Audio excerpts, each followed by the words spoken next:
Hi guys, welcome back to another Steam playthrough. Today we have Tales of the Backbone Preludes. As always, I'll leave a link to the game in the description. This is the prequel to, obviously, Backbone, which I'm kind of excited for, even though I would rather see a sequel than a prequel, to be honest with you, but I'm sure this will be good, I hope. After that, I think a lot of people were pretty tore up about the ending of Backbone, but look at this art, it's really pretty. New game. There are 16 achievements. We'll try to get them all, but no promises, honestly. Depends on how hard they are to get.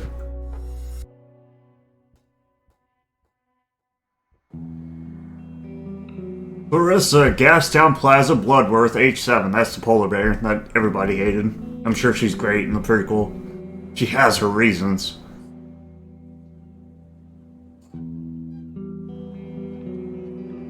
Wow, this is actually a really nice town. Before the drugs. Grandpa? Oh, what is it, Clarissa? Did you hear what I said?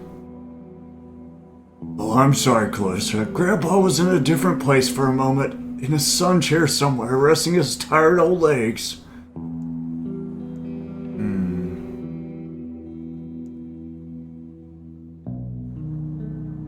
I asked what you were thinking of, Grandpa. Oh, well, I was thinking of a faraway place. One that doesn't exist, Bella. Beyond the mountains, green leaves, rolling hills. Calic. Keep listening. Air so clean you could taste it. A place that smells of grass and water, where your lungs are full of more than anything else. That sounds nice. It does, doesn't it? It's nice to dream. Sometimes you can always imagine the world better than it is now. Someday, you might be able to make it real. Okay, I'll try, Grandpa. I have no doubts. You'll grow up to be a very special person, you know. I'm sure of it. I'm already a special person. I'm Clarissa. Is that so? And who is this Clarissa exactly? Don't be silly, Grandpa. I'm Clarissa. Oh, why not? There's nothing wrong with being silly every once in a while. In fact, it's a good thing. Oh, that's perfect. I'm not silly. I'm Clarissa. Tell me about Clarissa then. What does she do? What is she likes? I hate how the mouse keeps fading. I like my friends. That's great, Clarissa. Tell me then, what are your friends like?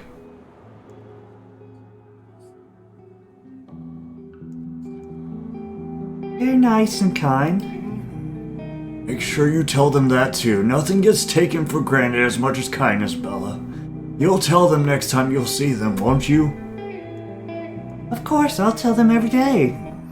Good, good. Be a decent friend and decent people will befriend you. I guarantee it, Clarissa. Nod. Come into fall, the winds will grow, the twisting branches cut the snow. The spring will free what cold held dear. Give way, for one more year. What was that, Grandpa? It was pretty. A poem, Clarissa. One I remember just now. I read it a long time ago, but it appears to have stuck with me. What made you think of it? The years passing by, Bella. Time itself, I suppose. Tell me, what will you be when you're older? Who do you want to be? I want to be really smart, clever. I want to be like you, Grandpa. I'll be a big boss. I want to be like you, Grandpa. I'll be a big boss. Like me? Huh. Are you sure about that? It's a lot of work being me. Wouldn't you prefer just to have fun? You don't have fun, Grandpa? I do, but not as much as I'd like. Or you'd like, for that matter. I can help with that. I'll come visit more often, deal? If you say so, Clarissa. And I'll do all in my power to help you. How does that sound? That's perfect. I love you, Grandpa. I love you too, Clarissa, I couldn't ask for a better child. Grandchild, now come on. I think it's time for dinner, shall we? Okay. It's Don Vito Corleone, the Godfather. Tales, the Backbone Preludes.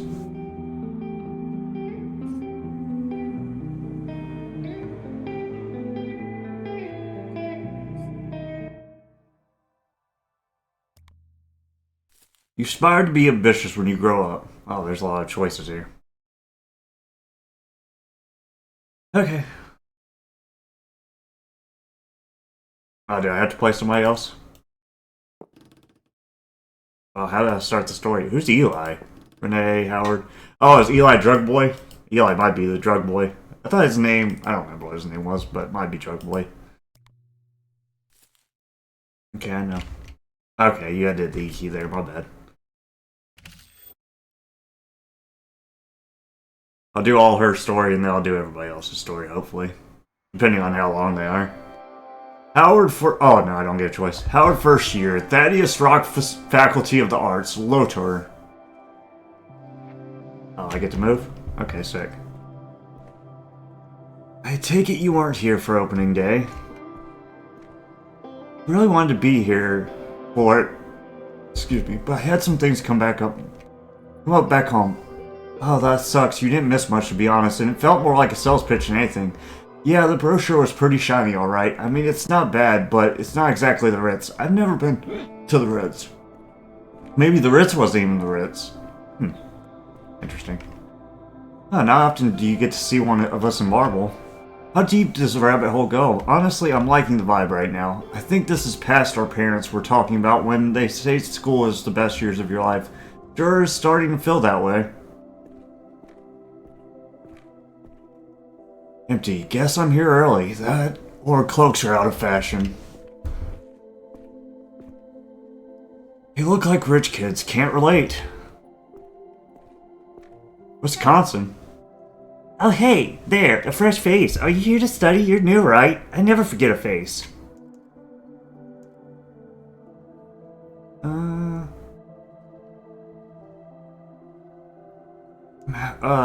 This box is kind of heavy. Could you tell me where my room is? Oh, dang, you're right. That thing looks like it's a real doozy. I'll need your name before I can tell you what room you're in, though. I am Heavy Box Man. Wait a minute, that's not on the list. Just jokes. Look at us. Just met, we're already best friends. Fine, my name is Howard.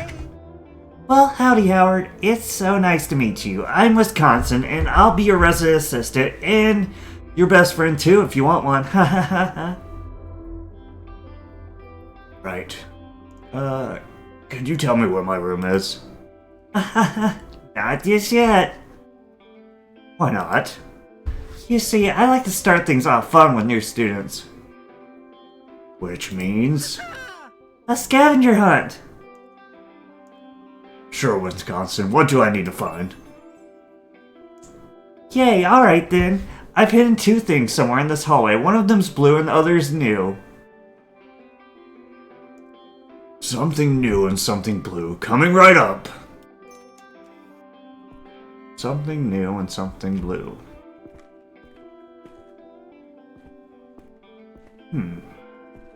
He looks blue, that rabbit.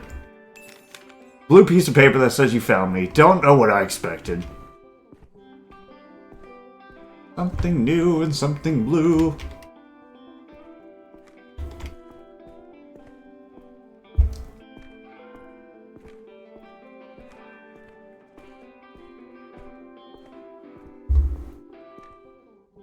Do you guess I'm here early? Cloaks are out of fashion. Paintings, rich people, got it. Something new and something blue. These guys don't look very artsy to me. Intimidating, if anything.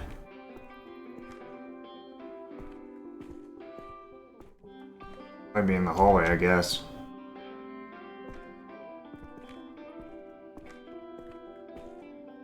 And you could tell us all about it on the weekend, right? Thaddeus Rock, philanthropist and patron of ants. Never heard of him. Sure, don't worry so much. I'll be fine. We're going to miss you so much, baby.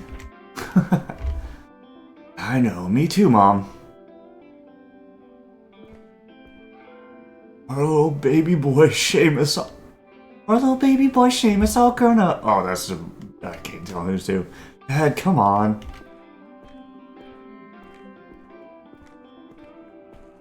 Wow, I love how the screen moves. In there. It's like a bunch of notes and notices. Let's see. Is it the bike? Nice coat. Looks fairly new to me. Got him. That's my coat soon, probably. Oh, let's check the trash out. I think I see today's paper in here. There, that's right. Counts right. Is there anything else? End of the hall, dorm 304. Fingers crossed it's this one, but I have no idea. Dorm 303. I wish I knew if it was my room or not.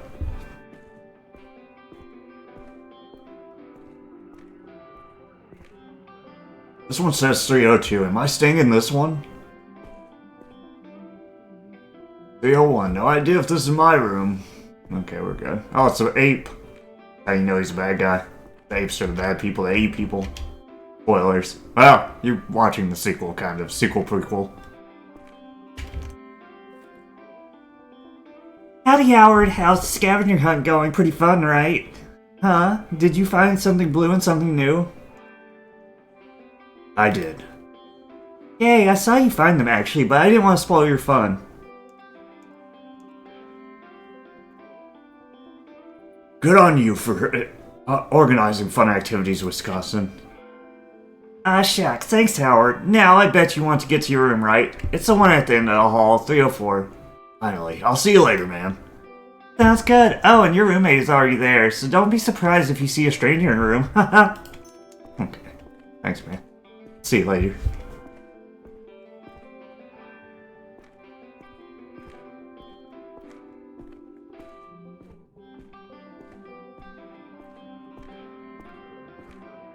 Study hard. For sale, history books never opened.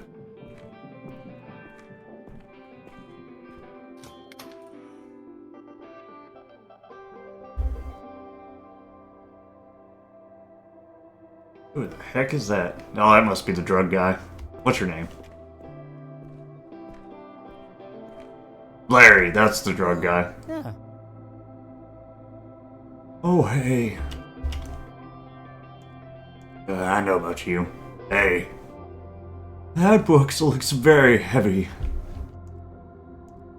It's fine, I'm very strong. You got it, dude. I was gonna ask if you wanted to put it down.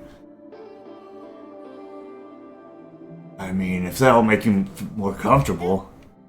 Okay, cool. Here, pick which bunk you want while you're at it. Do you have a preference? I was thinking of taking the top bunk, but you pick. I don't mind. Thanks, man.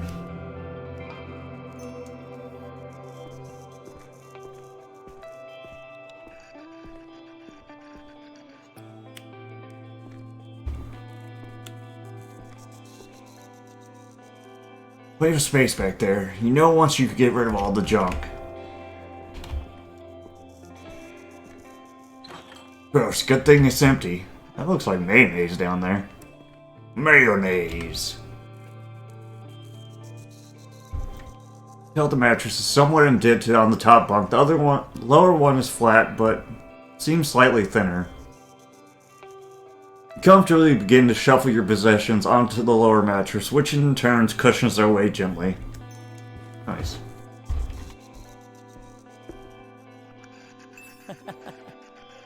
Bottom bunk, huh? Perfect. I already had my heart set on the top bunk. I figured, so you can have it. Name's Howard.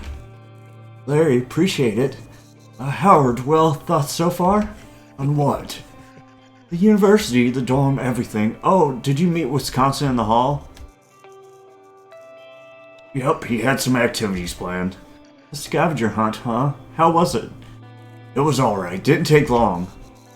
It was pretty easy, wasn't it? Breezed through it. Then again, I wasn't carrying a box as big when I got here. I wasn't carrying a big box when I got here. Lucky you. Lucky me indeed. Alright, man, tell me about Howard. Like what? I don't know, man. How come you're here? What are you studying?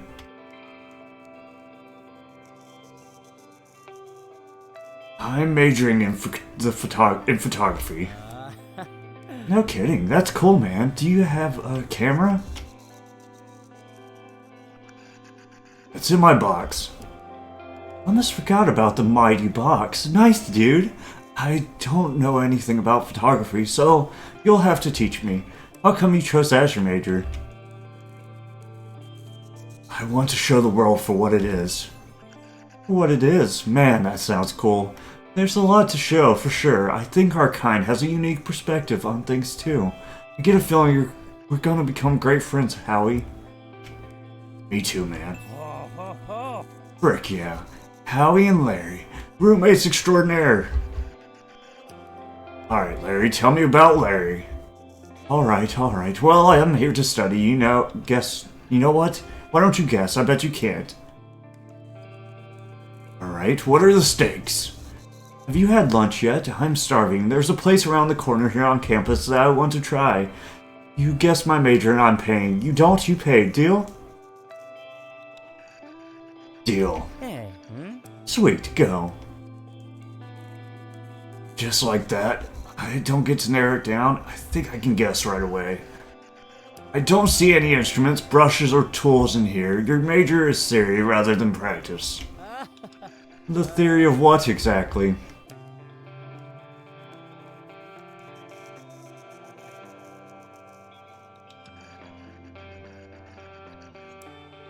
I'll say classical arts. Oh, man. Ding, ding, ding. You got it, dude. Nicely done. Here's to hoping that the campus place isn't too expensive, I guess. It's cool, man. Let's split it. A deal's a deal, man. I'm not gonna let you weasel out of any future bets you lose. So I'm not going to weasel my way out of this one. Suit yourself, man. You ready to go? Yeah, sure. I'm starving. Honestly, you want to head out straight away? Sure, let's go. Alright, let's get going.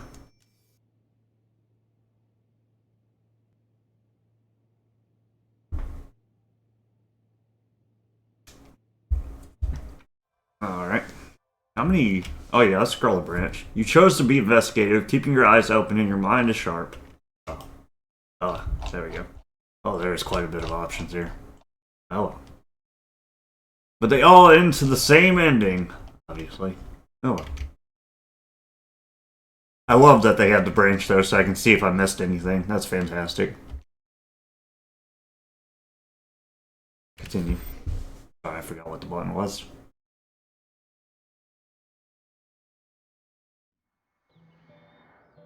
Renee Wilson, April 27th. 1 to 3. Is that her age? That was, of course, Stepping High by Bravo. This making their 10th consecutive week at the top of the charts. Stellar stuff. Now, before this DJ signs off for the day, it's time for today's news stories. Cassius Perth, Minister of Silence, announced today that he would be stepping down from his position after 15 years of service. In a press release, he stated that he was satisfied with the work he had done in the past few years and was looking forward to his retirement.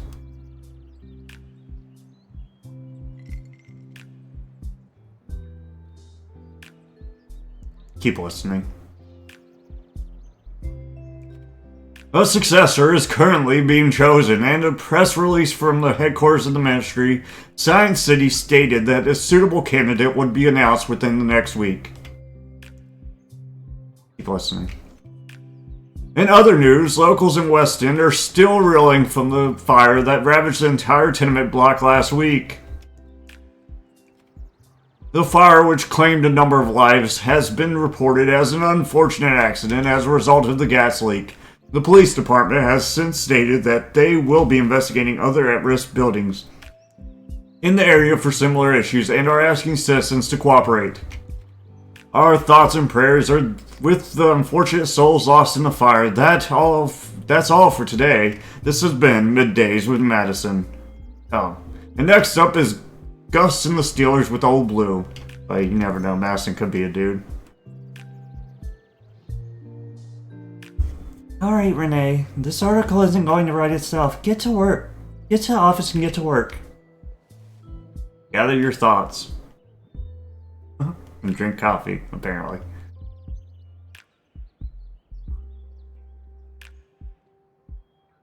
Have the thoughts been gathered? See if she takes another drink. Okay. Thoughts have been gathered, I guess. For now.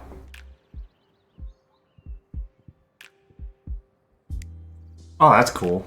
Pretty light.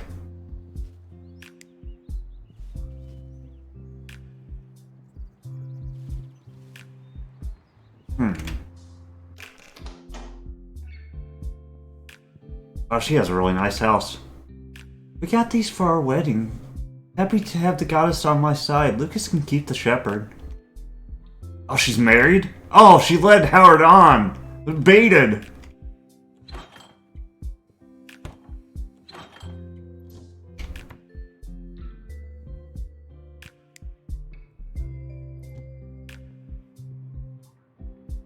Couldn't have dreamed of a nicer kitchen. Still don't feel like cooking. Should wrap things as soon as I can. It's too beautiful outside to stay in the office all day.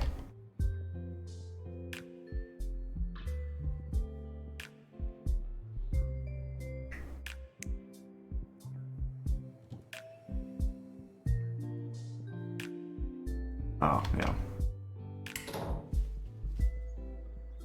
How dare you leave my boy Howard on? Fish. Hey there, pretty. Joke's on you, Lucas. I can't clean your office if you keep the door locked.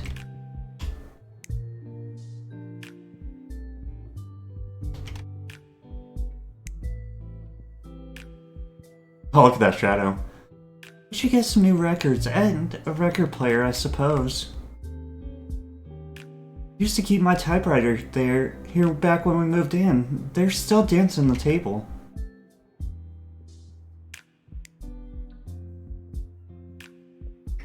Organizer shelf.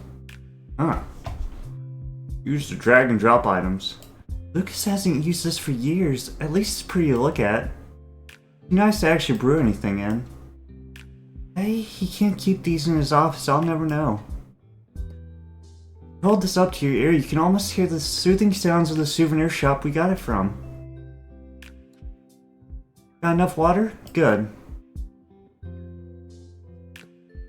You look like you need some sunlight, baby. You and me both. CPD annual bowling tournament, 3rd place. He's proud of this one. Pumpkin Festival excites young and old. Stellar journalism, Renee. Nice. Self-organized. I'm the best.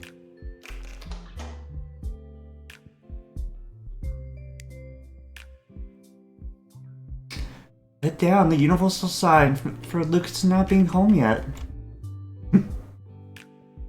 Women will never get over the toilet seat conundrum. It rules their lives. It lives rent-free in their heads. For real, though. It's too hard to look down before you sit on the toilet, obviously. Oh right, I was in the middle of organizing the shelves in here. Shouldn't take long. Oh, she loves organizing shelves. Tranium! Oh yeah, I'm gonna feed this blizzard. Here you go.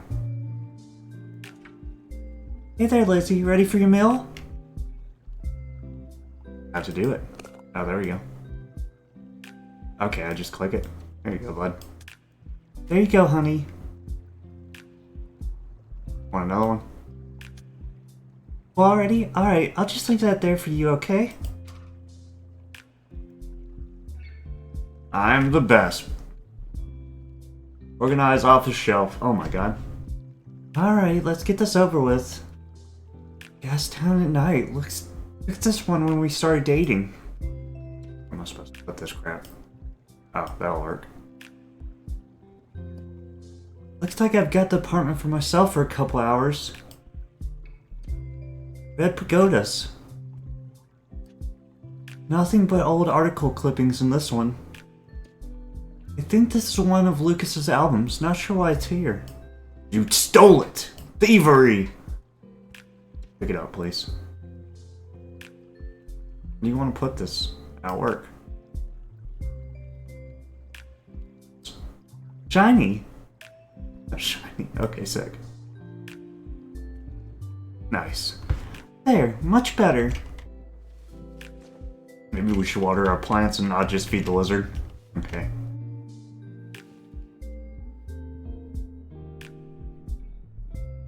Typewriter. This thing hasn't seen much action since I got a terminal. Maybe I'll come back to it someday.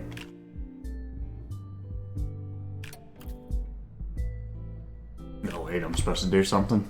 Okay. Oh, here we go. This is where it all started. Felt like I finally had a moment to prove myself. Renee, been getting a lot of positive responses on that piece you wrote about the Gastown Geezers. Really fun, colorful stuff. Keep it up and you'll be a regular on features in no time. Now for the grim change of pace. Waskowski's off this week, so I'm going to need you to work on a follow-up piece about that fire on the West End. There's apparently some similar developments and residents are worried about a repeat, so I'm getting told to run something that will help settle those concerns. I've attached some of the public reports and the first notice we ran on it. Look into that what happens to see if there's some way you can spin it into seeming more like a rare incident than a serious fire threat. Oh, and I skimmed the reports and it sounds like the guy was messing around with the stuff he didn't understand. That might be your angle. Either way, let's see if we can quell this fire hazard hysteria so we can get back to what you do the best.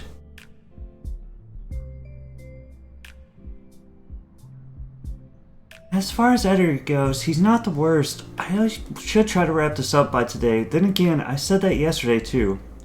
Read the fire case. Renee, I know you want to keep looking into the fire case, but we have to run something soon.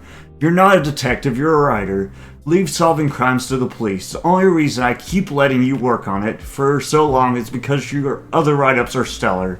But if you keep going like this, we'll be pushing the boundaries of what news is, and I mean that in the sense of being late to the party. Life's too short to be a perfectionist. Please have something for me by Wednesday, Wesley.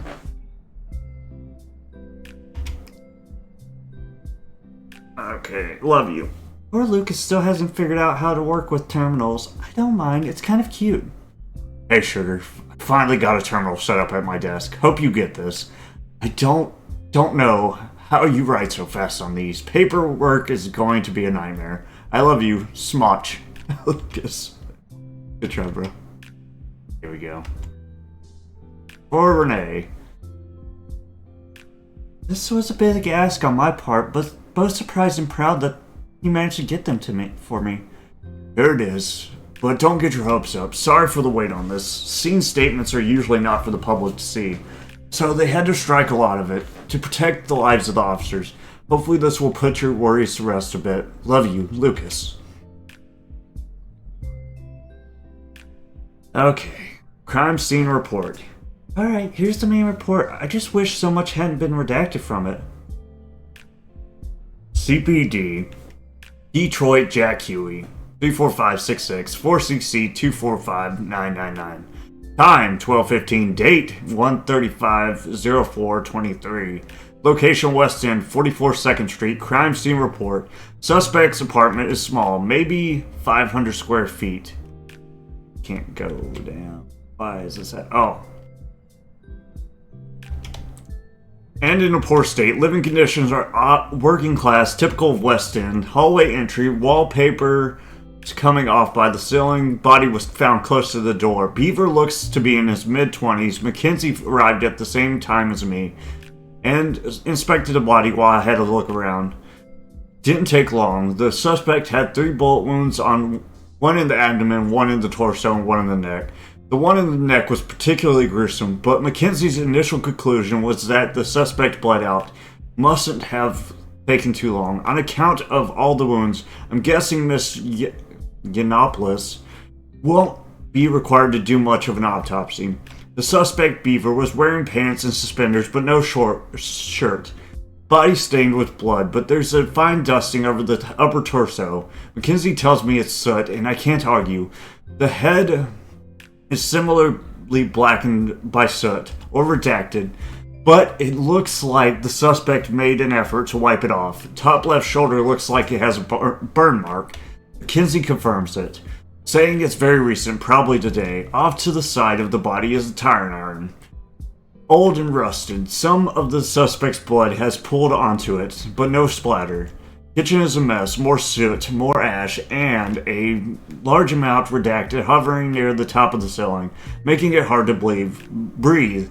Lingering smell of redacted, most likely from the stove. There's fingerprints of soot leading out of the kitchen, but none leading in. Tools are scattered around the oven, the hatch of which has been screwed off. This is where most of the damage is. We opened some windows on our way out, but it's going to be a long time before they get the smell of redacted out of there. Rest of the apartment is not noteworthy. Small bedroom and almost entirely covered by the bed, kitchen table, and chairs moved to the side of the hall. Bathroom small and cramped. Nothing of interest in here except the body in the kitchen, both of which appear like closed cases. Addendum 0424. I saw nothing that would have implied that the apartment was a fire hazard, and to the best of my knowledge, resolved the situation to the best of my ability. Okay. Files. Here's the statement from the first officer. Let's see. It's the same guy. Has the same. I don't know, actually. Police report. City Police Department. Public CC 245999. Arrest report 24241. Location. Same thing. At 11:02 on the April 23rd. City Police Dispatch. Oh, no. Statement number 2. This one is from the cop that stayed in the hallway. Mackenzie, probably. At 11:02 on the April the 23rd, City Police Dispatch received an emergency call from a tenant on the 3rd floor in a tenement block in Weston, citing domestic altercations as a concern. Additionally mentioning having noticed smoke from the downstairs apartment. The home of Stone Caster, Beaver mid-20s, and Ro Ileana, Beaver mid-20s. 2 officers, including myself, were dispatched and arrived at the scene around 11:42. Upon arrival, Stone acted with hostility and refused the officers entry to his home. After hearing sounds of distress from inside the apartment, Officer Redacted and I breached the door to the apartment. Stone was wearing only pants and shoes. His hands and face were dirty. The apartment smelled of smoke, and there was only a small amount of it still in the ceiling. Immediately upon entry, Stone began acting in a menacing manner, wielding a blunt instrument in his left hand. Rose was acting hysterically, and all attempts to calm her were met with angry dismissal. Officer Redacted drew his service weapon, and I asked Stone to step down. During this time, I entered the kitchen to find it in a state of disarray. The oven was open, and scattered around it were crude tools. The oven hatch was torn from it, and there was a strong smell of electrical and wood burn. At this point, I heard a loud yelp from the hallway, followed by a gunshot. I drew my service weapon, entered the hallway, and found that Officer Redacted had discharged his service weapon, hitting Stone in the abdomen. Seeing that my partner had been injured, I determined that Stone was still a threat and discharged my service weapon twice. Stone was hit in the chest both times and dropped to the ground. Rowe was in a lot of distress, lashing out in a threatening manner, and was taken into custody for impeding a police investigation. Officer Redacted placed a call to dispatch, and we remained at the scene with Rowe in custody in the police car.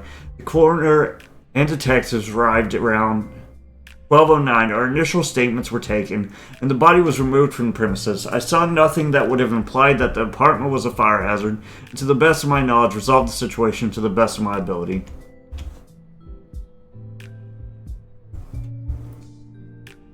Officer Redacted was present during the testimony of Officer Redacted and confirmed the events of the report. For clarity, questions pertaining to the first time a service... Oh, God. I met Dorsey at the fire station. A good man, very helpful. He can probably trust his report. For clarity, questions pertaining to the first time a service weapon was discharged were asked and up the totality of this report. For further information, see 2241.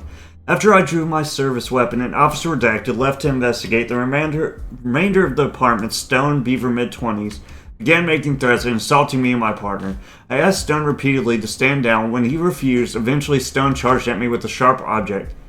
He said it was blunt earlier. Stabbing me in the left arm, I discharged my service weapon, which hit Stone in the abdomen, causing Stone to back off a few steps. Officer redacted entered the hallway shortly after and subdued Stone further. I saw nothing that would have implied that the apartment was a fire hazard, and to the best of my knowledge, resolved the situation to the best of my ability. Sounds like a setup. Oh. From what Wayne told me, his original write-up got so edited, he felt weird about putting his name on this one. Okay. From the office of Kelso Dorsey, Fire Chief, City's Finest. Report we 455 and April 25th, 4:30, all that stuff. No smoke detectors, fatalities 25, injuries 14. Type of fire, house fire. At 1:45 on April 23rd, the fire department was informed of a potential fire in an apartment building at 44 2nd Street, West End. Firefighters were deployed at 1:50 and arrived at the scene at 2:12. At an undetermined time prior to arrival, a large explosion on the second floor, later confirmed to be an ignited gas leak, exacerbated the situation, and the deployed firefighters took necessary steps to evacuate the building.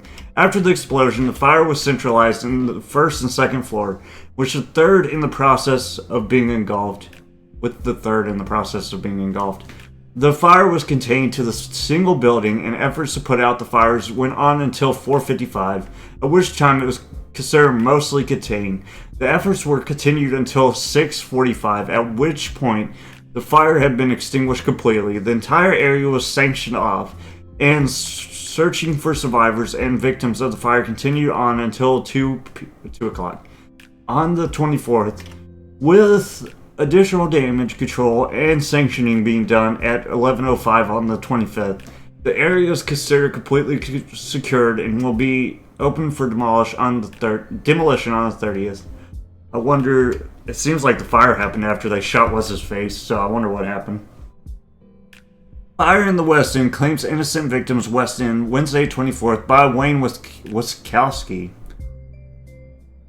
A fire erupted in an apartment building in West End yesterday. I wonder why he's missing. Claiming the entire building in its wake. Although some tenants were successfully evacuated, many lives were lost during the disastrous fire. Exact number of fatalities have yet to be disclosed, as efforts are ongoing to search the remaining of the building. Thanks to the city's finest, however, the fire was contained to a single building, and no further damage was done to the surrounding buildings. Interesting. Well, I guess we're done for now. Ooh, that was a lot to read. Hi. Oh, it's Lucas. Keep staring at the screen like that and your eyes will go square. Hey, hon.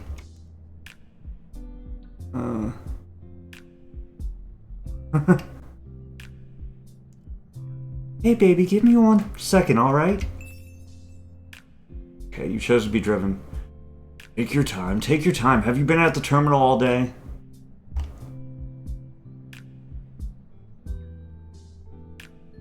Nod. Are you getting anywhere? It's a lot. I need corkboard. A lot. Oh, you're looking into the Western fire still. Did that report I sent you help? It did.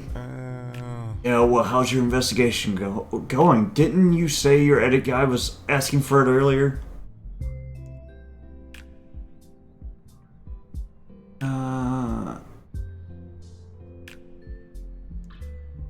Investigation's slow. I can't help but feel I'm missing a lot. Well, walk me through it. Let's see if we can figure it out together. Sure, where did I start? Let's start at the beginning. Tell me about the fire. There were 2 calls about it, right? Where did it start?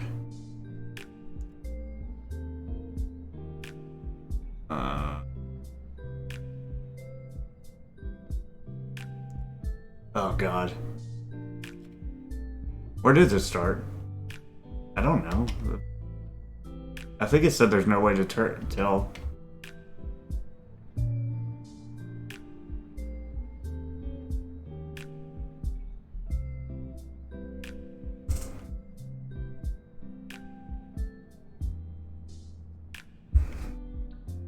I almost say the first floor, but I don't know.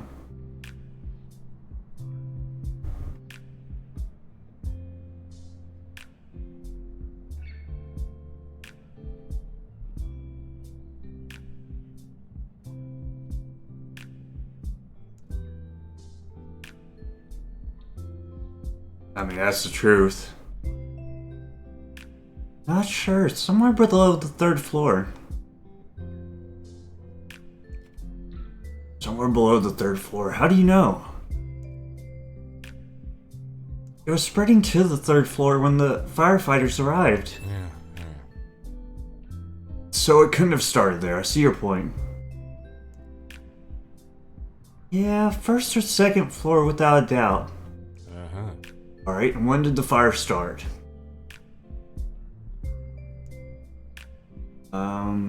This is before the 2nd call, I'm pretty sure. At 1:45 p.m. And how do we know that again?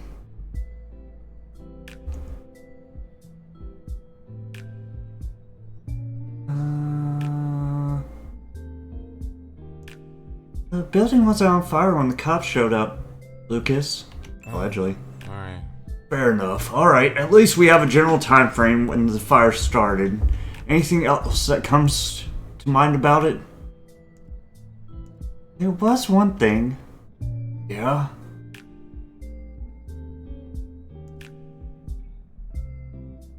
First emergency call made mention of smoke, but only cops showed up. There are no records of who made the 2nd call. The cops saw signs of fire, but didn't alert the fire department. All the police reports had the same passage at the end. I'm not entirely sure how they phrased it, but maybe they focused on something else during the call. Besides, it's not uncommon for us to be sent out to deal with small fires every once in a while. So much for public safety spending. Cops saw signs of fire, but didn't alert the fire department. Signs of a past fire, right? If there are no flames and no cause of alarm, why would they have called it in? I'm guessing they just wanted to be out of there quick. Yeah, I'll say that.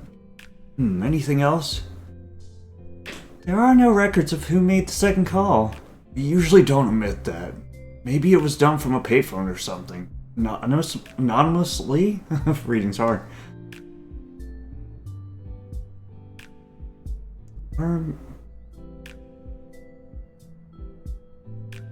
Why would someone report a fire anonymously, though? Anything else? All the police reports had the same passage at the end. I know that looks weird, but I'm pretty sure that's just standard procedure. There's usually some legal jargon that needs to be added to the statements to cover all bases. Didn't sound like legal jargon to me. Anything else? That's all. Let's move on. Okay, I know you're interested in this part, so let's go over it. Tell me about when the cops showed up. Dylan didn't want to let them in. That's usually the case. No one likes having cops show up uninvited, much less have them enter their homes. Was there a reason for the officers to be suspicious? I think that was the main reason. Stone was antagonistic. Let me check.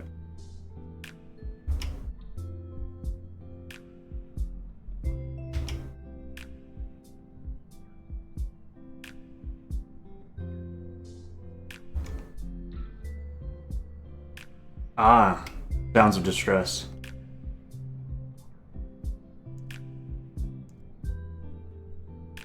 They heard a distressed voice from inside. Certainly feels like reason enough, especially if Stone was refusing to let them in. Sounds pretty clear cut, right? I'm not so sure. No, how come?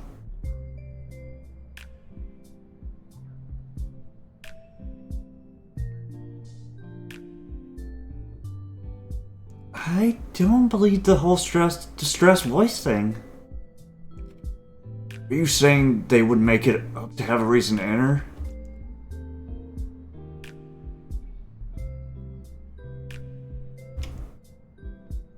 I'm saying they got to Weston and assumed the worst. I suppose so. Sometimes they have to. There's a lot of crime in that borough. It's possible they acted based on assumptions. Yeah, either way, they got inside right. Guess they did, yeah.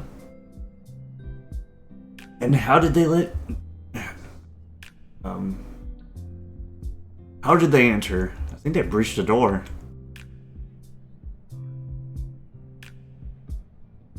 Yep. Guy was really adamant about not letting people in, huh? What was his reaction once people got inside? He was hostile. That checks out, yeah. In what way? I think he tried to keep them from threatening the apartment, investigating the apartment. Oh, regardless of what happened, obstruction of an investigation is grounds for a charge as well. Are you sure he was actively hindering them?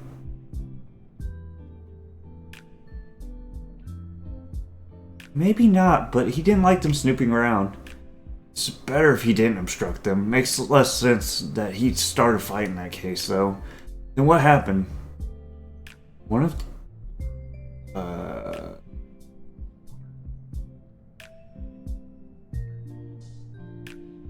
Hey.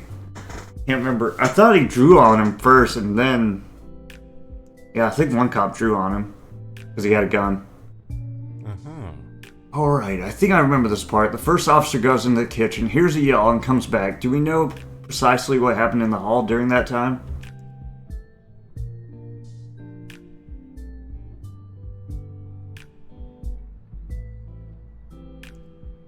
I think it's unclear. They don't... what are the discrepancies? What is this about?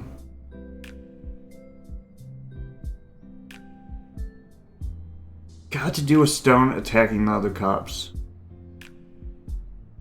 Yeah. Right. Does the report specify how? He insulted them and then attacked. He was armed, right? With what? And they said two different things.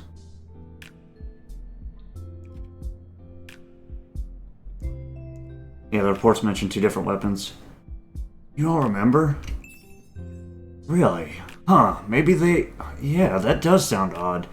Probably just a simple mistake in the testimony, though. Simple mistake, Lucas. There's nothing simple about it. Yeah. I see that. If it's a mistake, it needs to be corrected. Oh yeah, for sure. I don't know if I should. I'll look into it, alright? Thanks, babe. Of course, babe. You doing alright? It's a lot, isn't it? It's okay. I've seen worse. Well, try not to get too used to it, Renee. It's not healthy. Chips away at your sanity. What about you? What do you make of it? You convinced Lucas that something might be up. Yes, I got an achievement. I don't know. Some of this stuff is a little iffy. I'll do my best to check things at the station. Some of this doesn't check out at all. I hope it's just mistakes. They have to be. And if they're not? And I suppose those two officers will need to answer some questions, some serious questions. Although, it wasn't just the two of them, was it? What are you saying, Renee? I don't know. I'm not sure yet.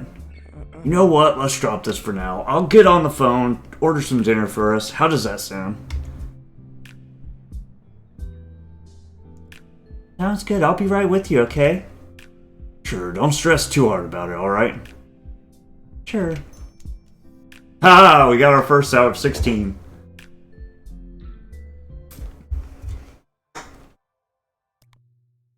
You convinced Lucas that the reports about the fire didn't add up, prompting him to look into things. Ooh. started reading.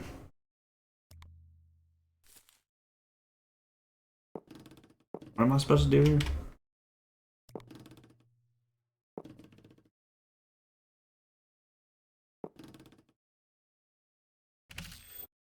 Oh, it was showing my controller. That's what threw me off his cue. It's a scientist. Eli, somewhere far outside the walls. August 14th, Abyss. Abyss. I don't really know who Eli is, to be honest with you. Got a generator.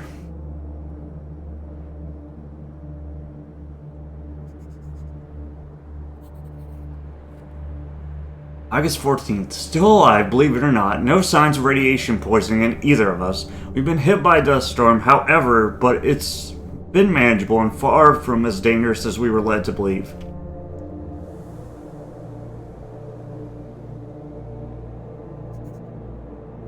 But to say we're lucky is an understatement. I'm beginning to think the dangers have been... I can't read it. Oh, scroll. Oh. I think dangers have been overblown. That's the one I'm going with. I can stop that.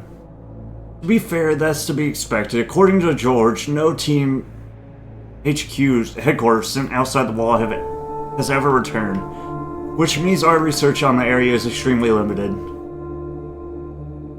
I think they're messing with me though. There's been no record of any expeditions outside the wall since Science City's formation. It also means we're going to be pioneers even if we're empty-handed. Best not to think about that though. I think they're messing with me.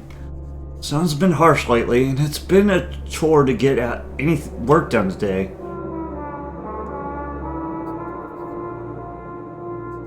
That said, I'm enjoying the field work. We don't really stray far away from the dig site. There's plenty of work to do. Promising work. Promising but slow.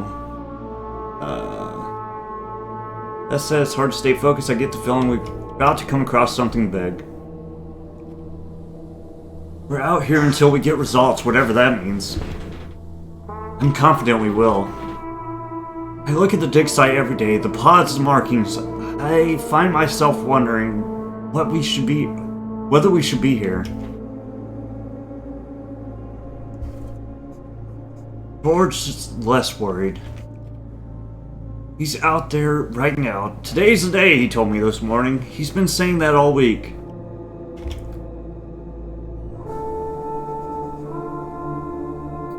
Not used to him being that optimistic. I've warmed up to him too. He's a good guy. I really think that disappointment's starting to take its toll on him. I've warmed up on him, I guess.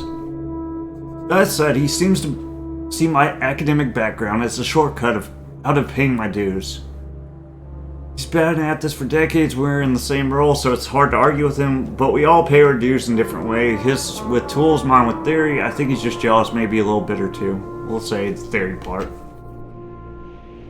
Okay, progress aside, the past few days have been strange. George mentioned a low hum from the dig site, and we've both been feeling unexplainably uneasy. I think it's our tools that are reacting with the sedimentary chemicals in the pit, but the activation should be over soon, more likely than not. We've been out here a bit too long and starting to get a little funny. The wasteland is supposed to be riddled with radiation. I'm surprised we're still alive, to be honest. I'll say I think it's our tools. You're idealist. We'll be fine. After this sprint, we'll be able to sample the dig and continue with sterilization. We can loosen one of the pods. We might have our ticket back to the city. I wonder who was the last person to see what we're seeing. I'm excited thinking about it. I feel like we're getting close. It's like there's something just beneath us waiting to be discovered. Whack the ground beside you. You hear that something? I'm coming for you. I'm coming for you. I almost forgot I had a look at some of my previous journal entries today. Idealist, we've come so far and learned so much. I'm astounded by this place, to be frank. I have no strong feeling about these notes, none whatsoever. Idealist. It's not every day you get to be at the forefront of discovery. Whatever we find, I can't help... I think I'm just going to read my answer from now on. I think that's what I was doing at first. I can't help but think it'll be of great significance. I wonder if they'll name something after us. I'm just happy to be along for the ride. Suddenly, Shiver runs up your spine, and you press the pen firmly against the journal page. Somewhere outside the tent, you swear you can hear George calling out for you. Raise your voice. George, did you say something? Listen closely. There's another scream, more desperate this time. He sounds distressed. Get up. George, what's going on? George! George! George sighed. I wish George would tidy up his side of the tent. I'd offer to do it, but he would never agree to it. Sorry, George, I'll be there in a bit. I'm exploring. Eli sighed. Now, probably not the best time to start organizing the journals. Now's the perfect time. No time like the present. Where are you, George? I'm coming. George, are you alright? George, this way. Nothing but rocky desert out this way. We're so far from the city, I can't even see the wall. George! George! Storm or no storm, everything is covered with dust and sand. Oh. The radio hums with gentle static. This can wait. George needs my help! Okay. They look like they're handling the dust storm well. Good. George is dying. Meanwhile, I'm checking everything. Need to clean these once all this settles, or our equipment will struggle. Solar panels. So much stuff, and yet we still don't have everything we need. I'd kill for something fresh to eat. Fix site tools. I'd be happy to never touch another shovel in my life. I can handle the wind. This heat is what gets me. Gotta go eat soon. Hunger. George is fine. George is fine. What is he? What kind of creature is he? Little box. Be careful. Most of what's in here hasn't been exposed to elements for some very long time. It's moving, Eli! It's freaking moving! Moving? Don't just stand there. We need to deal with this so it doesn't get out. Come on, man. You opened the pod. Alright, what do you need? When I saw it wriggling, I panicked and doused it with cooling spray. It recoiled and retracted back into the pod, so that might do the trick. Then again, I don't want to open it up again unless we have to. We've got some containment pods packed up somewhere. Grab them as fast as you can, alright?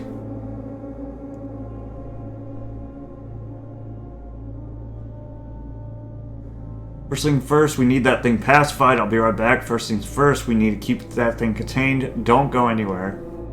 What's the difference? Pacify it first. It's genius.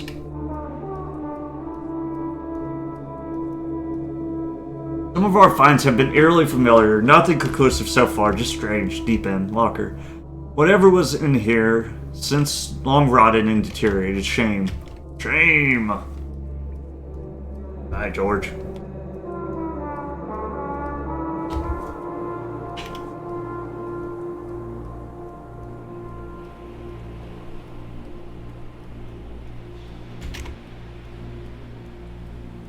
Wind socks. Supplies, both packed and unpacked. Containment pods. I'm coming, George! It's already got him. George has been got. Why are you walking so slow? Okay. What the frick are you waiting for, Eli? Hurry up! Here, take this container. Okay, I'm going to twist this thing open again, and when I do, I'm still going to need you to hold the container still. I'll twist it, drop it, and you shut it. You got that? I wish I would have went. There's probably something else I need to find.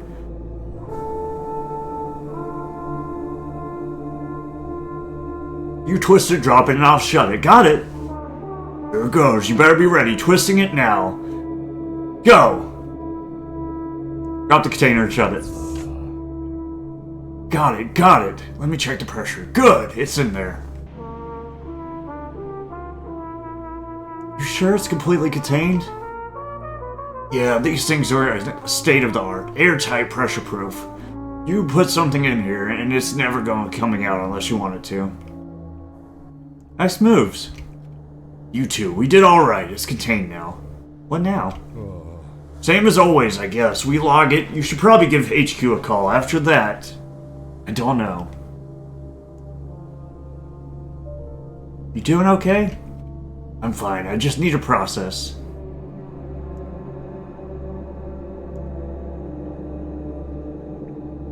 Gesture to the container. Think that's what we're supposed to find? I don't know. If it was, I wonder if they would have sent just two of us. Go on, give them a call. I need a breather. Good job, George. I mean it. He looks happy. Stay safe, alright? I gotta go.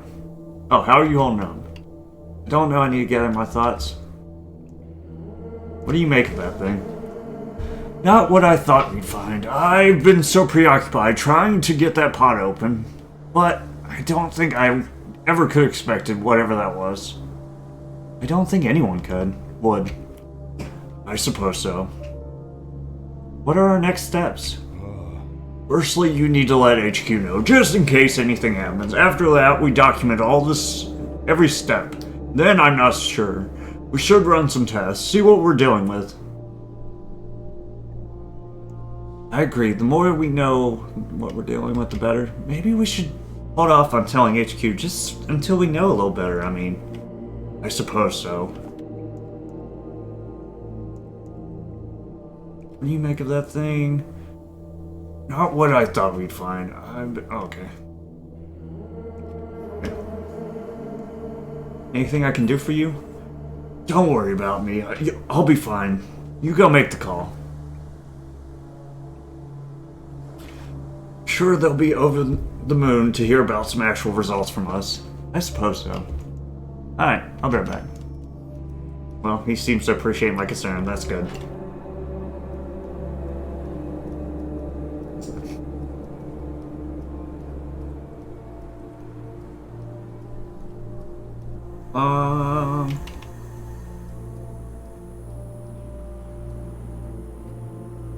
Radio hums with gentle static. Inspect the radio. The one so impressive high-frequency Boom 34 you've grown so familiar with over the past few months now seems weathered, weak, and old. Behind it trails a long rubbery cable, and next to the machine a stack of notes are held in place by a paperweight. Look at the cable. The cable lies heavy on the ground, covered with dust. Tracing it along the ground leads your gaze to the now wind-whipped solar panels you and George set up a long time ago.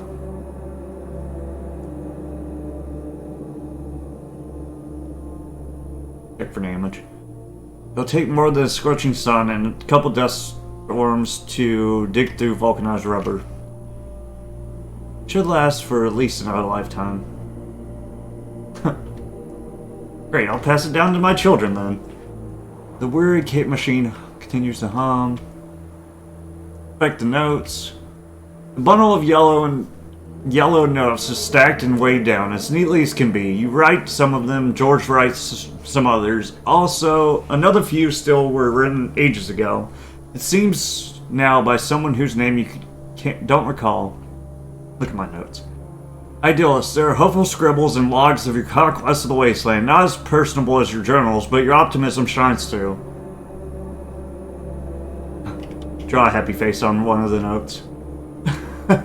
Look at George's notes. Many of the pages are simply numbers and doodles, but you sort through to find a few that pique your interest. August 1st. First contact, series of pods with numbers, metallic cover, encasing, advice on how to proceed, ask for magazines or frickin' anything. Read something else. Potential radiation, no corrosives. The greater context of the note is missing, but it reads, high chance of radiation, use no corrosives, if need force. Careful with the pods, nitrile gloves only. Read something else. 8945 is the frequency. You recognize the number as a frequency, but not for whom or what. Below is a doodle of a heart, and the bottom of the note reads, P.S. Eli, if you're reading this, mind your own business. And you didn't read that.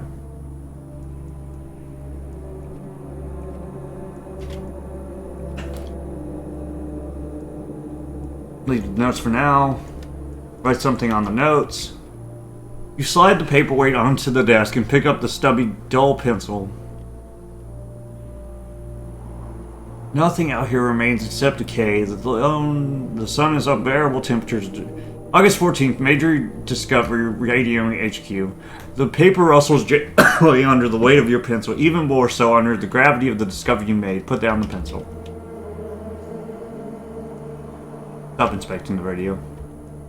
Leave it be. Alright, let's wipe off the solar panel. Need to clean these once all... Oh, okay, I can't. Okay, sick.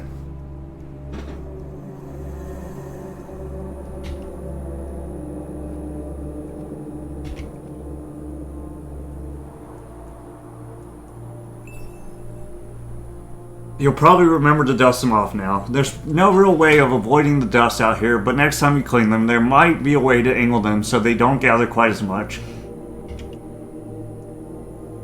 It's worth a shot.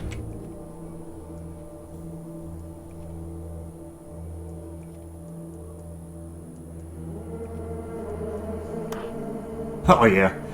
Grit grinds between the aluminum frame and the plastic dial as you begin to turn it. The dial itself is loosened slightly, having been gnawed at by the arid wasteland surrounding you. Instinctively, you recall the headquarters frequency is 94.6.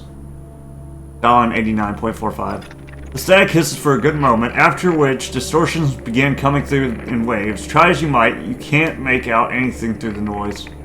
Maybe next time. Next playthrough. All required is a slight twist of the wrist and the dial rotates to its usual orientation. Hissing builds up, and soon enough a melodic beep whistles through the treble heavy speakers. That's your cue. HQ, oh wait. HQ, this is Eli of Dig Site 06. Come in, HQ. We've got something to report over. That's the one we're going to do. This is HQ. We read you loud and clear. What's your status? Over. We've found something.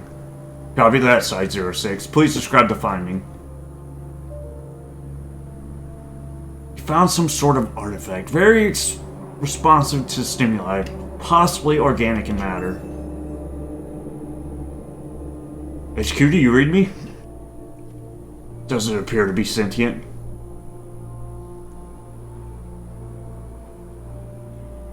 Hard to say, its behavior is certainly erratic. Hello? Stand by for further instructions, over and out. I'll be that. Okay, well, I don't think we picked the best option there, but we got an achievement. Act 1 complete! How many X are they, I wonder? You immediately reported the strange artifact you and George uncovered. Okay, I'm gonna go eat. How many X are they? There's only 4 X? Huh. I need you to know that. Act 3. I got nothing to hide.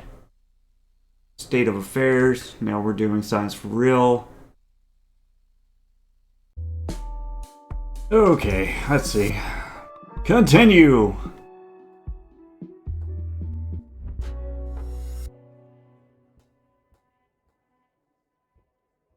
Yeah, I already uploaded Act 1, but I'm going to, Larissa, the Church of the Shepherd, age 17th, Bloodworth. Uh-oh, this is with the monkeys, right? Oh no! Grandpa's dead. Is that a line preacher? That's pretty sick. Or covenant member, whatever they are. But why? Many times my congregation has asked me, what is the greatest teaching of the Shepherd, Father? Each time I give them the same answer. Rebirth, I say. That which once was old will be young. That which was frail will be strong. That which was dying will live. But I tell them, it will not be life as they know it. No nights, nor days, no rain, nor storms. No streets, nor houses. Ambitious, nothing fun at all, in fact. A dance eternal, so that we, like he did, may walk through the green hills, fly through the blue sky, and dive in the deep sea. Is that what you're doing now, Grandpa? Such as the path to the shepherd, such as the path to the flame. Wonder what you'd have to say if you were here. Clarence Bloodworth was a steadfast pillar of the city. All who knew him would say so. A man most reliable, unwaveringly, he offered advice, and tirelessly he saw to the work that needed doing. More than anything, you were caring. It takes a certain kind to grow so influential and so respected, while remaining as modest as he did. He knew my herd, that the blood of the shepherd came first. Family came first, not the apes. A strong man is he who knows his place in the herd, and none were stronger than Clarence. I'll do you proud, I promise. Today, Clarence Bloodworth, in the presence of your loved ones, we shall bear your remains. Today, we set you free. May the flame of the shepherd release you. Close your eyes. That you may tread on green hills. Remember his voice. Soar in the blue sky. Imagine his face. And dive in a deep and boundless sea. Remember his spirit. Now a moment to bask in the light of the flame. We thank you, shepherd, and we thank you, O great apes, who, in his absence, spread his word and will. Our faith is our flame, our light and our warmth. Thank you. Y'all suck, and I hate you. The altar is lined on all sides by flowers and gifts, and letters of condolences. At the center, rising above everything else, lies the white-clad body of Clarence Bloodworth, your grandfather. Oh, that's Whisper. Hey. Your eyes fixate on his. Even now, still and lifeless, they seem warm and reassuring. A faded presence of which you're just now becoming painfully aware. Look at the letters. Each letter of condolence seems to be more intricate than the last. Beautiful fonts with tasteful designs, all sporting the same stock lines. What they lack in emotion, they make up for in expense. Oh, that sucks. Look at the portrait. His eyes are warm and gentle, even in this now discolored picture, almost instinctively with concern. You search the crowd for signs of your father's. He's not here. He failed us! Oh, there's a line over there. He wants me. I'm running. You can't catch me. I'm pregnant. She looks pregnant. Oh, Clarissa, my child. My condolences on your loss. Your grandfather was a good man. What does the shepherd tell us about death? Many things, my child, but more than anything... So it is a passing from this realm to the next. It is on embrace of the promise the shepherd has given us. And what is that promise exactly? Please stop. That's not what he's saying. He will lead us into the light always. All he asks is that we follow his commandments, and once we pass, we will pass into the great divine with him as our shepherd. What does shepherd mean exactly? Where does that word come from? It's an old world word for leader, my child, but not just that. A shepherd is one who knows the path, the one true way forward, and is able to rally others and lead them. So, a guide? Yes, precisely. I'm glad to hear you taking an interest in the scripture, Clarissa, even if it mostly etymological. Sure, can I ask you something else? Yes, I'll leave you to it, Father. That's not what? I said ask something else.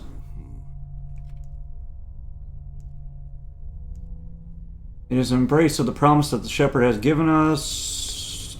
And how do we know we can trust him? We are children of his design, Clarissa. There is no one greater, no higher being, but he does not force us to follow, not at all. It's all up to each and all of us to accept his promise and give ourselves to his judgment. That's why they call it faith, my child. You suck, and I hate you. Bowed. I don't recognize any of these people. I wonder if even Grandpa would have.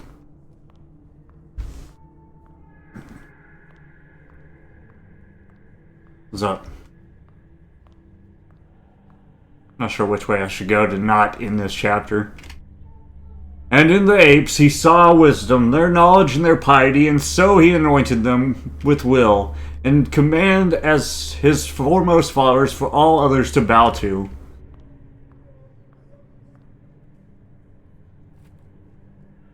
Furthermore, I believe we are owed. Oh, hello, Miss Bloodworth. Our condolences. Now, him, if you excuse us. You're blocking the path. Could you please move? One thing at a time. Don't rush us, child. Trust you. I'm asking you to step aside for a moment, please. Shush, children these days, I swear, and in a church of all places. Get out of my way, fools. You wanna fight? Don't push and shove, child. We're discussing important things. Now, where was I? Ah, yes. In regards to the properties and tops, we'll have to... Please just move aside. I'm trying to get past you. Oh, these people suck. And I hate you. Move. I'm not even a child. I'm almost your height. Whatever. Y'all suck. Apes suck, you suck, everybody suck. And they beheld from within a summoned great flame, a heart ablaze with righteous wisdom and fury. And they knew, and they yielded to him. She's just a dumb kid, nothing to worry about. Uh-huh. But he offered them light. Wait a second. Shut your face. She's coming. Sorry for your loss, Carissa. But he offered them a light, a path eternal and a great beyond. Come, spoke the shepherd. This all I shall bequeath you. And my one ask is that you follow.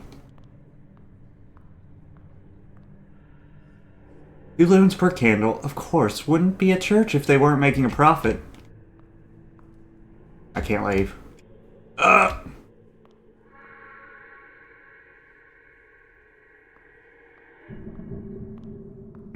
How does one get out of here? Ta-ta.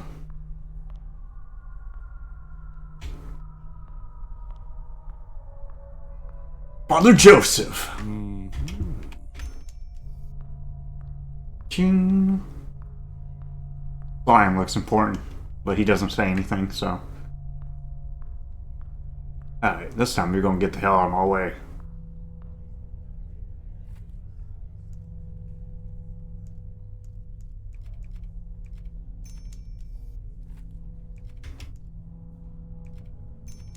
These people suck. And they're blocking me. There must be something else. There must be another way around. Maybe I should read the letters on my pebble. I guess. Seemingly interacting with most things. Altar. A maelstrom of emotion swells up as you approach the altar. Seeing his body up close is difficult in many ways. Ambitious. None of these people cared. I want to make them leave. There's no answer. The sun begins to seep through the stained glass windows, and the altar almost appears like a podium. It's your spot, Grandpa. I can't take your place. No one can. The emptiness of the altar emits a sense of energy, almost as if it's beckoning you to fill the void. Maybe this is the way to go after all.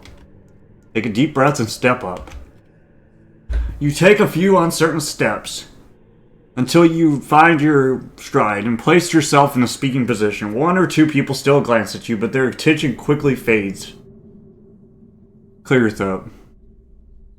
Ahem! The sound doesn't carry very far, and with the exception of Joseph, Lil Nose is giving your way. That's Iosif.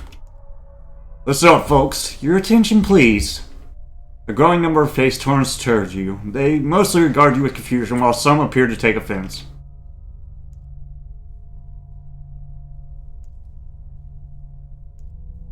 Thank you for all for attending the service. As you can tell, it's over now.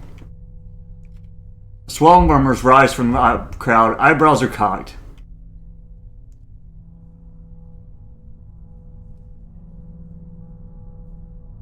I kind of want to go here. On a personal note, I would like... Many of you I do not know, but I'm sure you were invited.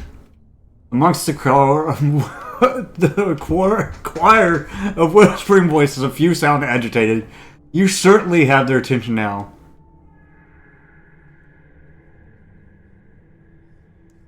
Oh. If you were, in fact, personally invited, You know what's next. Scoff emerges from the crowd, and many of the guests present their invites to each other. Some, however, do not, and instead pass you angry glances. That's all. Now frick off. Sorry, I would say I'm trying to keep it PG. They will remember this. As you finish your speech, a flush of cacophony excuse me, of voices begins to grow before fading out into the streets. I think I did the right thing. Clarissa, I'd like to make it clear to you that I, along with the ministry, decide when the service is over. I understand this is a difficult occasion for you, but you can't simply proclaim these things as you choose. Seems to me like I can. I mean to say it isn't appropriate. Please refrain from doing so in the future. Does that sound reasonable to you? No, not at all. Goodbye, Father. Yeah, who the heck do you think you are? The rolling murmurs of the crowd seem to fade to the background as you approach the altar. I hope you don't mind that I called an end to the funeral. You suddenly feels eyes on you as if the entire room is staring. You turn briefly to look. No one returns to gaze. I feel alone here without you. There's that feeling again. Stares pointed like spears toward you.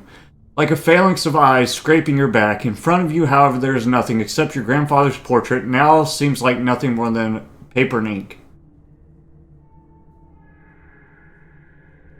I wish I could look at you again. The real you, not a picture. You turn again to see the church begin clearing out. Somewhere in the back, you spot a familiar face looking back to you, like a lit beacon in a sea of strangers. It's a warm and friendly face, and not your father's. Grandpa? The words feel heavy and loud as they pass your lips. There is no response. Well. You want to fight, Lang? Oh, sorry. The same thing.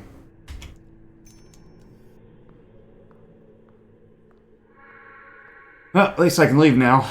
Actually, let me go to the left first, and then I'll go to the right.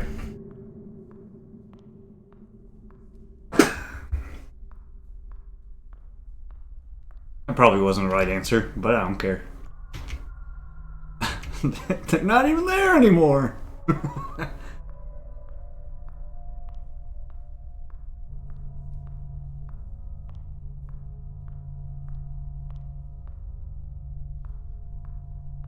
Alright, nothing here.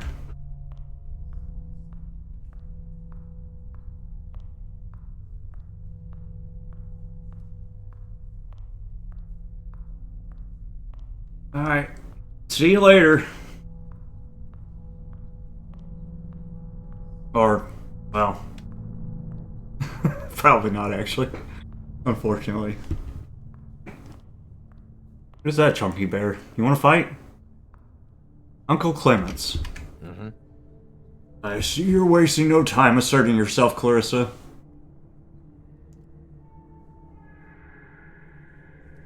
Service is over, just getting people out. These people don't care about him anyway. That's unfair, Clarissa. Most of them knew your grandfather. They were colleagues, friends.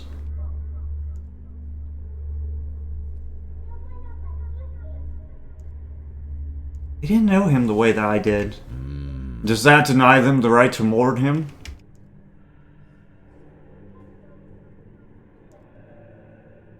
Denies them the pretense of caring. They care, Clarissa, just not in the same way you and I do, the way family does. Your grandfather was important enough to make great apes pay attention. No, they care about what he represented more than who he was.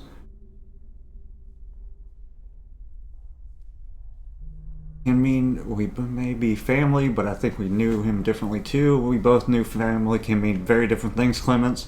They're playing it up now, but in a few days they'll act like nothing, like he never existed. It's not fair.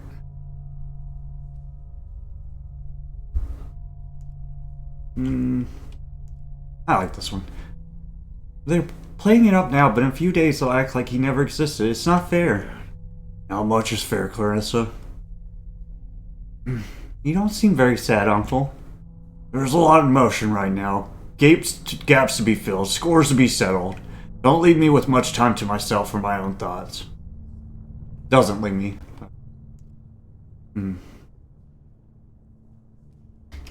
That's a convenient excuse not to process things. I miss your grandfather, but things are about to change very soon. Whether that will be for the better remains to be seen. So what's going to happen now? Now, well, your father is going to be in charge, which means whole new set of palms to grease and a score of opportunities. Of opportunists that will need to be pacified. Pacified? We'll need to keep them at bay, happy enough to back off, but not happy enough to get any ideas. See what I'm saying? I do. Speaking of my father, where is he? Oh, wait. Is that how it's going to be from now on? Grandpa's gone and our life just turns into crowd control? It's not so bad, Clarissa. It's far from an easy life, but then again, what easy life is worth living? I don't want an easy life. I just want a life of my own. I understand that. I hope by the shepherd that one day you'll have that choice, and I hope Carlo will make sure of it. Speaking of my father, I want to talk to him before we go. I'm not sure that now is a good time. You should save it for later, Clarissa. No, I need to talk to him. And I don't think you should. I'll see you outside. I don't care. Yeah, where's he at? Fight me, heathen. Yeah, how ridiculous I look in this thing. Can't wait to get it off.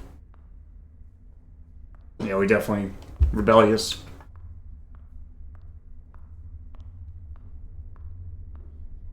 I don't want to leave and, like, her dad was like, but he wasn't here earlier.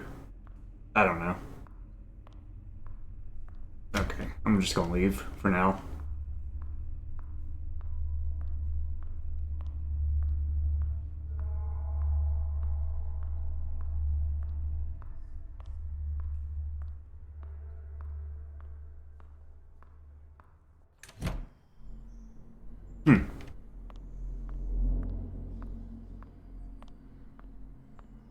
Alright, where's Papa-san?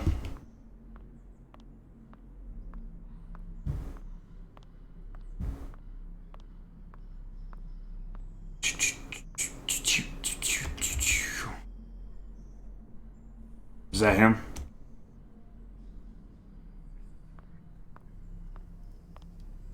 Uncle. Everybody looks different with robes on. Harlow, that's her dad. The crew. I don't think I've seen any of those guys before. They're certainly not dressed for a funeral.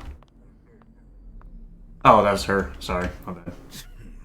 Who cares if they don't want us pushing on their streets? The money we can pull in Gastown is worth more than all the favors the old man was able to eke out of Thaddeus and the rest of his rich friends.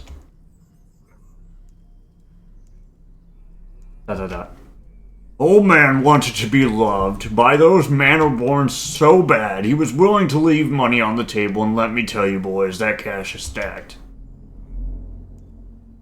Dad. From now on, no territories off limits. You tell the other earners that we... Carissa, what'd I tell you about sneaking up on me like this? Keep going. Pretend I'm not here. Better yet, don't be here. Now beat it. I want to listen. I'm not going to tell you twice. Don't test my patience, Carissa. I have some ideas about your next move. Write it in your diary, then. Men are talking. I can make this business stronger. Yeah, that's very cute, Clarissa. But start with the lemonade stand, then work your way up. You're thinking too small. Thinking too... Listen here, you brat. I'm about to double our territory, because you wouldn't understand that. What territory? The streets? Why not aim higher? Gastown? The apes? Are you hearing this? Little Chris of Bloodworth thinks we should be going after the apes. Go on then. How do you propose that it's going to happen? Go to them directly, the clubs. You don't think our guys have tried that? We stay in good graces with the apes, and we stay on good terms with the cops. That means no frickin' around with their clubs. Then avoid the streets and clubs entirely. Go directly to the customer. Then become management. Buy the clubs. What? What the frick are you talking about? Buy up the club, you know how much that would cost? Crap, why don't I just buy the entire police force too while we're at it? Like I said, you're thinking too small. That's it, you listen to me, you little crap. I'm the boss of this family, I am the Bloodworst. What I say goes, and I'm going to give you one last chance. Do you hear me? Don't test me, Clarissa. I'm dead serious here. Now, here's what happens next. You're going to take a deep breath. You're going to look me in the eye. Then you're going to say, I'm sorry, Daddy. I don't know what came over me. And you're going to mean it, capiche?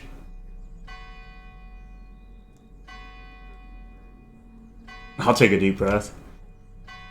There you go. And what do we say? ... Carissa, I'm doing you a kindness now. Do not push me. Go on. I'm sorry, Daddy. I don't know what came over me. Careful, Clarissa. You do not want to see my bad side. But I can't just sit by and watch you frick up Grandpa's legacy. You mad? Oh, he slapped me. Oh, get over it. See what you made me do. Learn your freaking place, Carissa. I'm through playing nice. Dang, you slapped me, punk. Fight me. See what you made me do. Now get the frick out of my sight. You may be running things now, but someday I'll change. What? Shepard? You're such a brat. Now get the frick out of here before I show you really what's what. Fight me. Oh, let's see what the crew has to say about that. I don't know. Punk.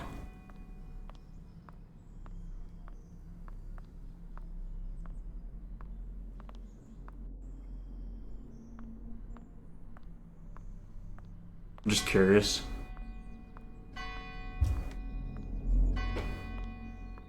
It did turn to nighttime. I wonder if anything changed in the church. Possibly. Nope. It does look pretty, though.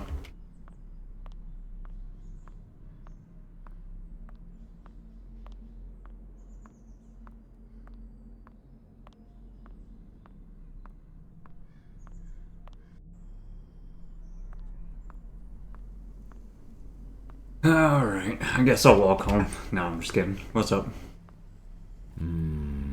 I saw what happened. Come on, kid, let's get going. That's it? That's all you're going to say? I don't think there's much I can say about it, Clarissa. I'm sorry. Sorry? My father hits me and all you can do is say sorry?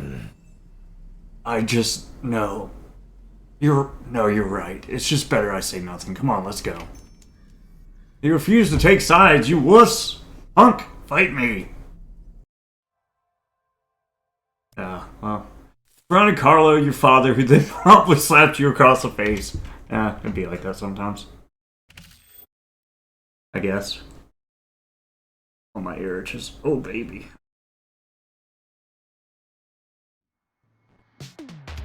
Howard's second year university dorms low tour. Whatever that means. Music. Whoa. You're telling me you've never heard the Cuddle Boys? No, but they sound pretty rad. Frick yeah, they do. This is a Cuddle Boy Durham with immediate effect, a bashing of Cuddle Boydom, the Cuddle House.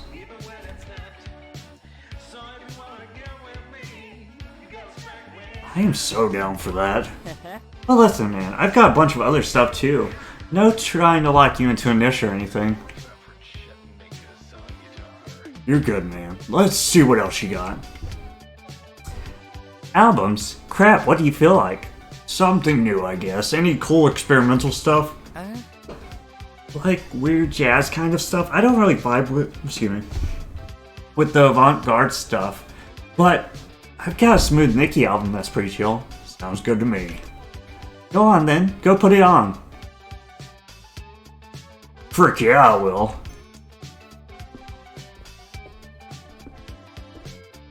Light switch. This actually looks like a really sick dorm, to be honest with you.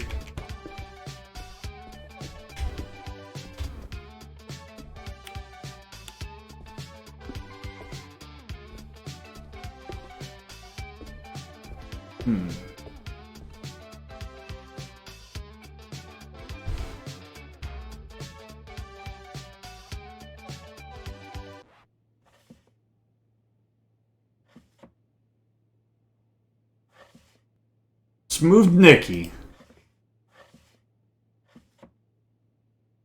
Colorful nothings. Wow, look at that.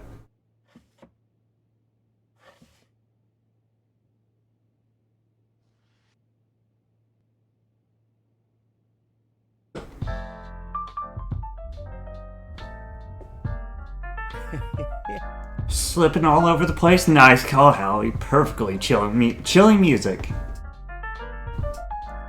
It's so smooth, Larry. I love it.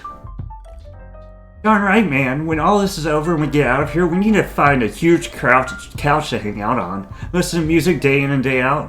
When we get out of here. Yeah, man. When all of this is over, university, I mean. When we leave, when real life begins.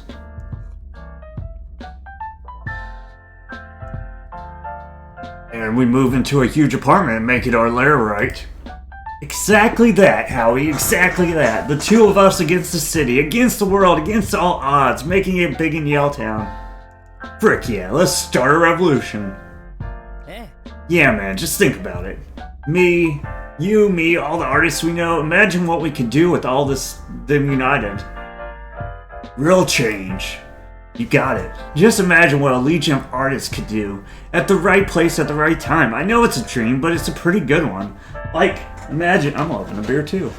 Imagine the two of us, living in a fancy apartment in Gastown. What that would mean?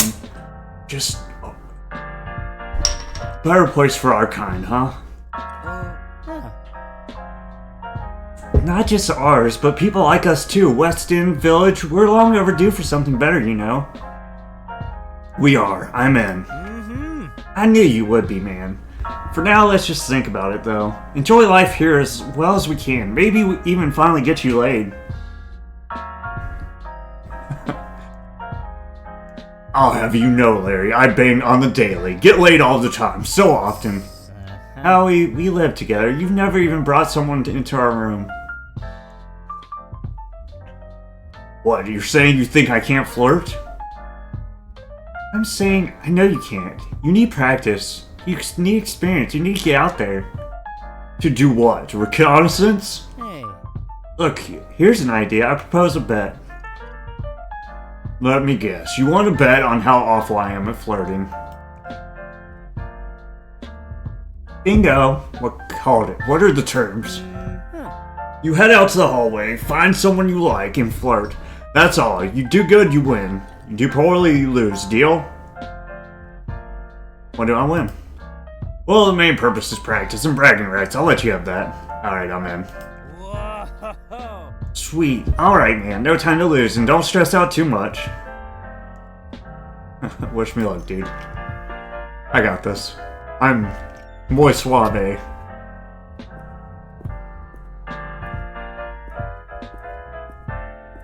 Oh, look at that girl.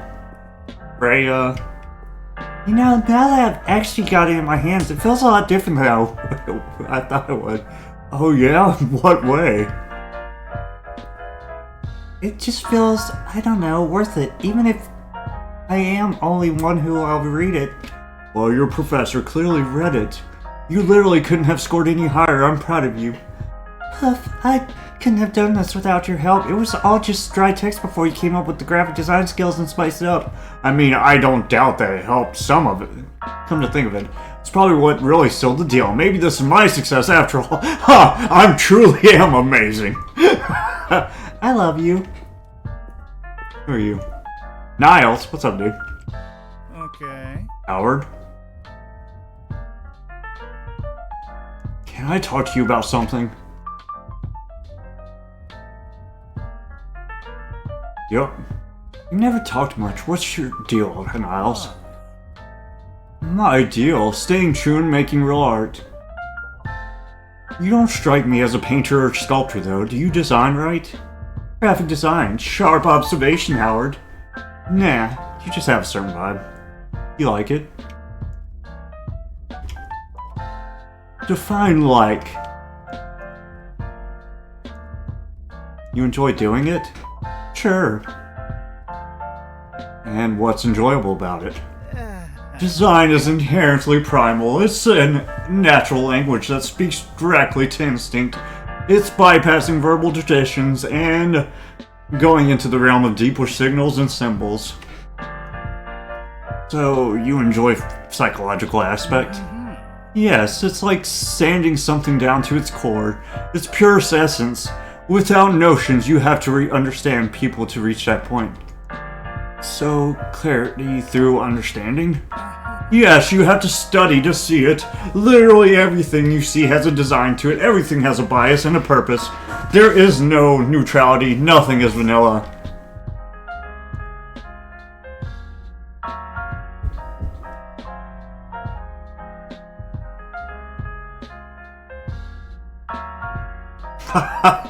Oh, I like vanilla.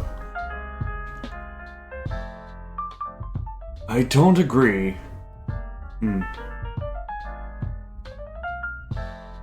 Objectivity is a thing, Niles. With regards to quality, yes. Logic, yes. Design, never. Yeah, well, that's just like your opinion, man. That's a Big Lebowski reference. Yup. What do you make of the university? Underfunded, undercrowded, with a cultural talking point and a ticked box on an informational pamphlet to use to impress people, that's what I think. Same, but that doesn't diminish the work we do. Of course not. If anything, it makes us aware of the impact we have as individuals and the gravity of our personal expression. Yeah, rock on. Oh. So we make art despite this place, not because of it? Yes, there's no money or care going into our programs. No faculty is here because it looks good on paper to have a cultural institution within the university, that's it.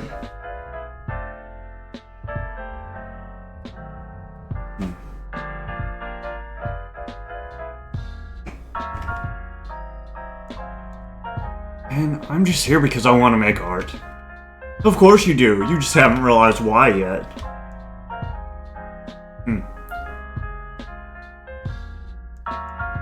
Elaborate on that. No. So dark and brooding and mysterious. Hope that works out for you, man.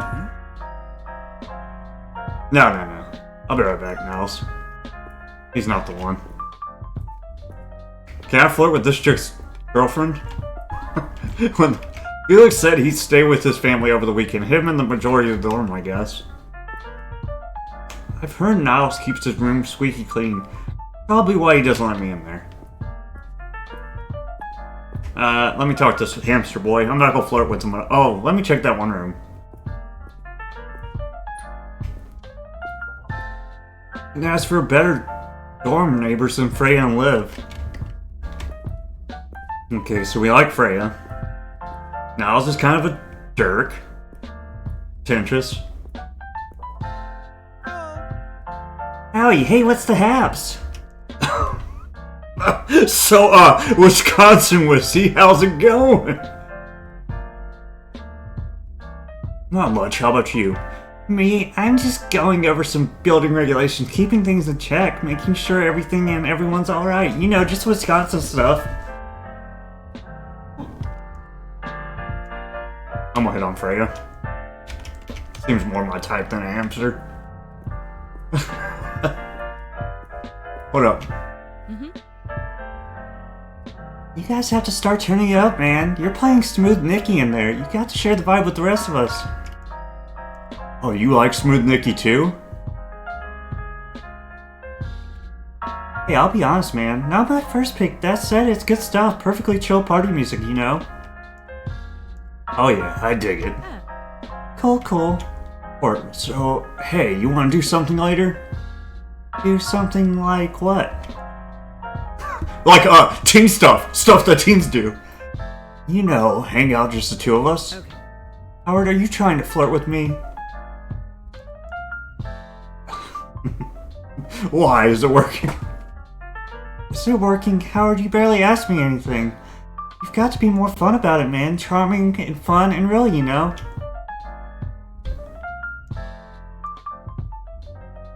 Can you, like, teach me?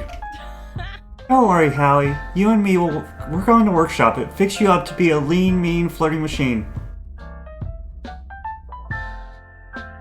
Thanks, Freya. You're so cool, and so attractive, and smart. Yeah. Picture it, Howie. You're at a party, tunes are blasting, booze and smoke heavy in the air, vibes are fan-freaking-dope-tastic. I'm an artsy cutie, and I think you're cute. What do you say? You think I'm cute? Say I'm a photographer, and I want to take a picture of you. Oh, just a picture?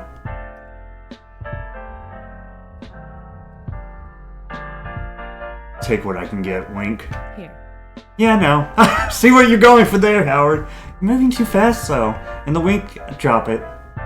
Very few people can pull off a wink.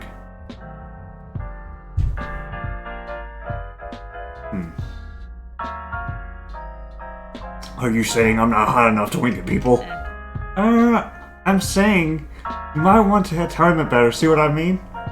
Oh, I see. Wink. Next up, for the sake of practice, hit me with the pickup line. What do you say?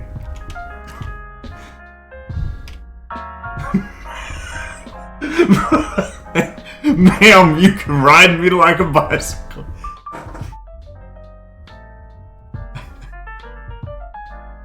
Okay, that's too fast. Hey, are you a branch? Because you could stick with me anytime. Do you like raisins with a nut? Hey, it's really stupid, Howard.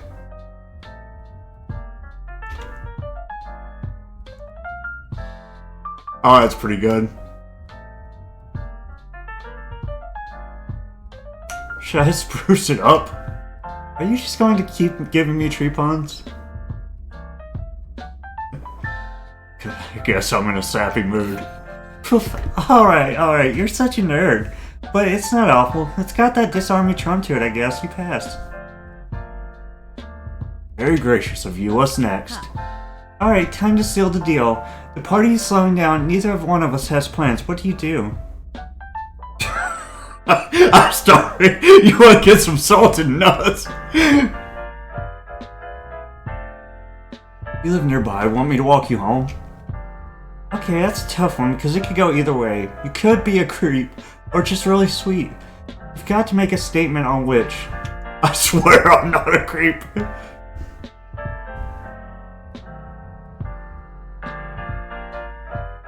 It's just really dark outside. It could be dangerous.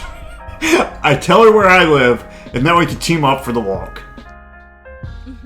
Smooth like peanut butter, man. Clear invitation, not too pushy. I dig it. You're learning, man.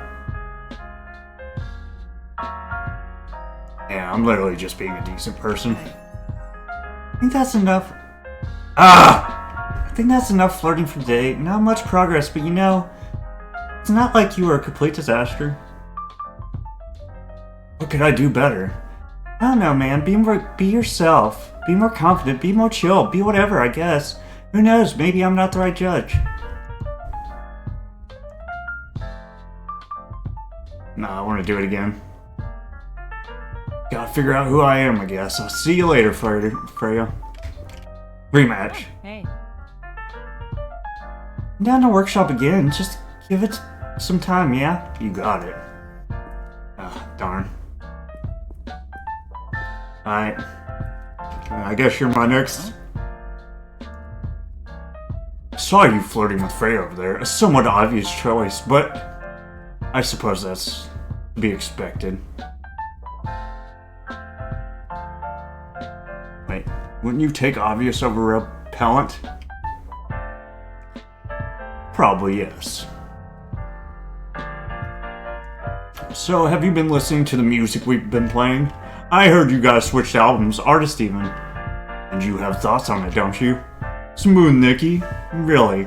I didn't take you for the sort. I suppose it's decent background music. You know what? You're kind of right. Yup. I'll be right back, Niles. Well, that didn't work out.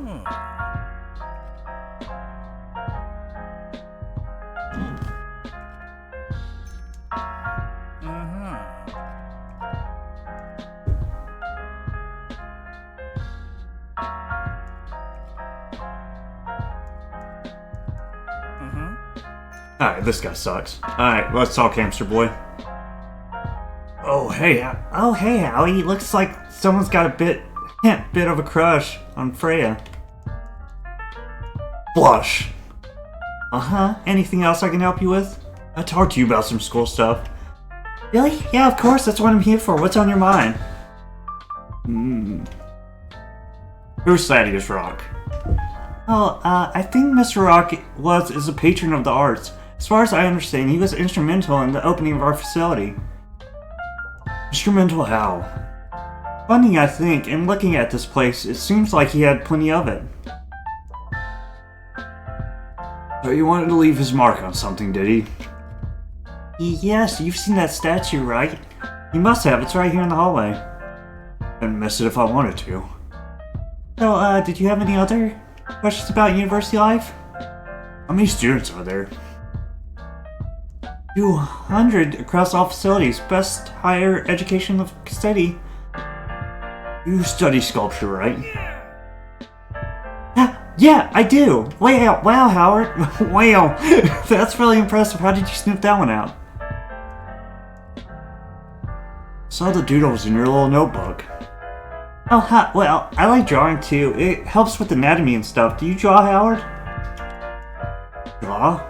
I love to draw. Draw all the time. Draw! Oh, then maybe we can draw together sometimes. Like hanging out, drawing stuff like. Yeah, sure, why not? Sweet, we'll get drinks. I'll get you crayons. Look, sorry, I don't know where that came from, huh? That's okay. I like crayons. So, did you have any more questions about university life? No, that was it. I'll see you later.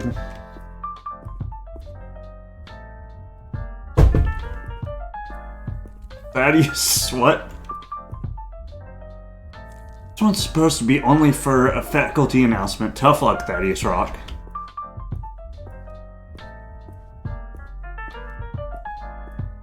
I know I keep saying it, but I really am sorry. Don't know what came over me. It's okay, you don't need to keep apologizing. It's just, things are moving a little too fast. I don't want you to get the wrong impression of me. Don't be silly, I don't think badly of you. I think about you all the time. It was just a bit of a shock. Now I just feel like the thing between us is real. I don't know. I wish you wouldn't say that so much. Say what? I don't know. You say it all the time. Makes me feel like you're not telling me what you're really thinking, like you're unsure. Oh well, I don't know. Crap, sorry. I mean, I know things. I know a lot of things. But I know I love you. Or, I know I love you. I don't know who's saying what. Fiona. Well, that was romantic. You look a lot spookier when it's dark. No offense. Just raccoon things. That goes a lot worse in here when it's empty. Kinda wants to shout something. Hello? Hello? Anyone want to flirt? Brick Babes? Oh. Pee-wee! That's probably enough, Howard.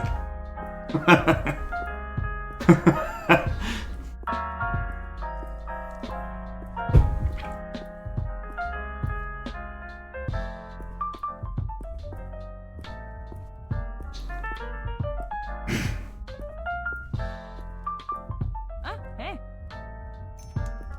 Well, that went pretty well, I think, all in all. I don't know if I won or not, but it went pretty good.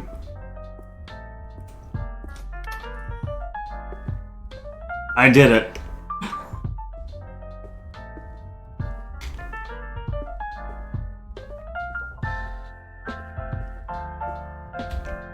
Yo!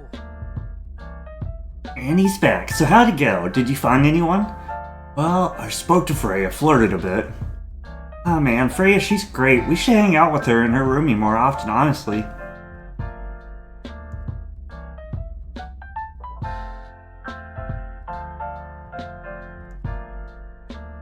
Also, she asked us to turn it up. You two have... No, I'm not going... Bro, I'm the one hitting on her. Pretty sure she feels the same way.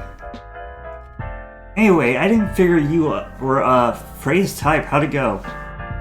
Not great. Yeah? Alright, well that doesn't sound like a total disaster, just a tiny one. Baby disaster, Howard. Not helping, Larry. I'm sorry, dude. Maybe you learned something from it at the very least. Besides, I don't think you're Freya's type anyway. Yeah, at least I got some practice in, I suppose. Yeah, man, you'll get there. You just didn't today, like I said. Don't you dare say. I told you so. Oh, bet's a bet, man. Don't worry, man. I'm not going to hold it against you, only every now and then to frick with you. It was a one-off. Next time I know exactly what to do. Sure, whatever makes you sleep at night.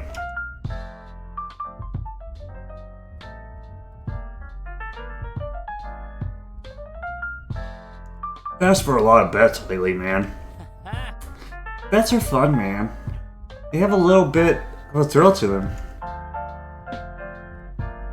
So I just worry sometimes. Relax, you know how smart I am. I'm not going to get myself into any bad bets anytime soon. After all, somebody's got to look after you.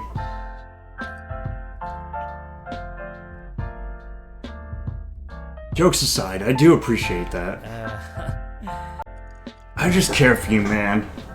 I know I don't say that outright often, but I feel like we both know it.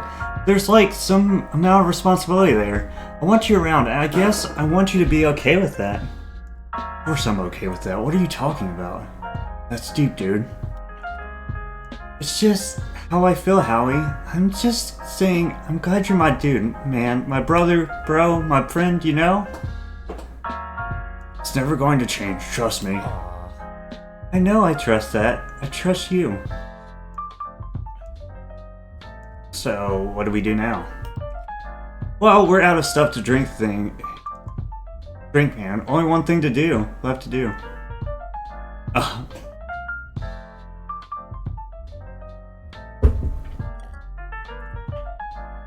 Kissing cute girls. Frick yeah. Huh? No, getting more beer. Oh, getting more beer. Frick yeah. That's right. Come on, dude. There's a guy I want to meet on the way. Sells 6 for cheap. It has a bunch of other stuff, too.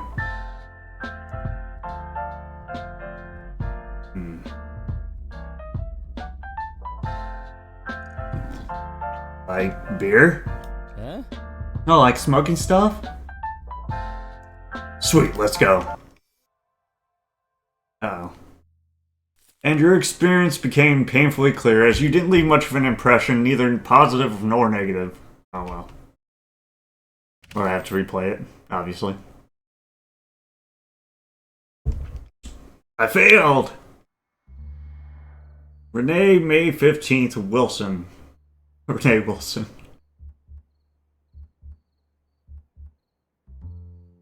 Ah, yes. Who's on the table? Counter's still a mess. Can't just leave it like this. Luca is importantly fiddling with the cutlery. He's just got home from work, and now he's waiting for you to join him. I'll be right there. Someone just needs to clean up this mess first.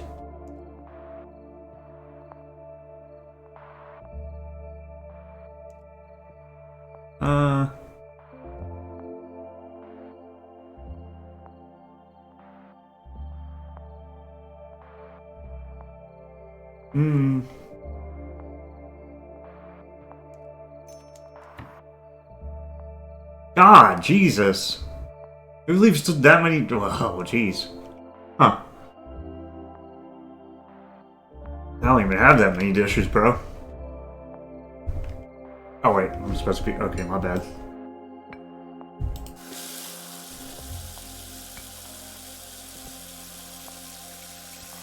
What the heck is that?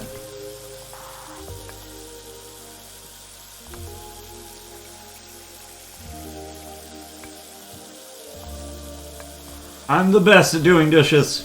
Wait a second.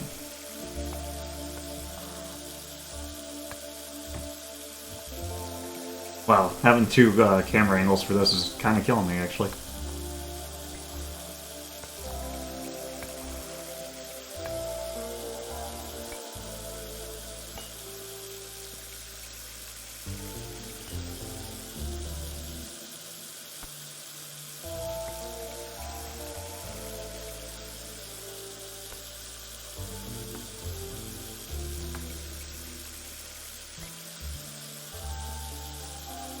Where's our trash can at?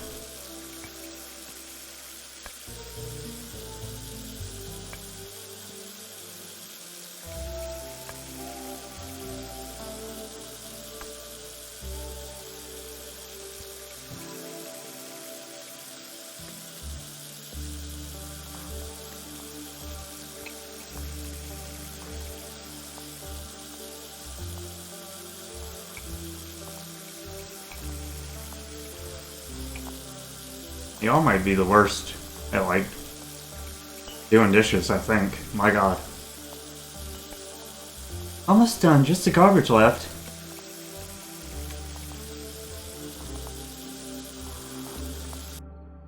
There, all done. Alright, I'm coming, my food's cold, but it's all your fault.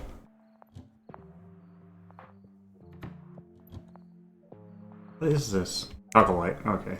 Perfect. The mood! What's up? Hi. Hey, hon, you all done? Come on, let's have dinner. I was actually thinking of eating in the office. There's still so much work I need to do. Babe, can we just spend some time together? There's plenty of time. Work tomorrow. Come on, get that butt over here. I'm going to have to wait for this butt a little longer. Alright, see ya.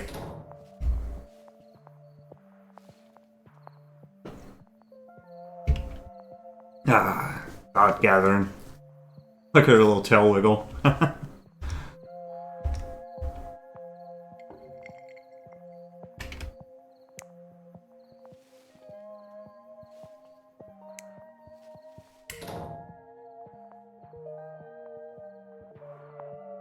Hey there, pretty. Oh yeah, I gotta feed my lizard. Holy crap. Oh. I haven't had dinner yet. I'll have some more work later. What?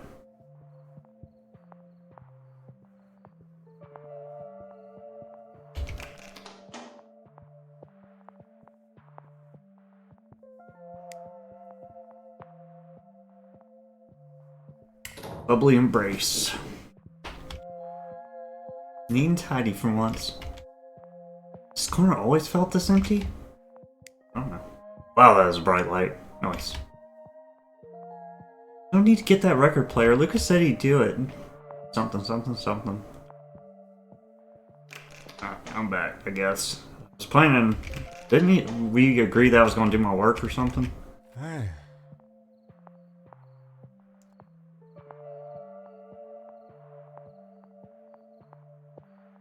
Sure, let's eat. Hi. It looks delicious, babe. Don't know why you keep putting your own cooking down. I think you're a great chef.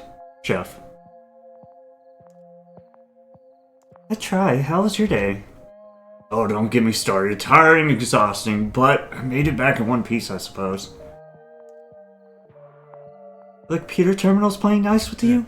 Oh, and yes, it hasn't been as much of a pain lately. I'll believe that when I see it. Guess we'll never find out then. Now come on, your turn. How was your day? Excuse me. I'm glad you brought it up. I actually wanted to talk to you about it. You did? Well, shoot. What did you want to talk about? Well, I looked into some similar cases. You did? And what did you find?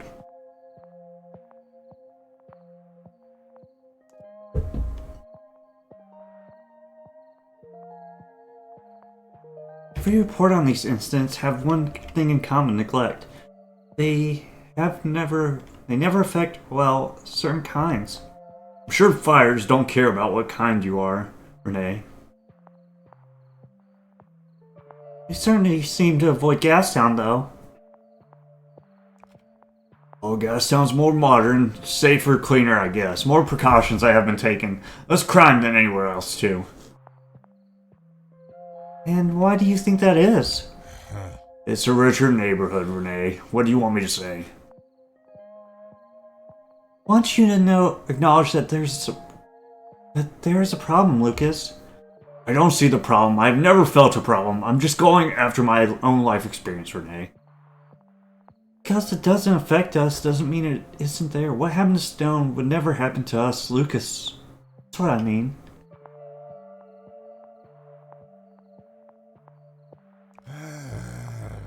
So what? The apes hate half the population? Is that what you're saying? They just want them dead?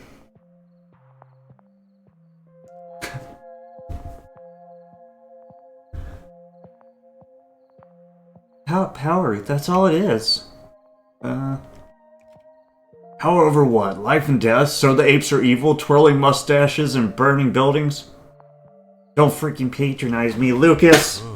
Renee, please. It's just, I'm sorry. I know this is important to you. I know I'm tense. I know the article means a lot. I just had a very long day. Can we not talk about it now?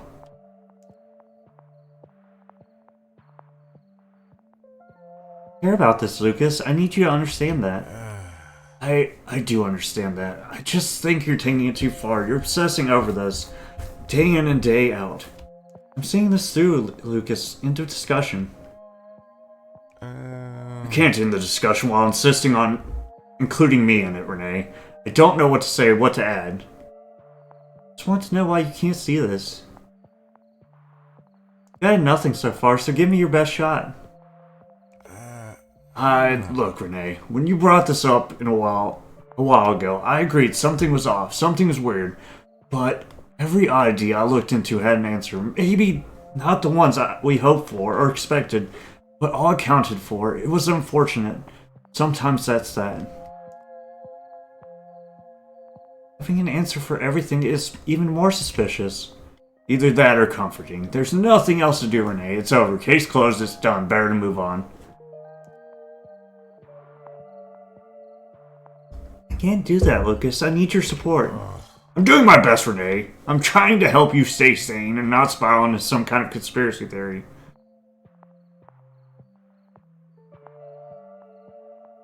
Almost 30 people died, Lucas. Conspiracy or not, it was real to them. I guess so. Alright, I'm not going to push it. Here, let me clear the table. You go rest, okay? You've had a long day. Do you need any help? It's just glasses and plates, Renee. I'm sure I can handle it. Okay then, love you. Psych! I don't think you can. I've seen the sink. You fool. Feel like you suck. Don't worry, I'll be in my office, alright? Can't you? Alright, sure. You do what you gotta do. Thank you for understanding. Bye! I gotta feed my iguana! God! Why can't you understand that?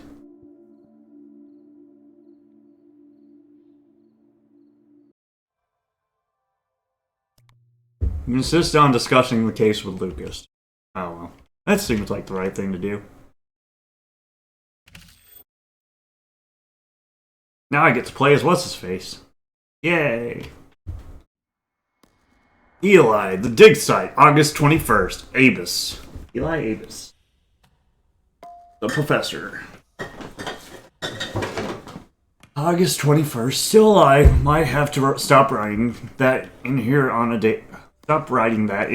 daily basis. Artifact aside, I'm starting to feel safer out here than I do back home. Getting to think the stories we've been told about the world outside the wall have been overblown. The apes have clearly lied to us about the dangers that... Yeah. Maybe the threats have faded over the decades, or maybe they've been exaggerated out of abundance of caution. Either way, I'm not afraid anymore.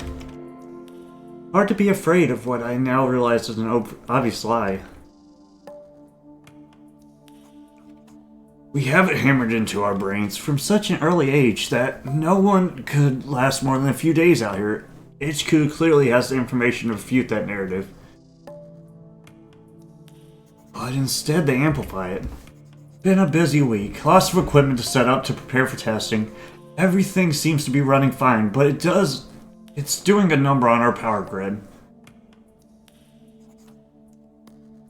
If we hadn't been cleaned off the solar powers on the other day, we would have been in trouble. I don't even want to imagine having to do that last night. After all the unpacking is set up. As it stands though, we're good to go.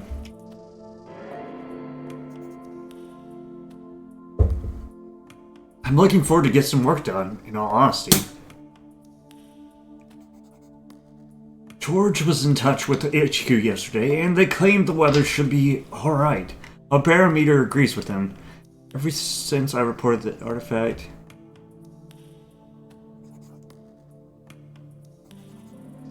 HQ has been especially cold. They weren't exactly chatterboxes to begin with, but their tone feels much colder now. All we get are the barest of instructions, devoid of any emotion. I wouldn't rule out that they're jealous of our find. Field work has always been busy work in the eyes of the higher-ups, but now we're able to lay claim to one of the biggest finds in ages, and I'm just glad we're so far outside the wall. It'll be days before they can send someone to intervene. That'll give us plenty of time to put our stamp on this artifact. HQ still refuses to tell us how to proceed. It's been almost a week and await further instructions. It's all they'll give us. We've decided to push forward with or without their blessing. I convinced George of that. George cares about the procedure for the work itself, not out of fealty. That's why he's been in the job for decades, and also why he hasn't moved past it. He's too focused on details and misses the bigger picture. I had to make him realize that this find is too important for us to just sit idly by. This is a discovery the likes of which have never been seen. If something were to happen to it while we wait around hoping for headquarters to make a decision, I don't think either of us would be able to forgive ourselves. I'm excited to start testing. I need to know what it is, where it comes from. Ever since I laid eyes on it, I felt a strange feeling of purpose, almost like there's a connection between us, like it's already a part of me. Underline the last sentence. In our first phase of experiments, George and I will be testing the artifact to see how it reacts with other elements. Given its unpredictable nature, George and I will be taking every possible precaution at our disposal. Given my credentials, we've agreed that it's best that I take the lead. What I really hope to figure out is how the artifact has managed to remain this animated after having been isolated for decades, maybe centuries. Seemingly without sustenance, my current theory is that the artifact, strictly chemical, reacting strongly, defies current scientific metrics. Given the artifact's unpredictable nature, George and I will be taking every possible precaution currently at our disposal as we move forward.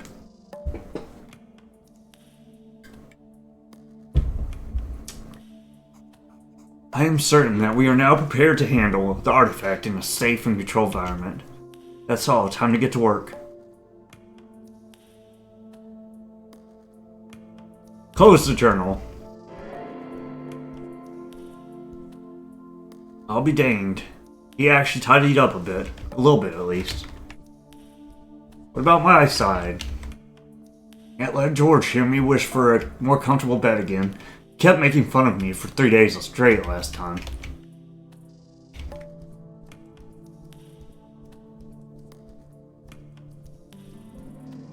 On a clear day, you can see pretty far from here. You still can't see the city, though, just sand.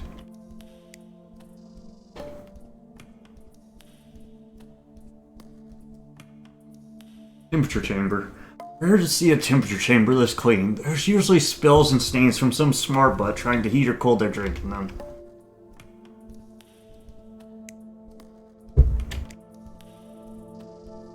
Humidity chamber. The old SR-300 in remarkably good shape for a corrosion chamber. Chemical station. I remember asking what we needed a full chemistry set for. Now we know, I suppose. Cooling sprays. Feels like we're finding new use for these things every day. Is that coating sprays or cooling sprays?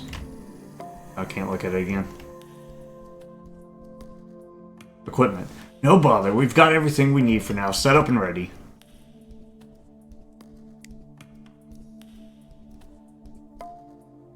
Doing a lot less digging lately. Won't hear me complain about it.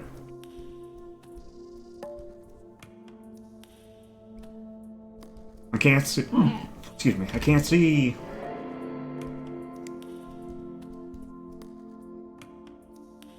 touch it. Oh, I opened it. Nice. Well, whatever it was in there is definitely ruined now. Oh. I hate coming down here. Good thing we have bigger things to worry about. Right now, well, I say good. We could spend years out here digging all this out of the ground. Would probably still feel like we'd only be scratching the surface. What happened if I didn't leave the box open, I wonder? It's time for science. Look at those windmills.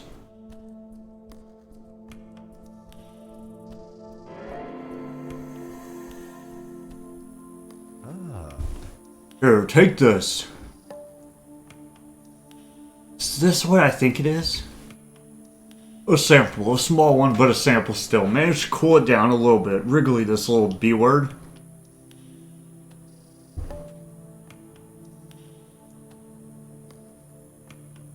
Did you have any problems? A little bit. Handling this little thing gets nerve-wracking sometimes. Lucky for you, I'm the one doing it. Not you. I'll handle the artifact just as well as you do. Just a bit of banter. Come on, Eli. We've been out here for months. One would think you've lightened up that you'd lighten up eventually. I have lightened up, George. What more do you need, jokes? You telling jokes, that'll be the day. Now come on, let's get started. Glad to see you so enthusiastic about my suggestion. What can I say? You made a strong case for it, and I expect you to keep that up. What should we focus on?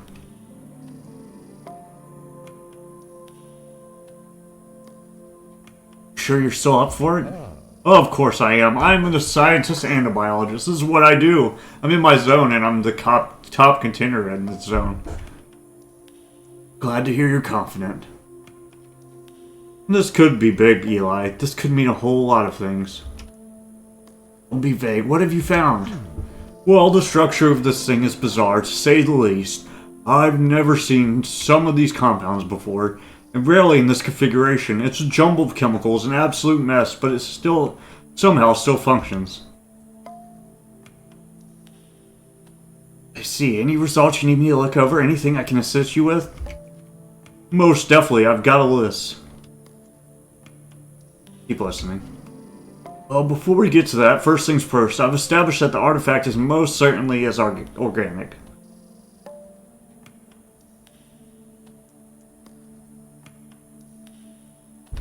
Is it alive? So it would seem. The same way a plant or an amoeba or cell is, I suppose. Sentient, sapience, too soon to say. Black goo never really screamed intelligence in my book, but it's been a strange couple days. I see. Have you tested how it reacts to other non-organic matter? Just very briefly. It adapts to outside forces very quickly and almost molds itself to fit into whatever its current environment is. I'll need more details than that. My working hypothesis is that this thing is constructed out of a tissue similar to muscles, albeit a lot more fluid, and its resting state appears to be wet, relaxed, and in a mostly liquid form. And it adopts a state when exposed to certain elements. I think it'd be best for you to see it for yourself. Try to change one of its properties individually. See if you can make it wet, relaxed, solid. Leave the rest as it is.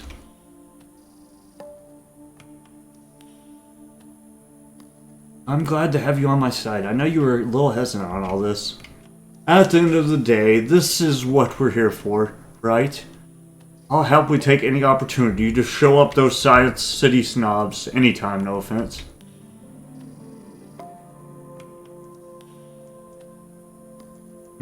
How come you dislike Science City so much?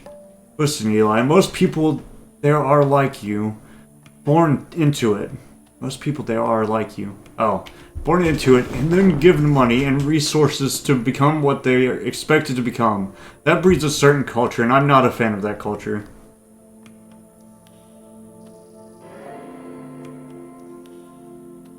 Did people give you a hard time? Do they still? I ignore them. Most of those craps aren't worth flushing.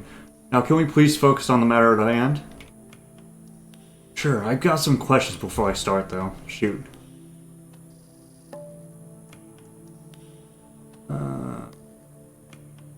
I know what to do. Anything I need to bear in mind? Well, due to the nature of the experiment and the sample itself, testing might be difficult. Any given test will most likely affect the sample in multiple ways. You're going to have to get creative with it. Creative? Not your forte, granted. Try to make sure the changes cancel out each other. Got something wet, relaxed, and solid, and one of the chambers would change it to be agitated and solid, and you'd only end up only changing one property of the sample. Do you understand what I'm saying? Completely. Sample wet, relaxed, and solid. Let me know how it goes. I'll be right here if you need me. I'll let you know when I got something. Okay. So we're relaxed already. So we should freeze it. Temperature chamber. With this, I'll be able to expose the sample to extreme temperatures. Science! I'll need to transfer the sample to this dish and then place it into the chamber. But how? Oh, do I grab it here? Huh. But, what?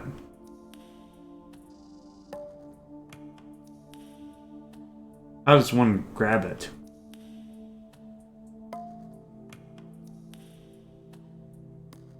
Thank you.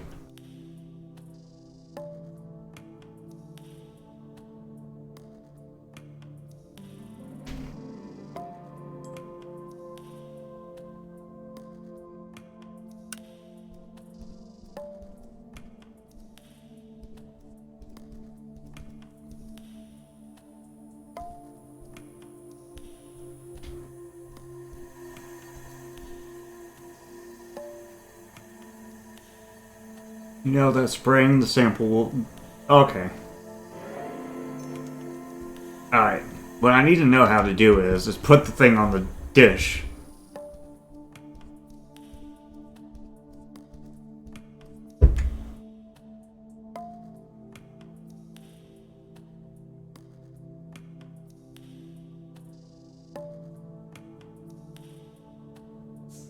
Oh, there we go.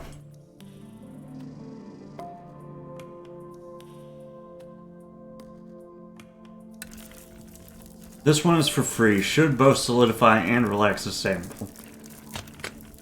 Easy.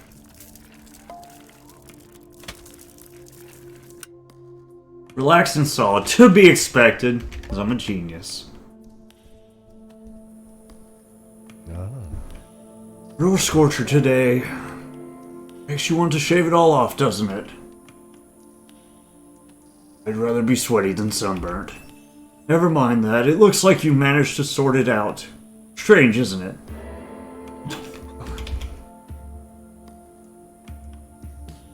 Easy enough, but yes, strange. Bet you never thought once in your life you'd be experimenting on a tiny glob of goo, huh? Glad to hear you used appropriate technology. Goo. Psh. Well, with that out of the way, I will need you to start testing out some of my hypotheses. I thought I was the one taking charge of the experiments today. If I recall correctly, the wording was, we need to do this. Thus, we're doing it. See? Simple. So, where do you want to start? This thing survived as long as it did, I presume due to it being in such a relaxed, fluid state. Hibernation of some sort, I'd wager. Slowing down any and all gestation to conserve energy. That's the logical conclusion, at least from a biological standpoint.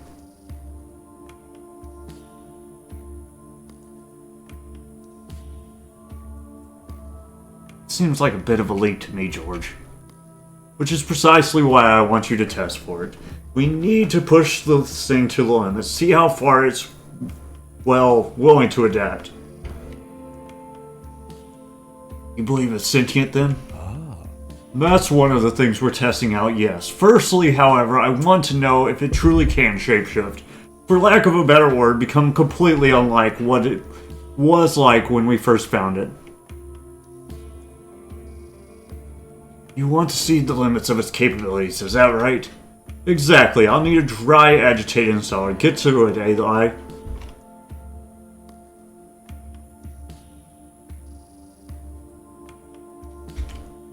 What are you going to do? I'm going to subject it to, well, some of the corn snacks I brought. See if it's hungry. That doesn't seem very scientific. Nothing lives forever. We all have to eat. This might include little Bobbly here. Good luck. I'll be here if you need me.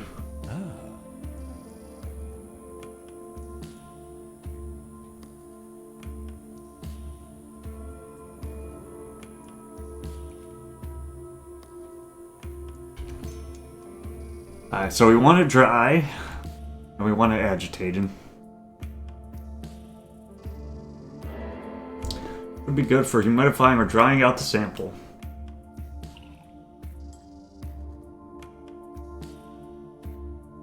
Salt spray should agitate the sample, probably solidify it too.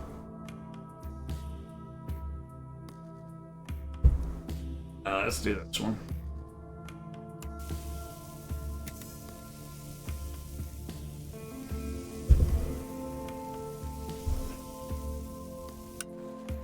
And now it's agitated and solid.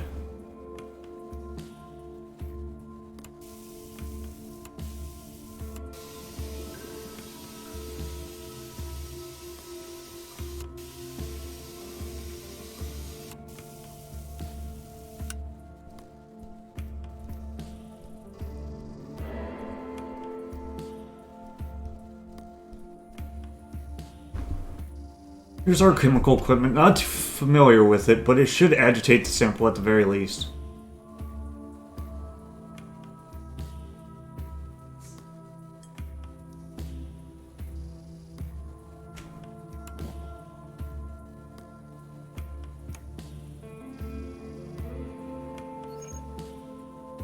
Opens up the agitation compound.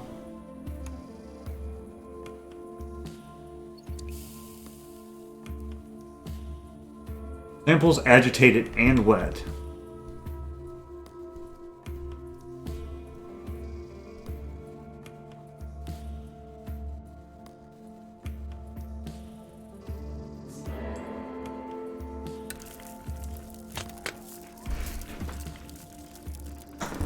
Alright, I need you dry, boy.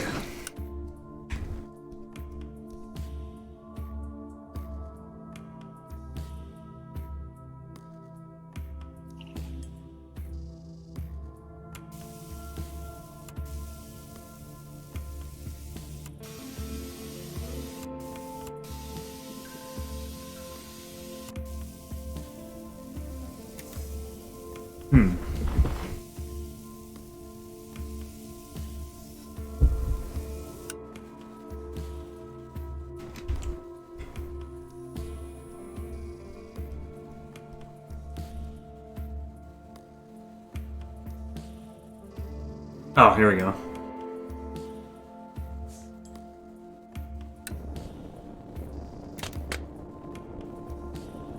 Science, baby! Okay, now it's liquid and dry.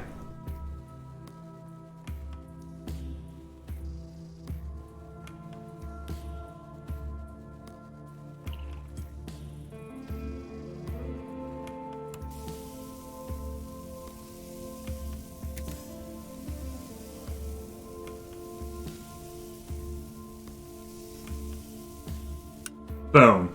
Now it's agitated and solid. I'm a genius. You know, it's my nephew's birthday tomorrow. The little guy's turning 6. I'm not jinxing it. Congratulations. Anyway, looks like you got it. Yeah, that's what I was hoping to see, I suppose.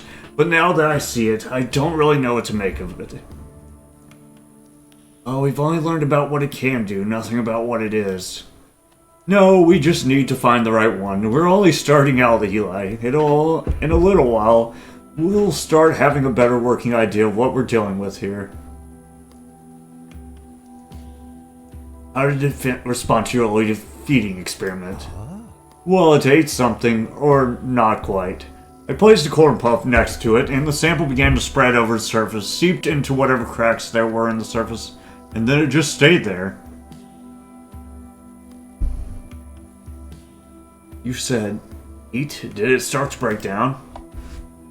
The outermost layer, yes. It just latched on to the rest. It didn't even begin to break down. The rest of the piece I gave it, once I pulled it out, it was dry as before, like someone had just licked it.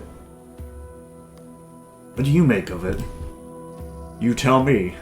It's alive, it must be. It's alive! An organism, then. That's unlike any microbial culture I've ever seen. Then again, this is the furthest I've ever been from the city. So a type of primitive life form capable of sustaining itself in the wasteland? Excuse me. I was thinking something similar, yes. I think there's a few simple tests we could do to see whether or not that is the reality of the situation. What do you need? We're close. It being dry and solid makes sense, but the way it handled the piece of food, try making it dry, agitating, and liquid. What would you be doing? Observing, mostly. I've tried a variety of stimuli, but now I think it'd be better just to watch it. Move it into a taller container, see how it behaves. Good luck. Just watch. Observe scientifically. Don't do your jobs, Eli. If you say so.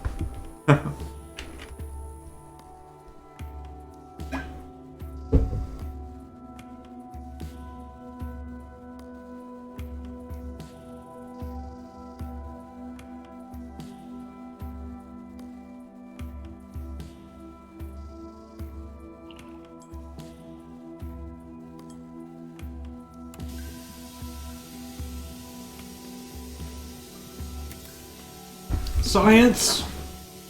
You blinded me with science, boop, boop, boop. You blinded me with science! There, liquid and wet. That's not what we wanted.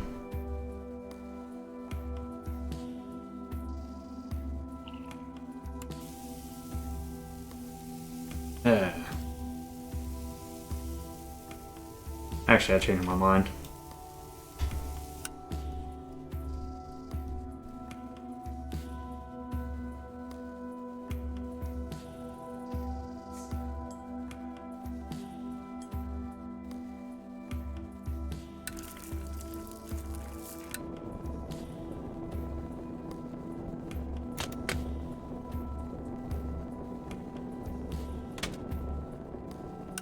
Nice. Okay, now it's liquid and dry. Haha, science, baby!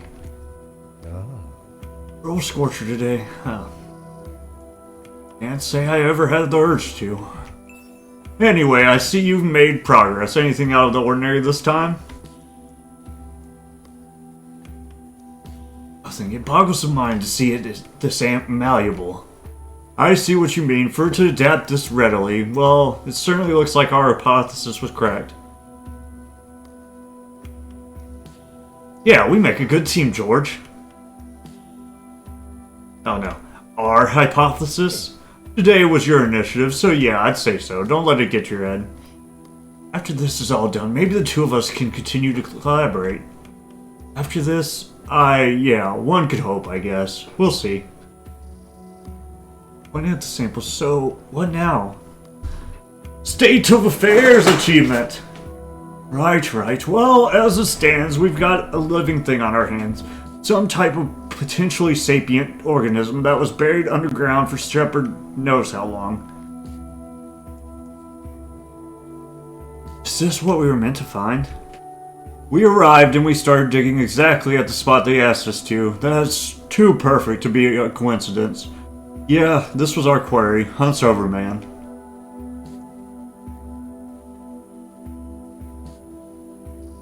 It was sealed in a metal pod. Why? Certainly didn't trap itself in there, so someone or something placed it in a container to seal it away.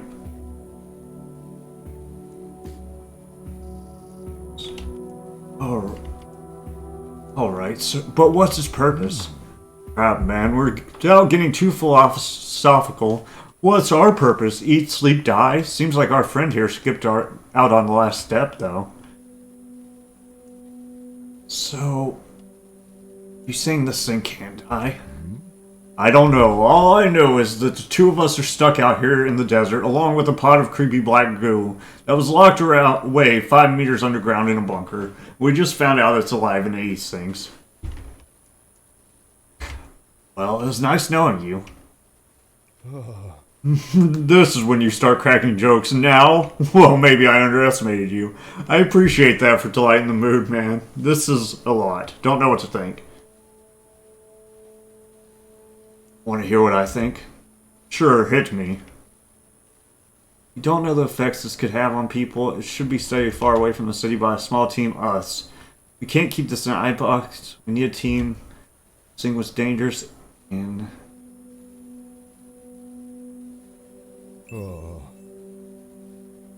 You sure about that? Clearly this thing is dangerous. You're just not just making a compromise out of pride.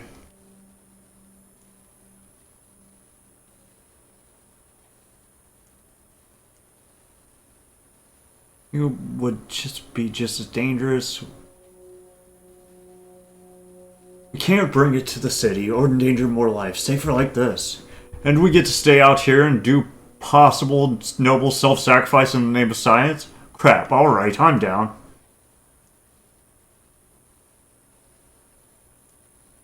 Very dramatic, but yeah, we'll be partners. I guess we will. Look, man, this has been a day and a half. You mind marking down our progress and conclusions in the research ledger? I think I need to clear my head.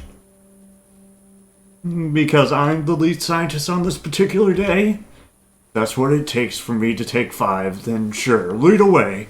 The ledger is over there on the table to your left. Sure thing. Huh? The left?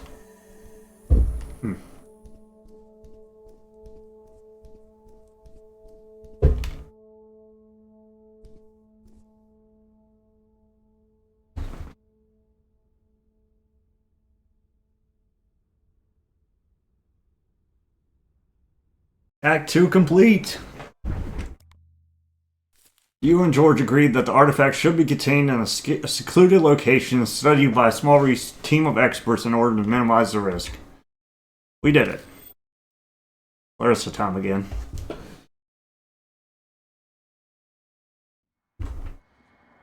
Barissa, the Industrial District, age 24, Bloodworth.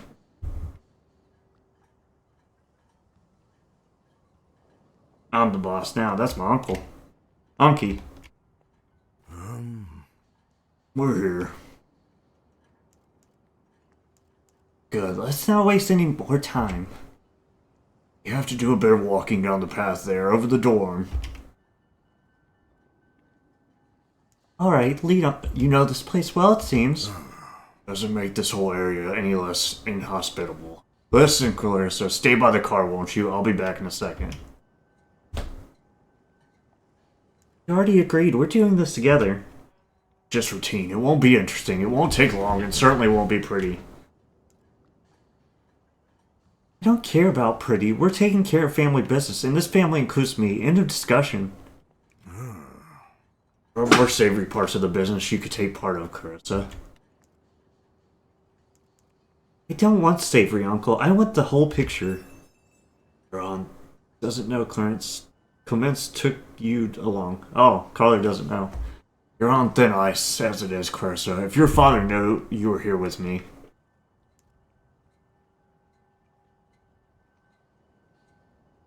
He'd be furious. I know. I don't care. He'd be even more furious if you come back asking questions. Not just at you, but at me as well. Let's not take that risk.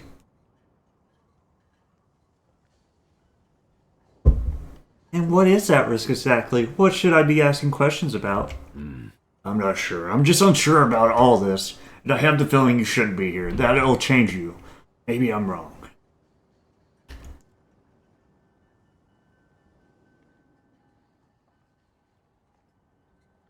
No intention on changing. I just want to see clearly. Seeing things is one thing. Seeing them clearly is another. Are you certain you want to come with me, Clarissa? Yes, let's go. Let's go! Haha! Wait, I'm going this way. Haha, I'm leaving. Why do I move so slowly?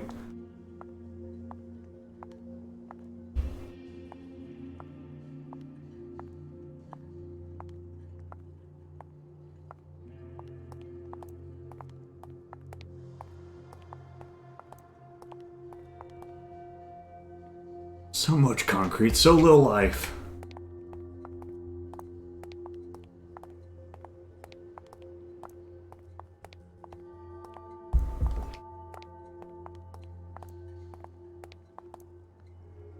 A bottle of whiskeys and stale dried plastic. It's been here so long it doesn't even smell anymore.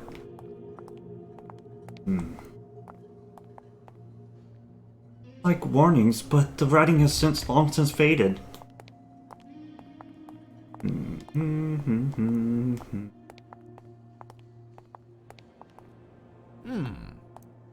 So we usually refer to these things as, well, cleanup or a sweep. Of course, back in the day, we called it a touch-up.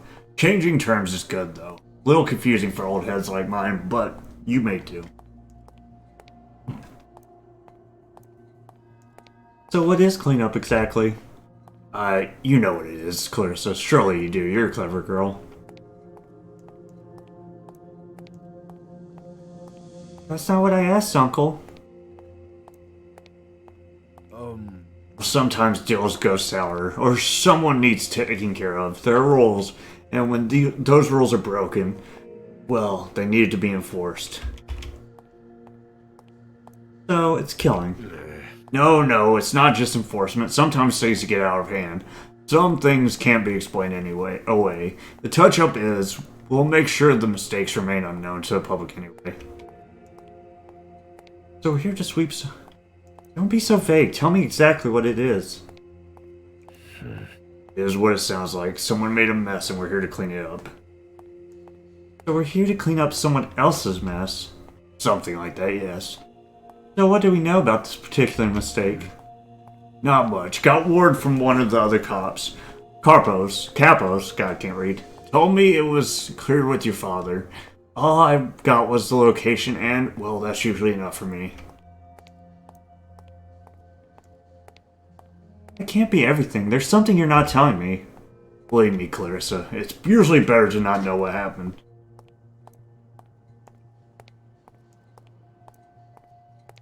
Another capo. Who is he? Another capo. That's all that matters. You don't think that's a little naive?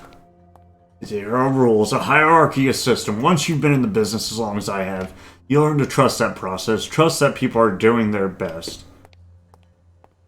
What if someone isn't doing their best? Doing the opposite, even? They're talked to, set straight, reprimanded by someone in charge. Whatever's deemed necessary.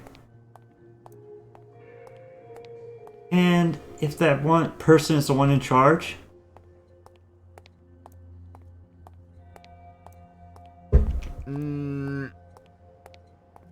What are you trying to say, Clarissa?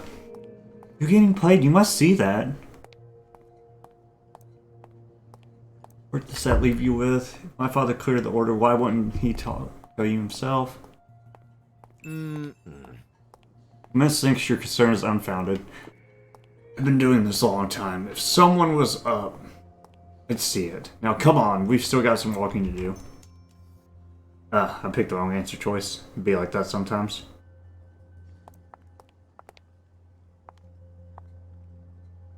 Clarissa, are you coming? Yeah, I'm not turning back now. Psych! It's a setup! It's like it leads up to a bunch of apartments. Can't imagine this ever being a nice place to live, though.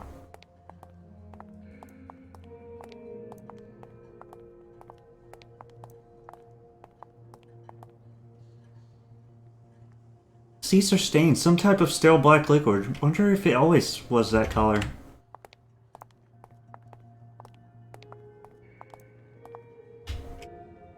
still in decent shape. Good to know that we're all dead and gone. Plastic and rubber will live forever.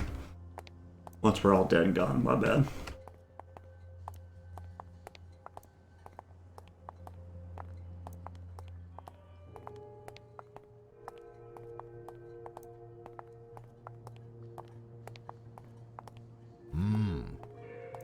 Never been out this far, have you?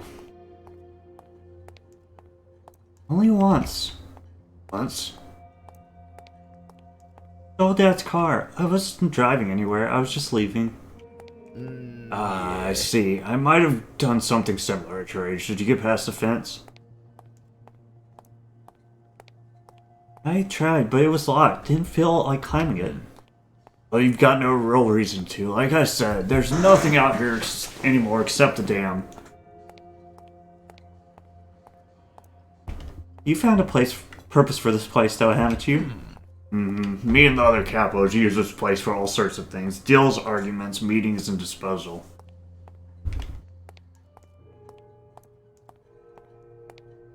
Deals? Yes, back in the day, it was mostly about territory, drawing lines, settling disputes, business deals.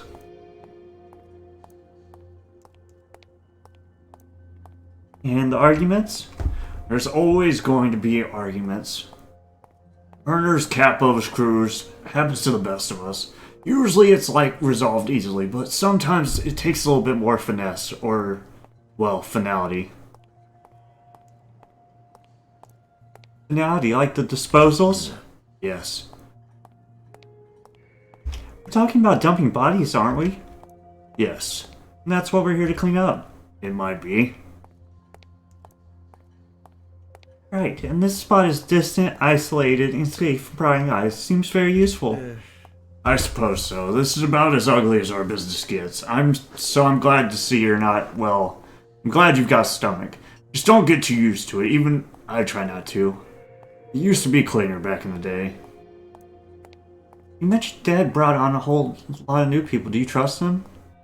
Your uncle, things were just as brutal back in the day. Wish we could... New people.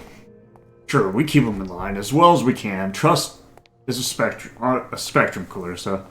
And we only trust with as much as they can handle. It's not like the old days, but it's what the world is nowadays. Maybe it doesn't have to be like that. What do you mean? It all started with my father's leadership. A rotten kingdom is only as rotten as its ruler. Maybe there's hope in the line of succession. You think you do things differently?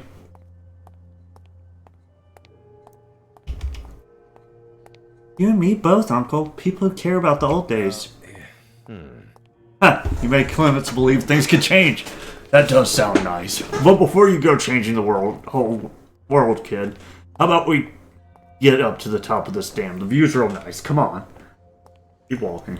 My nose. Oh my god.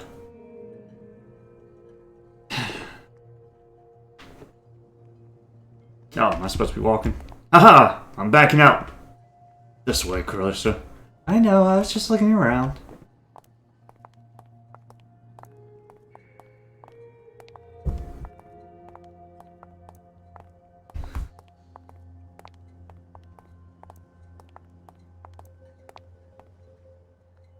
Rushed it shut. Makes you wonder how structurally sound this place is.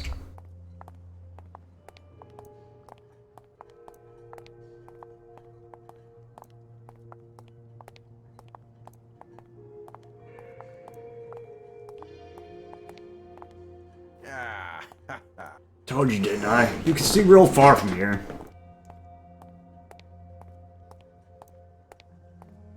City seems so distant, so minuscule.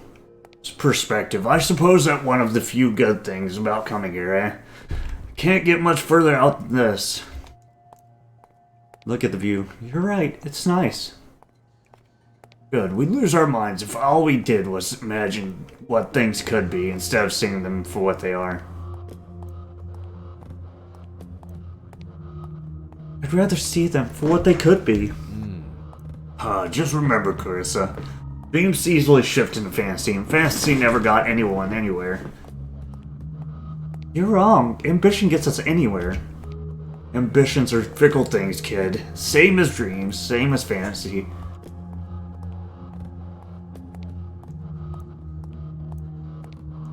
Only if you lack the conviction to realize them. I know you want to change, Carissa. But you can't force that. If you do, you end up changing nothing.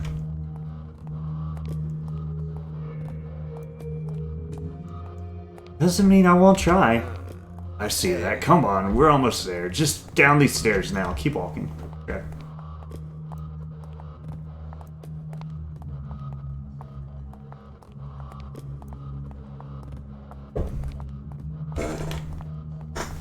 You know, it'd be really cool if somebody, like, released a prequel and then, like, it actually changed, like, the base game play. I know that'd be, like, near impossible, but it'd be really cool.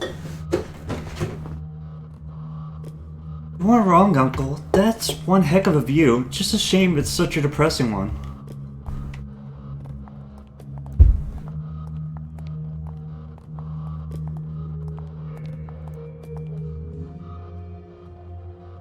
Not sure if that's a city in the distance or just more of this.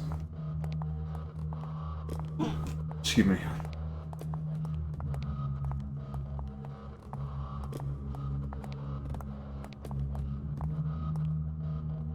What's that smell?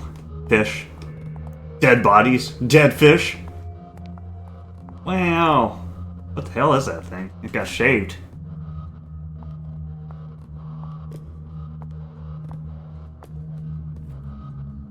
Below the pier, soaked in seawater and partially covered in kelp, rests a cocoon of rags, concealed content betrayed by the tufts of fur and skin sticking out between the wrappings. Look closer at the body. A thin, frail hand sticks out on one side. On one end, 2 feet, mangled and twisted, and on the other you glimpse a young face. Look at the face. What little you see of the eyes are glazed over, and still the features are delicate, pale, lifeless, and distinctly feminine. This is or was a young girl. Examine the body. Even after being subjected to the elements and tossed around, it's clear to see that the body has been wrapped with little care. Loose ends washed up against the rocks make it clear that only a slight few of the wrappings hold the body in place. Around shoulders, arms, and waist. So look at the feet. The color of the fur has faded, but the shape and contortion of the feet seems, even from a distance, unnatural and painful. She's what, Uncle? Go on, tell me. Just a kid. Just a little girl.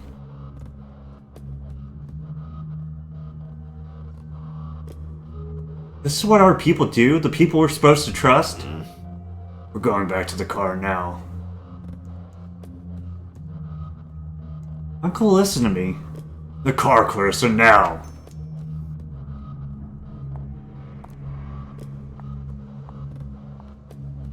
The place doesn't smell like the waterfront in the city. It's stale and cold.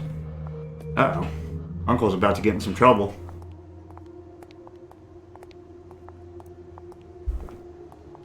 I should have said, let's get to work. That would have been messed up.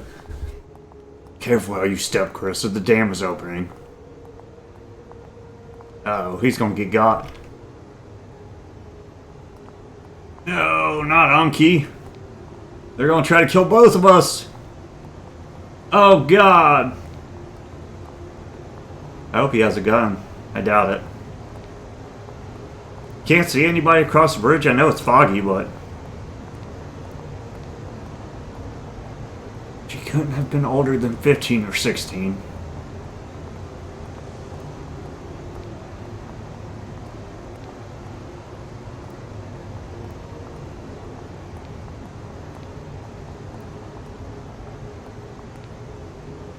Where's the ship?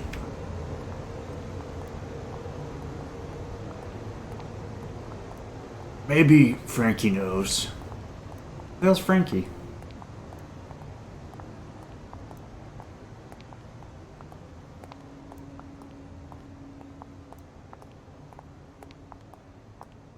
Something's gotta happen here. They're not gonna just let us walk back. 0% chance.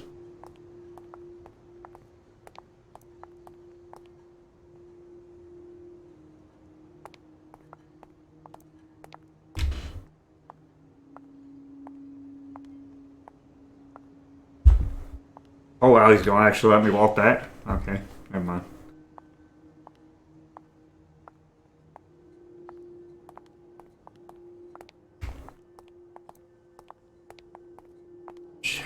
It wasn't always like this.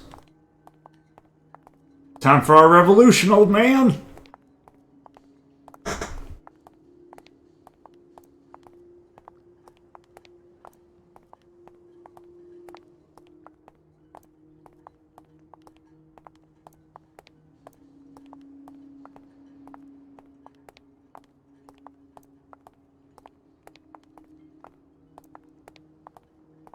Find a spot for her somewhere.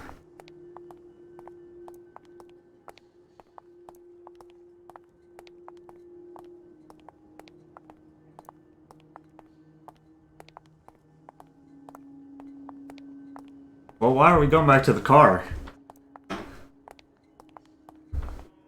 Kinda left the body back there, unless we're gonna walk all the way back. Or we just... Unless we can drive over there, but... Stay by the car. Don't tell me what to do, we're in this together now. Carissa, stay by the car.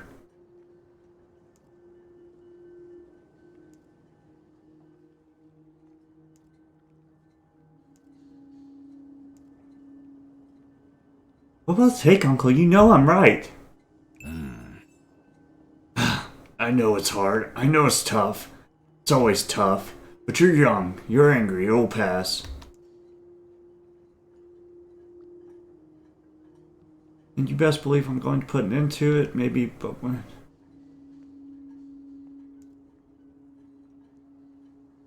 Won't pass. Nothing will change until I change it. Oh. This one. Darn right I'm young and angry. Darn right it's tough, and you best believe I'm going to put an end to it. And just what do you propose to do? Walk into your father's office and ask nicely?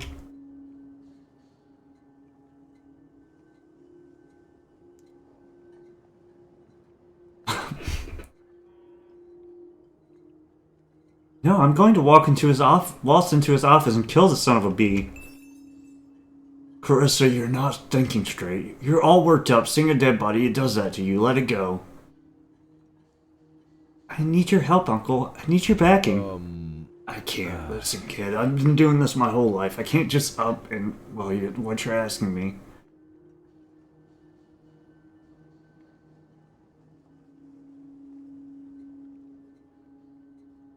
I don't know which one to do. Going to happen with or without your help. Better to be on the right side of history. We'll talk about this later. When you've calmed down. Don't forget we're here to do something. Stay by the car. I'll be right back. No, I'm coming with you. No, you're not. Stay here and cool off. I'll be right back. You could use my help. You know that. That doesn't matter. You don't need this right now. Crap, I don't need this right now. And you have to cool down. End of discussion.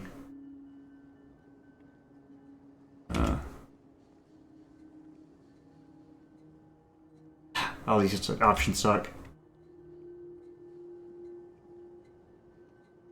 Alright, enjoy your touch-up, old man. I'll be right back. Stay by the car. Well. Vince is unconvinced that you're able to change anything. Well, darn. God darn, I tried.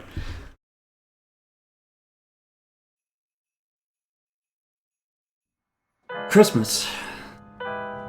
Howard, third year gas town, Lotor. Jesus.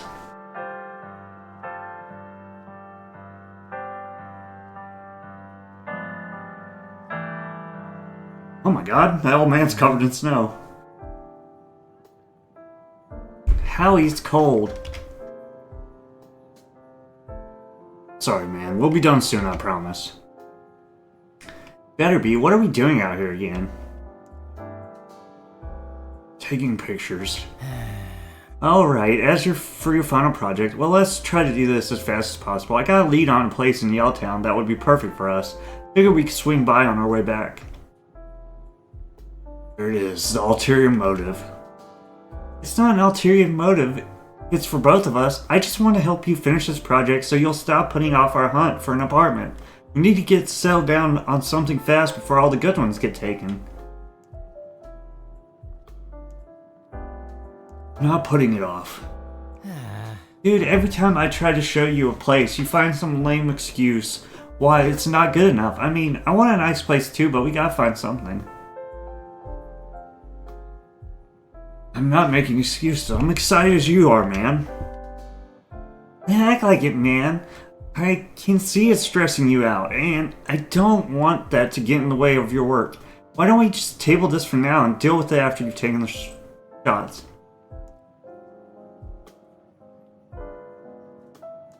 That would be great. So this final project of yours, where do we start? I was thinking of taking some portraits, honestly. Here, just photographing people on the street? What's the plan exactly? I want to show off the real gas town, not the image they're trying to portray. That's not a bad idea. No lighting sets, no backdrops, just real people. Sure, I can get behind that. Yeah, I'm a natural-born detective. I mean, you've been pretty decent at our little guessing games, I'll give you that much. Like I said, natural-born. Alright, enough talking. We take the portraits and that's that, right?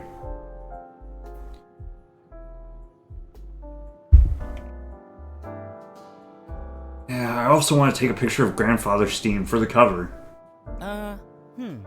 Yeah, in that case, it looks like we might have a problem. Did you get a good look at that clock yet? Investigator. I noticed looks like one of its hands is missing. Weird, think it fell off? By itself, no chance. Someone or something or someone must have broken it off. You think? What a weird thing to steal. What now then? Time to do some detective work. Heck yeah, so ready to go? Just, for no particular reason, can you run all this by me one more time? Oh, ready.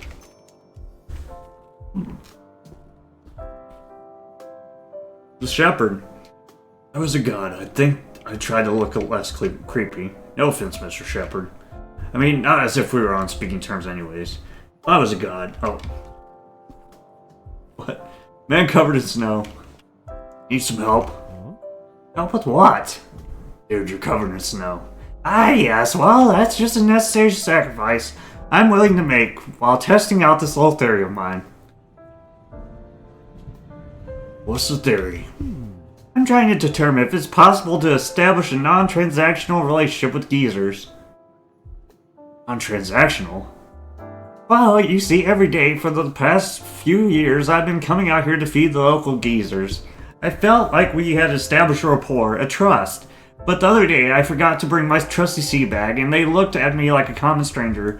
It's then that I realized that maybe I've just been a middleman to them all along, a bag bearer.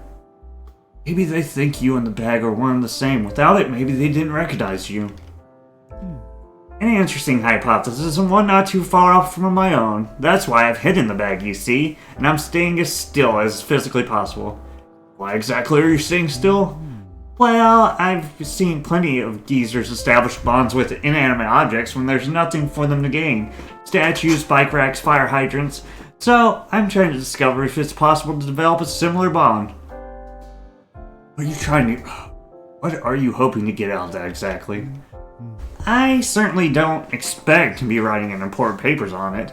If that's what you're asking, it's interesting enough in its own right to think about geezers and their perception of the world. Don't you think? Sitting here motionless and observant, it's a pleasant enough deviation from my normal routine. Normal routine as in a job? Happily retired, thank you very much. And I'd wager you, since we're on the topic, don't even have a job to retire from. Let me guess, you're a student. How'd you know that? Your voice, youthful, yet to be marred by the realities of life. I'm guessing you're here for the purposes of an assignment. Either creative writing or photography. Thaddeus Rocker. I taught a few buildings down from yours. You see, the Chauncey Billingsley Department of Physics. I'm guessing Chauncey was an odd name for himself, but he was long before even my time. I digress, though. Is there something you need? I was wondering if I could ask you some questions. Alright then, what can I do for you? Mind if I take a picture of you? A picture of me? Why? Why not? Well, it stands to reason that you would have, well, a reason, in which case I'd like to know the reason. Isn't active photography enough of a reason? The act? How do you mean, boy? You piqued my interest. Reason is born during the act of photography. The quality is only known after the picture's taken. Art is expression, and as such, needs no reason. I don't need a reason to smile, but either do I. Ha! Never thought of it like that before. I suppose that's why I never lectured in arts, huh? Very interesting, my boy, and I won't argue. Shoot away. Can I move it? I can zoom. Oh, here we go.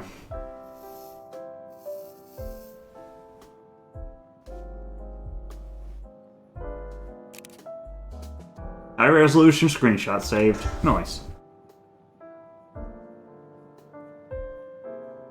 All done? Think it will come out alright? I didn't move, did I?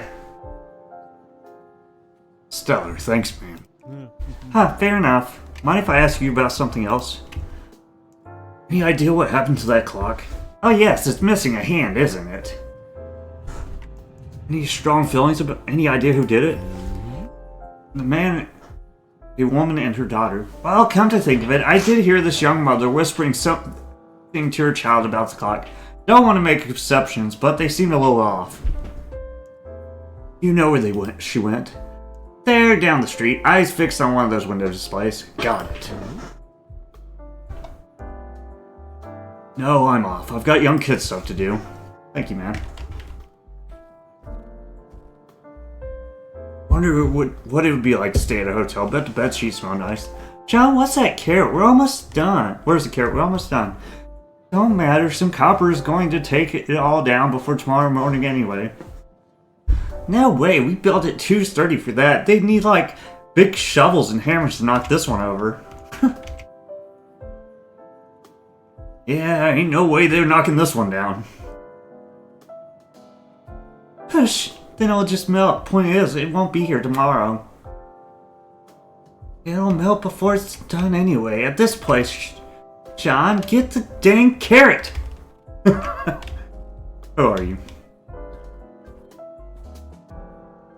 Got thrown out last time. I tried to take pictures in there. Here. Guess they really don't want anyone taking pictures of the clientele. Wonder why. Goddess isn't real, is she? Of course she is. She's as real as they come. Shut up, Paul. You're just trying to rile us up. No, I'm not. Goddess is as real as you and me, and she loves sneaking up on little children, creeping into their bedrooms at night, and biting their toes off. Eek! I said shut up, Paul! If she was real, she'd only be coming for mean boys like you. That's what Mom said.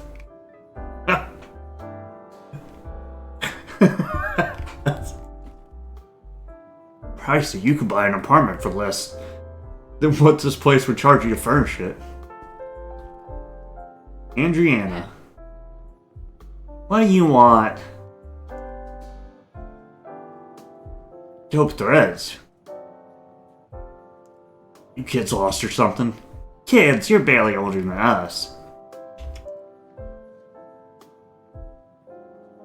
Exactly, kids. Alright, old man, what do you want? Hoping I could ask you a few questions. Uh-huh. Can I take a picture of you guys? I knew you were a creep. Called it the second you walked up by with that hophead. It's for my photography class. I'm a student of Thaddeus Rock. So what? You just pay someone to teach you on how to use a camera? What are you, too dumb to read a freaking manual? Nope, too lazy. Well, at least you're honest. Tell you what, you hook us up with some smokes, we'll take whatever creepy photo you want. Deal? Or am I supposed to get smokes? You're a big boy. Figure it out. Anything else? About the clock over there.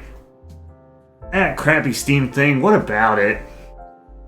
A hand's missing. Any idea who did it? How am I supposed to know? It's a busy street. I mean, I guess I saw the mother hanging around with the clock with her kid. But that's about it. What mother? Down the street, back the way you came. They keep smearing their faces on the glass window over there. Got it. Yeah, I'm out of here.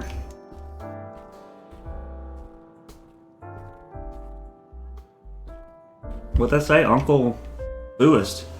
That's a lot of booze. Somehow I doubt they've got a student discount on beer, though. There they are.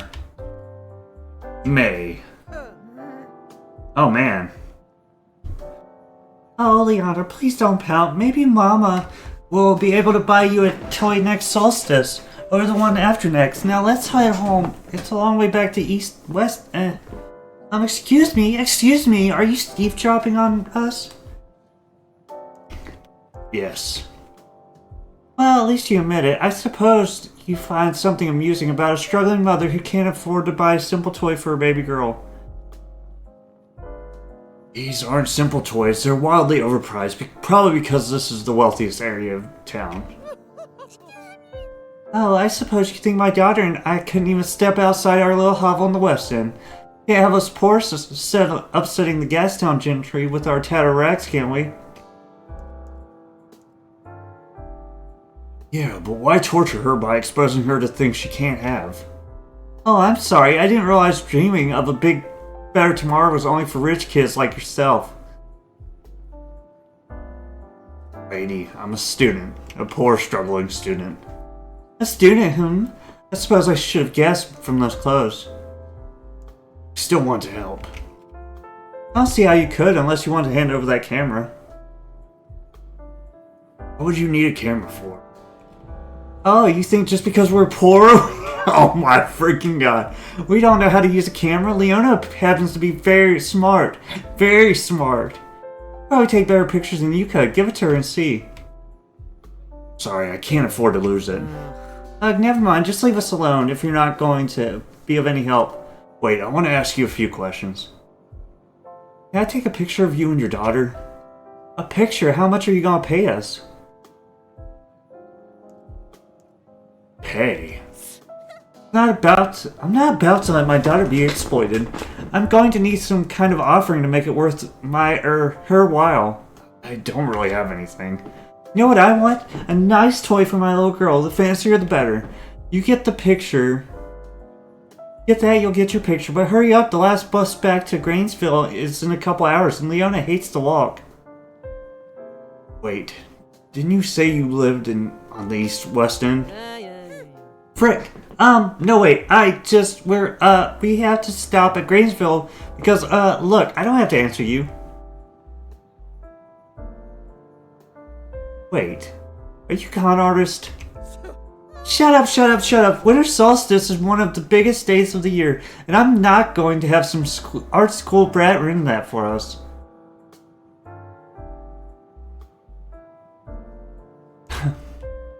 What is...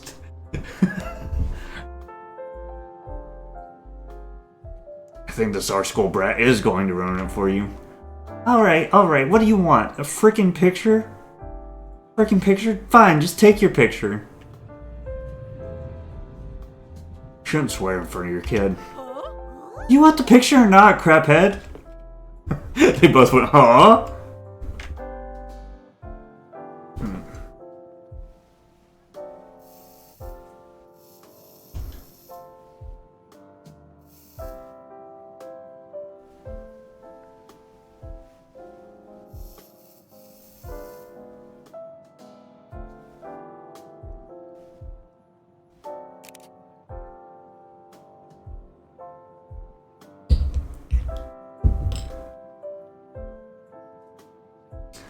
Now, if you wind up selling that, expect a three-way split. A little late for negotiations, isn't it? Puff, cheapskate, so are we done here, or what? No, let's talk some more. Yeah, what? About the clock over there. That ridiculous clock, what about it? Hand's missing. Any idea who did it? May claims she hasn't seen anything. Who cares? You're obsessing about some clock no one cares about. Meanwhile, my daughter is about to go another winter solstice without so much as a trinket to mark the occasion. Why don't you look into that instead? Maybe I can do both. Anything else? Oh, I want to know more about this clock. The jig's up. Everyone says you're the one who did it. Everyone? Well, I don't know what to say. It must have been someone impersonating us. Maybe someone who wanted to make us look bad, drive us out of the neighborhood. Yeah, that's it. It's a conspiracy, an elitist conspiracy. Come on, lady, just give me the hand. Fine, I nabbed it. It's gold plating, and even that fake stuff can fetch a fair price. You got to the right place. I never figured these gassed-down ghouls would actually snitch. Where's their compassion? Probably went out the window when you started calling them ghouls. It's a term of affection. I love their noise. It's a term of affection. I can't believe this is how someone your age decides to spend their free time. It's pathetic.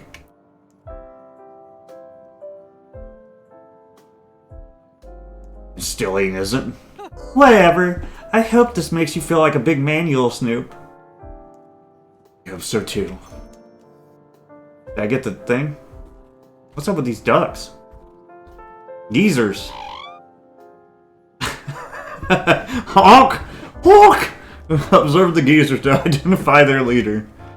The geezers seem mostly to regard each other as equals, pumping, honking, and shoving against each other whenever deemed appropriate to do so. Surely they have a leader, though.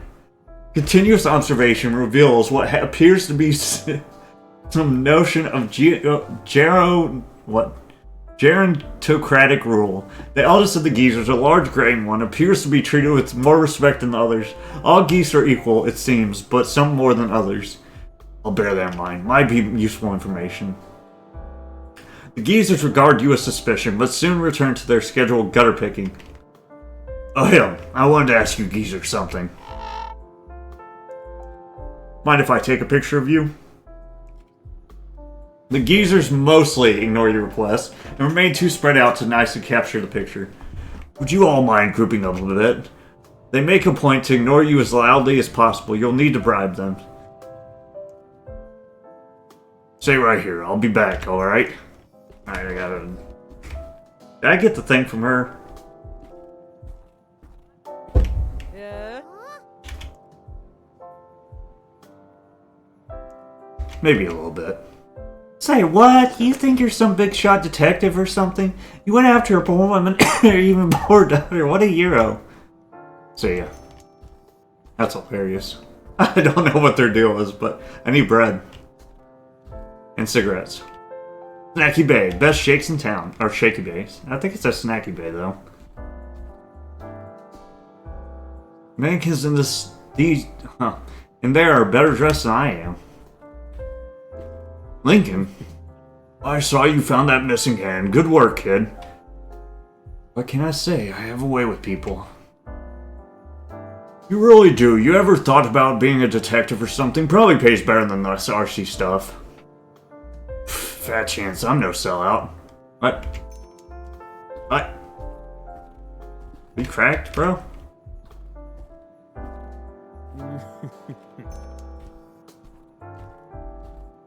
I need smokes! Smoke. And I need bread for the geezers.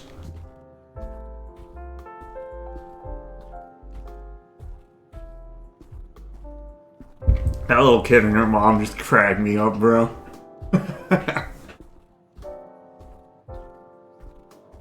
I need smokes and bread.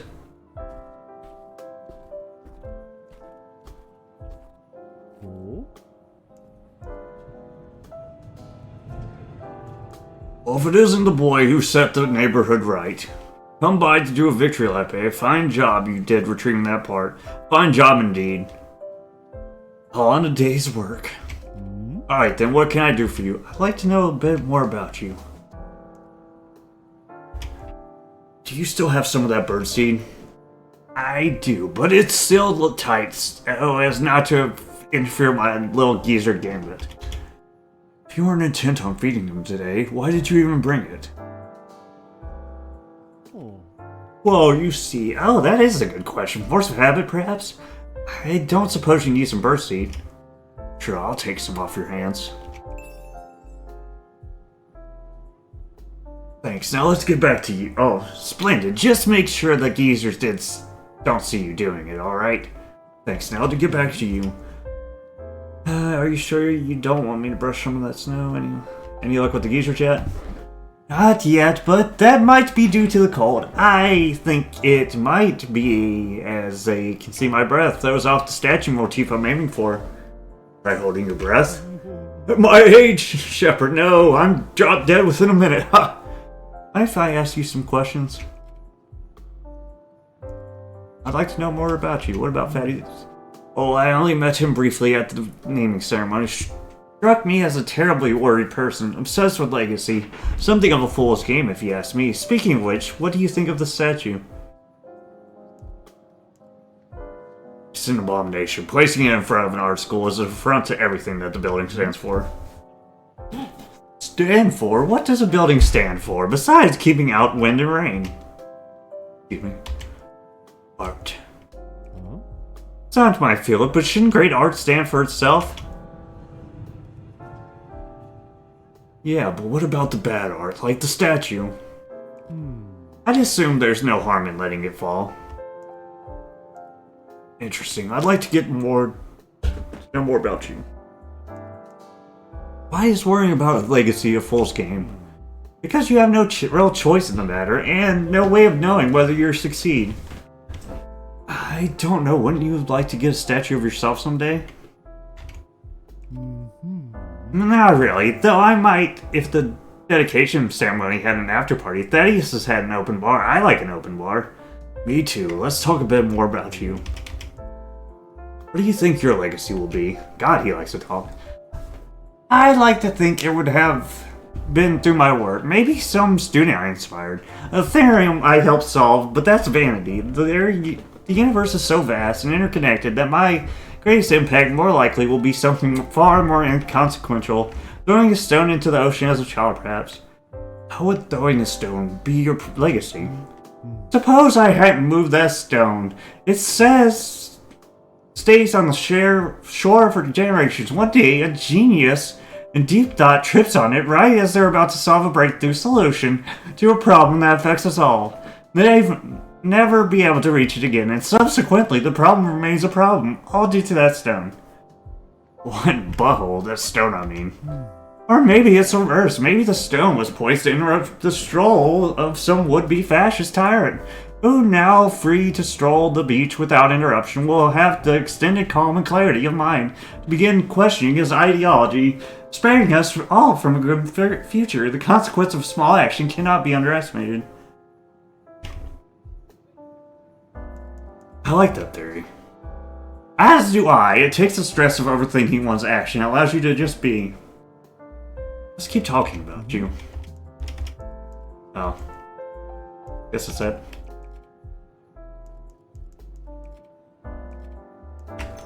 Well, we tried. I'm gonna take a picture of the geese first, because I think I can get the cigarettes from Larry. But I'm not sure, and I don't want to go to the next area without taking a picture of the geese. You got some cigarettes?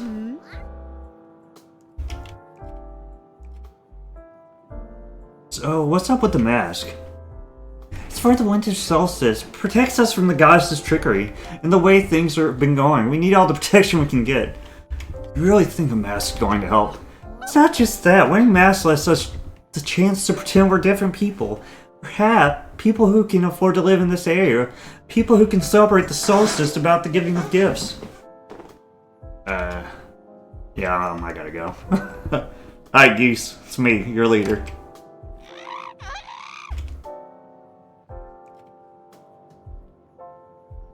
Here, you geezers. If I give you this birdseed, will you all group up nicely? Let them enjoy the birdseed in peace.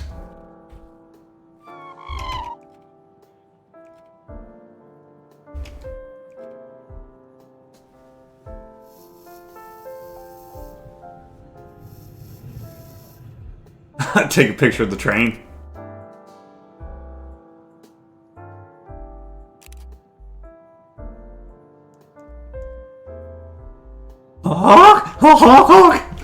Great geezer picture.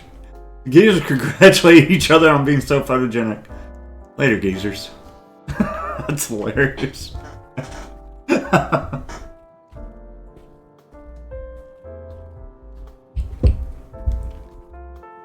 go. What's up, Narc? You finished with your little hand job yet? Hand job?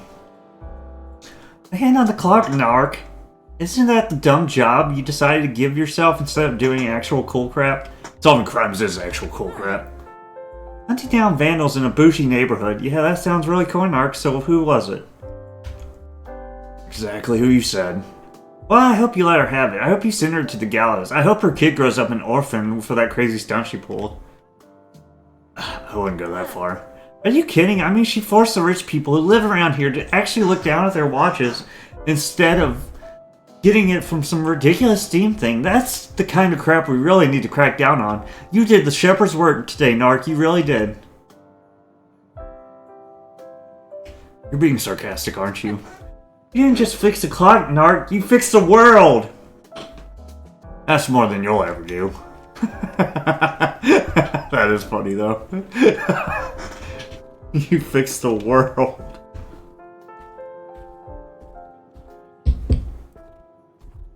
Mask, get your mask. Larry. What's up, man? Came to talk to you about something. Yeah, of course. Let's wrap up this whole photography business first, though. Yeah, sure. That something else, though. Yeah, Howie? You're doing okay. Me? Yeah, all good. Something on your mind? How's your final project going? It's going. Crap, at least I don't have to do any field work like this. I'm like halfway through, I'd say. It was something along the lines of influence on classical art by Lower Cons, right? Yeah, that's about it. Didn't think you'd remember. Of course I remember. I'm still surprised I let you pick that project. Can I help you with it? Yeah, you're good. Getting out like this is a nice break. Honestly, so that's already more than enough. Probably need a little bit of help with it, though. What, so you can make fun of my grammar and sit around trying to poke hole in my arguments? Guess again, loser. Thought you liked that. I wanted to ask you about something else, though.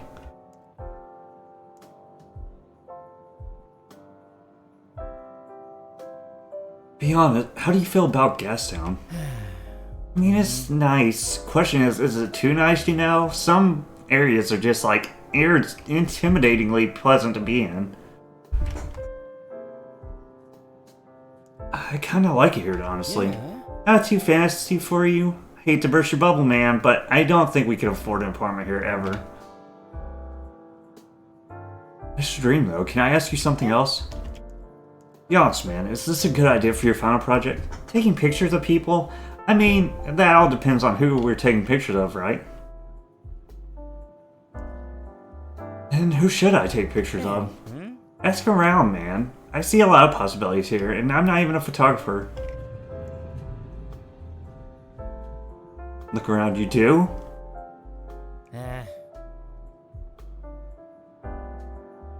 Dude, there's people everywhere. Pretty sure we saw a guy covered in snow, and that bonfire looked pretty sick. It's dark, but the lighting is great too. Quit making excuses. You're a photographer. Take photographs.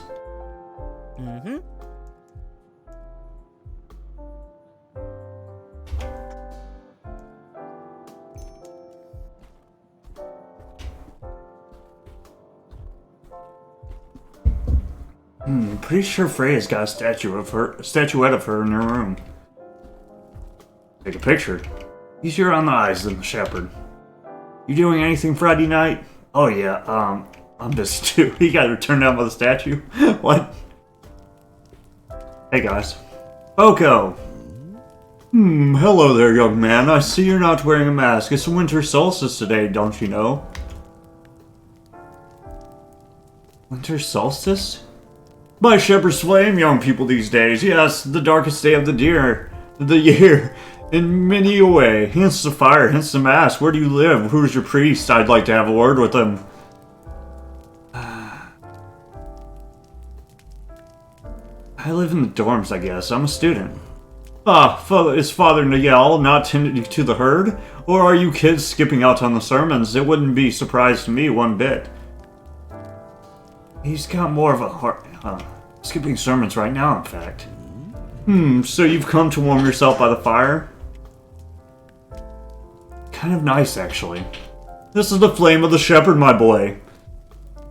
The start and the end of all things. We are made by fire, and we die in flame. This warmth is what sustains us, the love of the shepherd. Say nothing and warm your hands by the fire. You see, many seek out the comfort of the shepherd without wanting to devote themselves to him. They think it's a comfort given to him, but no, it has to be earned. Earned? How exactly? Like I said, by devotion, by living a virtuous life, following the tenets of the scripture, and by singing his praises.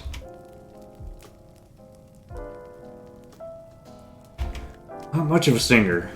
Don't get cute with me, boy. Prayers, of course, is a fine start, but the true core of devotion lies in keeping the shepherd and his teachings in your mind and heart at all times.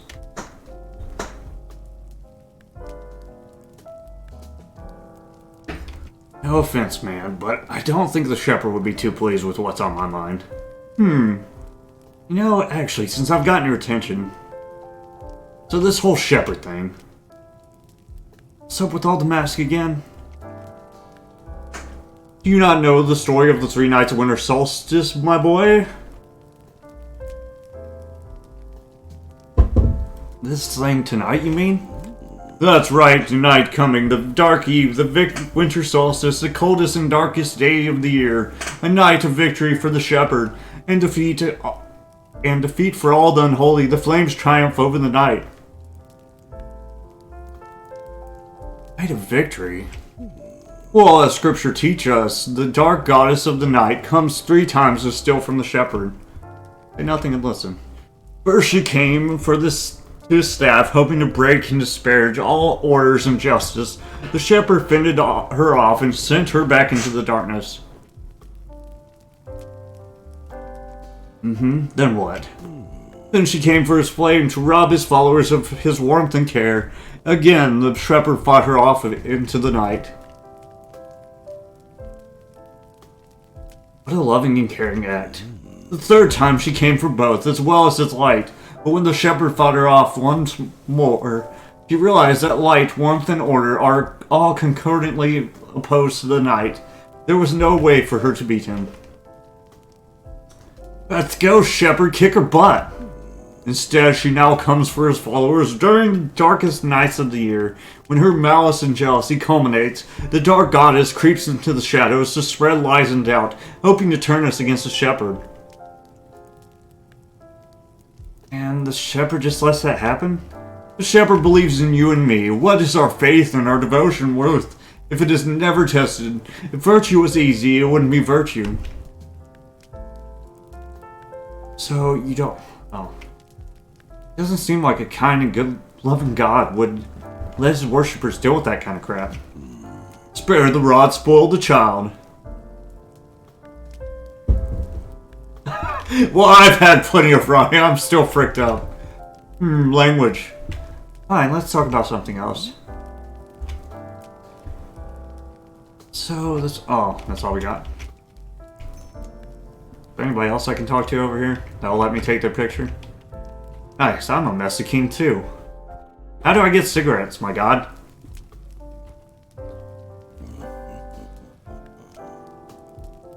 Feeling the cold begin to creep up in your bones? I was hoping to talk to you.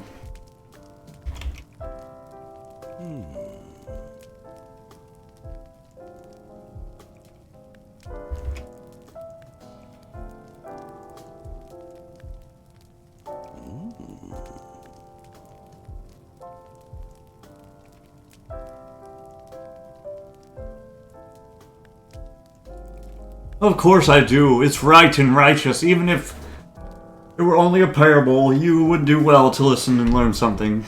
What's the moral of the story where your God of Greece allowed you to be spied and lied to? Shepherd believes in you and me. Okay. I can't take a picture of them for some reason.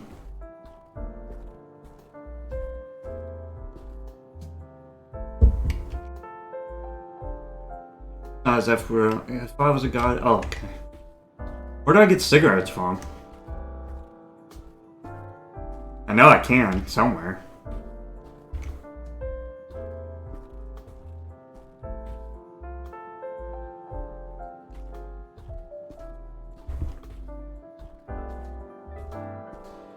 Hey guys, I can't find the cigarettes. Don't be disgusting.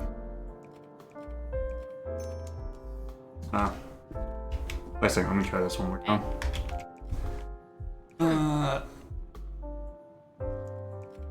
Well, I don't know.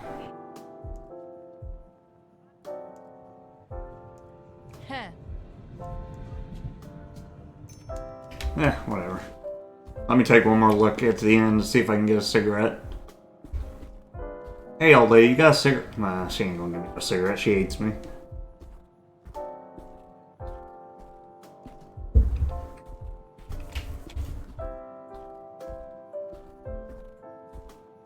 Hey, you got a cigarette? Yeah, you got a cigarette. Oh, he won't give me the cigarette. Give me a cigarette, bro. Ah, whatever. Maybe I can get a cigarette later. I doubt it. I wanted to take a picture of everything I could, though, but it is what it is.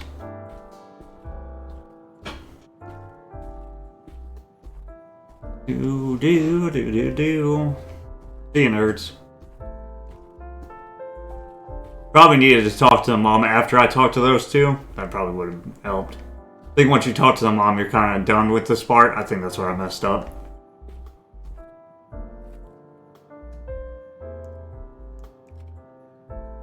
Yay.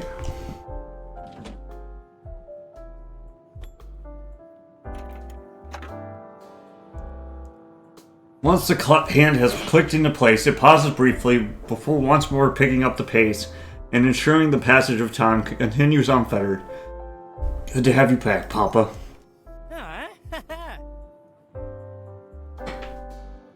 There it is, all fixed up, all ready to tell the time. We did it, man. What a weird thing to spend an evening on.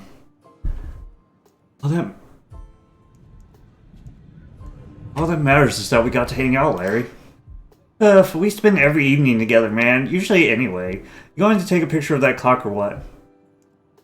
Not yet, I'm savoring the moment. Uh-huh. Go right ahead, savor the moment. Done? No, give me a moment. How about now? Nope. Savor it even further. Are we done yet? Shh. Savoring. Savor the very last of it. Howard. Yeah, okay, I'm done. Take a picture of grandfather's name.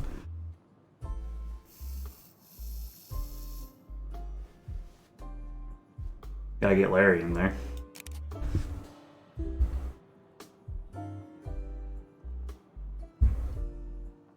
Well, what do you think? Was it worth it? Of course, man. It's gonna be great. It better be. We worked too hard for it not to be. You sure you got a good one? Nod. Perfect. So, did you take all the shots you wanted? Are we done here? Yeah, looks like that was the last one. Oh crap, really? I guess we're done then. Okay, Larry, there's something I wanted to talk to you about. The whole ordeal with the hand, what did you make of it? No, Larry, there's something else. Yeah, what's up?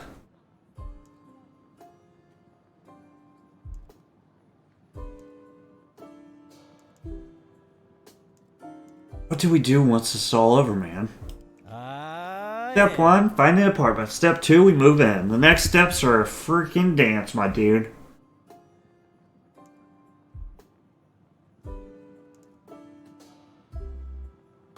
I'm being serious, man. So am I, man. Why worry? Why not just live in the present? Wouldn't you rather be ready for something that might happen than pretend? Because we made these plans together, man. What are you getting at, man? Plans, man. Our plans. By which you mean...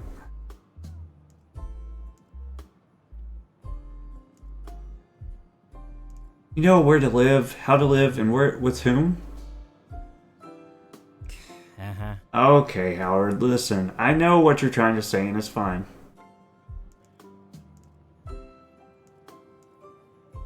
Do you? Yeah, if you find someone else you want to live with, that's fine. Great even. I'm not going to stand in your way. Why would I? It's not about... Oh. Because we had a different plan, Larry, for a while. I'm not It's not about finding someone I'd rather live with. I'm just thinking about how I don't like any of these options. Right, yeah, that's cool. That's fine, Howie. Always good to have options. But we wouldn't stop being friends. That's not an option. Obviously, I know that, man. I just wish it didn't have to get so serious. I don't feel like I'm quite ready for all that. I could do with like 3 more years of university, I guess. I feel you, man. Either way, don't worry about it. We'll do it one day at a time, I guess. I'll come over and beat you up, and you can come over to my place and I'll beat you up there too. Alright, I can live with that. Don't worry, everything's going to be fine. Whatever happens, I'll be around for you. And you'll be around for me, right? Of course, man. Then let's not worry about what will and what won't happen, alright? Nothing's going to break us apart, okay? Howie and Larry forever. That's it. That's right. Feel any better? Do you? Yeah, of course I do. I'm not worried. Wasn't worried in the first place, and I'm not worried now.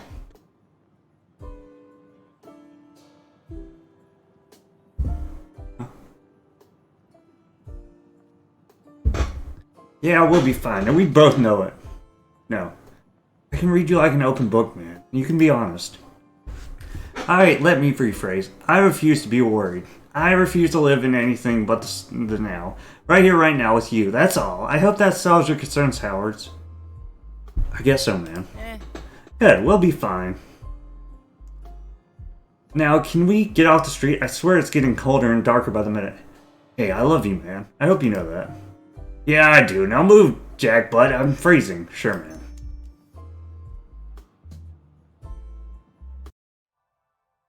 I didn't get the ending I wanted.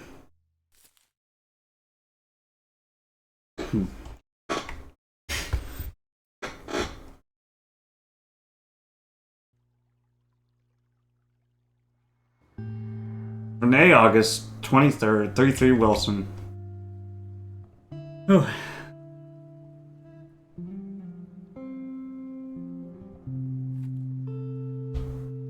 Wait, while last, Renee, the calm before the storm. It's time to get it over with. That's all it is. Been using him as a crutch for too long. Any time an article got rejected, or you got passed over for a big story, you'd use him to soften the blow. No biggie, Lucas has us covered. You allowed it to dampen your fire and your writing. So thorough with that article. You were, but to drop a story that big, you need backup. Allies at other papers to amplify your narrative. When it gets buried on the back page, and a team of editors who will go to war with the publisher to see it on the front. Work should speak for itself. Where, in some perfect moral universe, where good triumphs over evil, the only people who remember the article are the ones you pissed off. The ones who taking it out on Lucas right now. Can't do that to him again.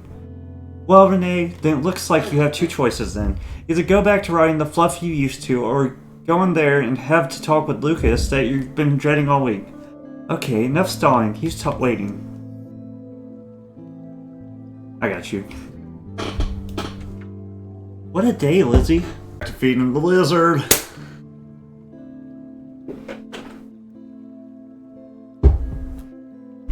Alright. Screw the cap, grab the thing, put it here. There, eat up, baby. Okay, good. Achievement down. She's pleased. She'll be good for the rest of the game, allegedly. Oops, I almost forgot to close the door. Can't have you running all through the apartment. How many more we got? No, not even halfway. Let's go. Look at the terminal. I can't even talk to my typewriter. Can't distract myself with work anymore. It's too late. Oh, he's pissed. Uh-oh. Uh-oh. This ain't looking good.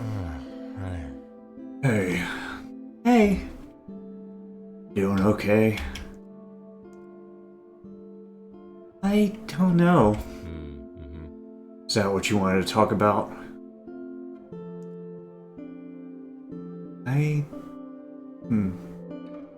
Yes.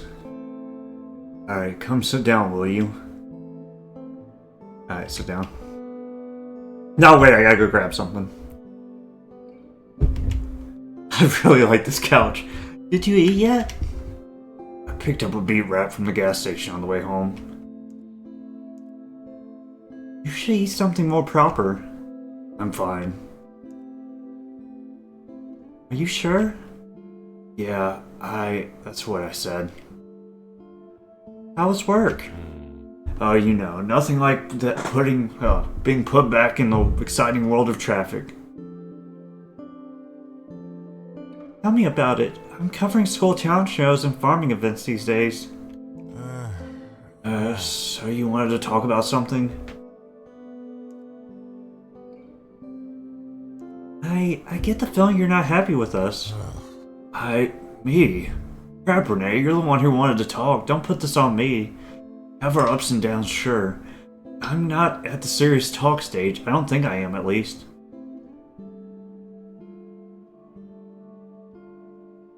Are you happy? Happy? What do you mean, aren't you? It's not a hard question, Lucas. I think it is. Why? Alright. Because, well, circumstance. Listen. I know it's been a little rough lately. I don't know. I feel like if I give in and say it's been hard, that might be... It's not about giving in, Lucas. We can't not talk. I just wish it wasn't such an uphill struggle. Wish it was easy. I wish you know. You know. This is the first step to making it easier. Okay, well, how long have you felt this way? Since the article. Yeah, I figured. You can't let it consume you like that. Just let it go, Renee. You know it gets to me, too.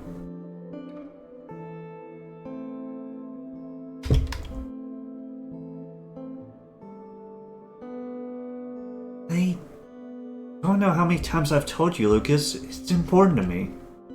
I know it is, but you know, what about me? I mean, it's not like I can go on about all the problems that I have at work. Problems that have tripled since the article came out. Wish it didn't affect you. I truly do. Well, it did. It does. Listen, can we backtrack a little bit? This is all a bit much all at once.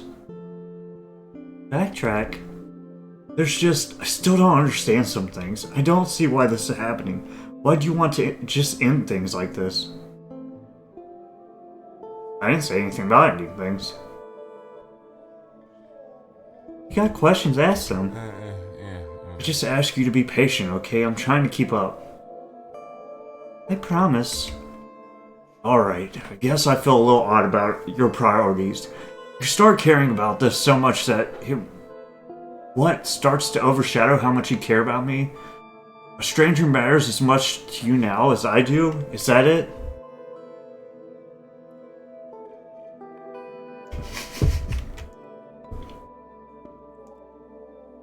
Don't be like that. You know it's not true.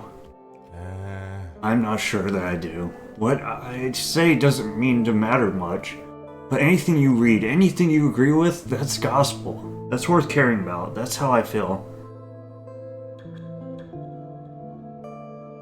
I can't control how you feel, Lucas. Why are you trying to?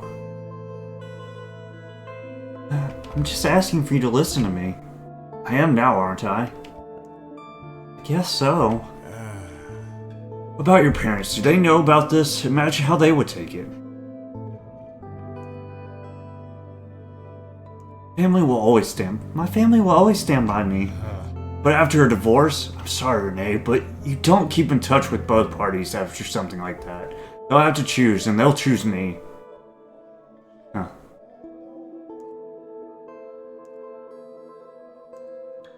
I can't tell if that's you not having faith in them or me.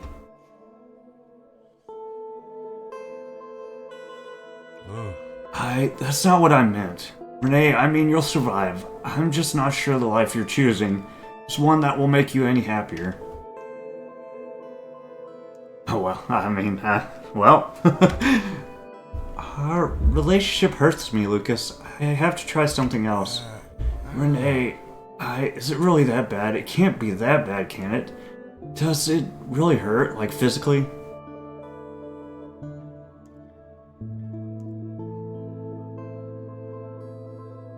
Oh, Jesus.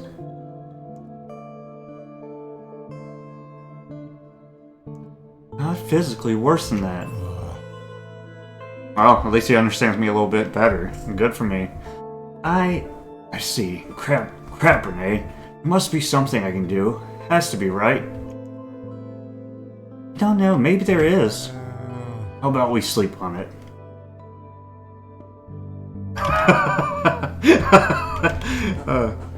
Sleep on it? Look, I know we've been distant. That's on me. Lots of work, lots of exhaustion. Maybe all we need is just to, I don't know, rekindle the spark we once had.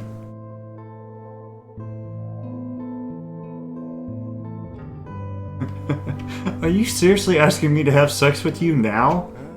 Well, no and yes. Maybe that's what we need right now. Doesn't that make at least a little bit of sense?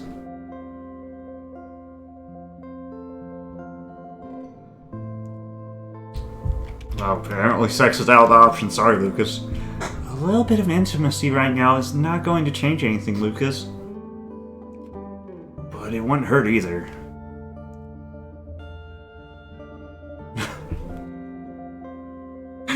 I'm trying for you, bro. I don't know about that, Lucas. Alright. Well, think on it. All I ask is that you don't, run off as soon as this conversation is done. This is still your home. You still live here. For now, but not for too long. Say nothing. Lucas still thinks there's hope for the two of you. I'm killing it! I listen. I see where you're coming from. I don't think it needs to be as final as you're making it. Wait for him to continue. Well, there's counseling for this sort of thing. Therapy. You hate therapy. I know. I just figured that, if that's what it takes, I'm willing to try it. You can't just do it because it's the last resort. But listen, I get it now. I don't think it was needed before, but now I understand. I'm okay with doing counseling if that's what it takes. What did I just say? This is neither compromise nor ultimatum, Lucas. We wouldn't be doing it for the right reasons. I'll think it over, but I need to get out of this apartment. I can't stay. Why, just be here with me. We can work it out. No reason to go already. I'll think about it. Good. Thank you. I think I'm gonna sit here for a bit. Maybe find a counselor in the paper or something. Okay. I tried, Lucas. I tried so hard, bro. It's not a good look for us.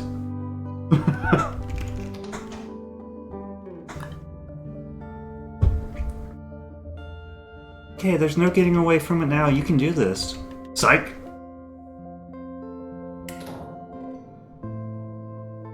We got this, Lucas. Squad. Oh. He's mad because he didn't help with the dishes that one day. I can tell.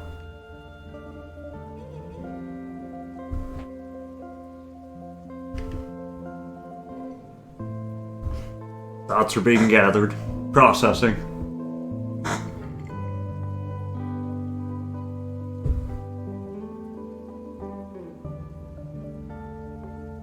Did you ever get that record player? Good question.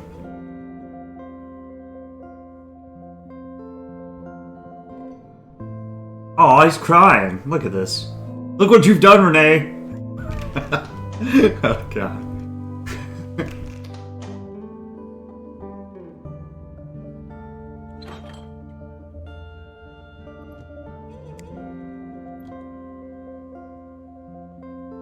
I'll miss this view. Wait, are we leaving?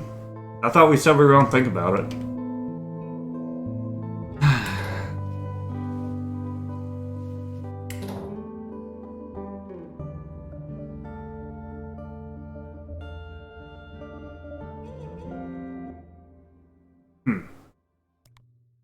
You let Lucas be... What? Be after your breakup. Wait a second. Oh.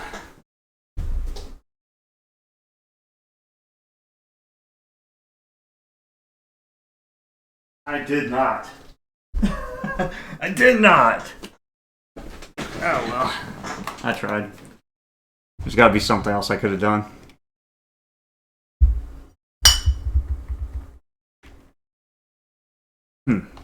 Whatever.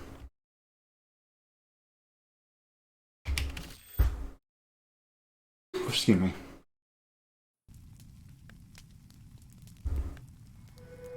Eli at the dig site.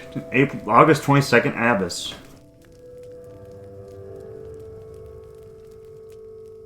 Okay. Oh, nice. Bonfire.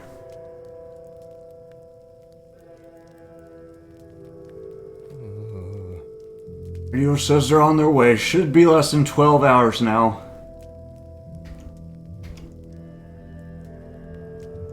Who is this they?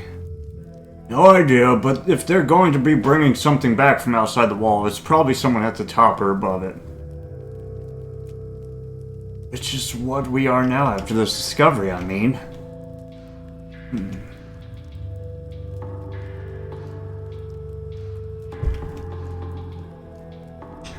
We're going to be on a whole new level once we come back. We'll never have to worry about funding again. I suppose.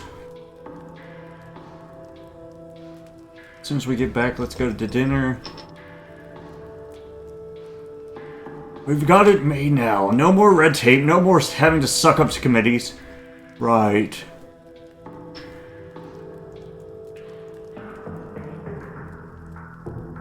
Anything you want to do out here before they bring us back? No. Okay, what's up? You're not even listening to me. Do you follow the scripture, Eli? No, but I appreciate the value it brings to others, even if I don't understand it. That's very refreshing to hear, Eli. Most of our colleagues in Science City aren't as open-minded about the Shepherd's teachings. Are you familiar with the story of the Sided Skeptic? Can't say that I have. What's it about? Years ago, long before the creation of the wall, the shepherd would scour the wasteland, guiding lost followers through the mountains towards the promised land. The path was treacherous and the elevation so high that each follower would inevitably become blinded by the sun, forcing them to rely entirely on his voice for guidance. Probably just temporary blindness, right? Exactly. After reaching the city, the shepherd promised to guide them towards the ocean, where the sight would be restored by the cool waters of the blue. Nice. 1 year, a follower named Micah was so afraid of losing his eyesight, even temporarily, that he covered his eyes with bandages in advance to protect them from the sun's rays. Nod. Once the flock descended from the highest point of the mountains, Micah began to remove his bandages. Finally able to see, Micah became acutely aware of all the dangers that surrounded them. He started screaming words of warnings to his fellow travelers, causing them to doubt the shepherd's calm directives, leading some of them to misstep and tumble down the mountain towards their deaths. Shake head sadly. The chaos caused Micah's warnings to become even louder, even more hysterical. Even more of the followers began to lose their footing and began to fall. Desperate to stop this carnage, the shepherd marched towards Micah and struck him with the staff until he fell unconscious. With Micah's silence, the followers were soon able to continue along the path, following the shepherd's calm and trusted voice towards the city, where their sight was soon restored and the rest of their days were spent in health and prosperity. What happened to Micah? It's believed that Micah remains at the top of that mountain to this very day, where he screams into the void, too paralyzed by fear to move forward.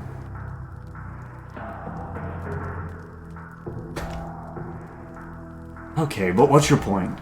Well, much like Micah, we have now seen things that we weren't supposed to see, which makes us a liability. You're talking about the artifact. Not exactly, though that may be part of it. I'm talking about leaving the city. That we know what it's actually like out here.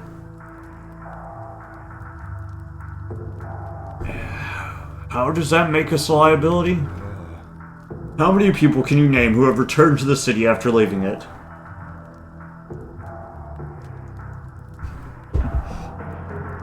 All those people in the stories. That's in the early days, though, before the outside became the West. It's just a story. Story? I thought you were a believer. I do. It's just the scripture also claims that the outside world is completely unlivable. That's the core tenets of the scripture. Even the strongest and most well-equipped among us would perish within days, if not hours. We've been here 6 months, Eli. There's no danger, which means that there must be another reason why no one has come back. Maybe they like it better out there. Someone's stopping them or something. That's what I'm thinking. This was supposed to be a suicide mission. Everything we've been told about the world beyond the wall says that. And yet, HQ is completely unfazed by the fact that we've been out here 6 months. They've even given us enough provisions to last a year. It doesn't add up.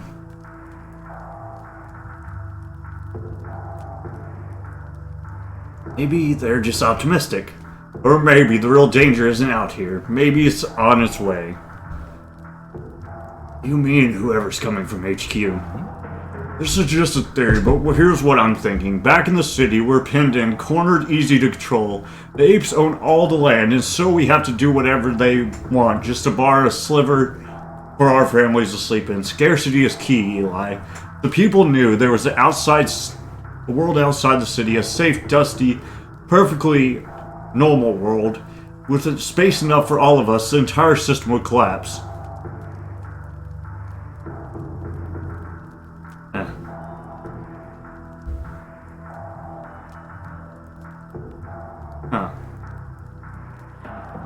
So what is this all about? Control? Real estate?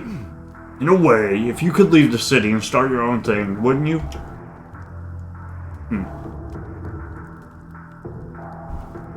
City's all there is. Let me ask you something, Eli. Why do you suppose you were assigned to this detail? Probably because I don't have a family yet, no attachments. And no one asks questions. My parents would ask questions! You need to stop deluding yourself, Eli. No team has ever come back from beyond the wall.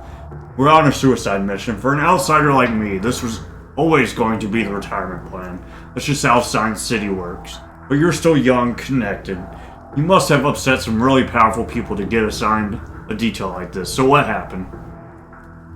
Well, I didn't think they found out, but I may have helped leak the formula of a life-saving medication to our competitors to drive prices down. Oh. You're the reason Palanta went generic? That's amazing, Eli. And here I was, thinking you were just some stuck-up Felson. But it turns out you were a hero this whole time. Needed to be done. People were dying. Well, either way, it proves my theory. We're both beyond expendable in the eyes of HQ. Honestly, I'm surprised they didn't kill you already.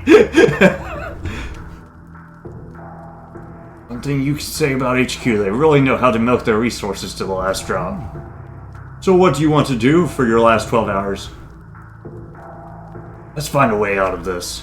Heh, I was hoping you'd say that. So what's the plan? How do we fight this?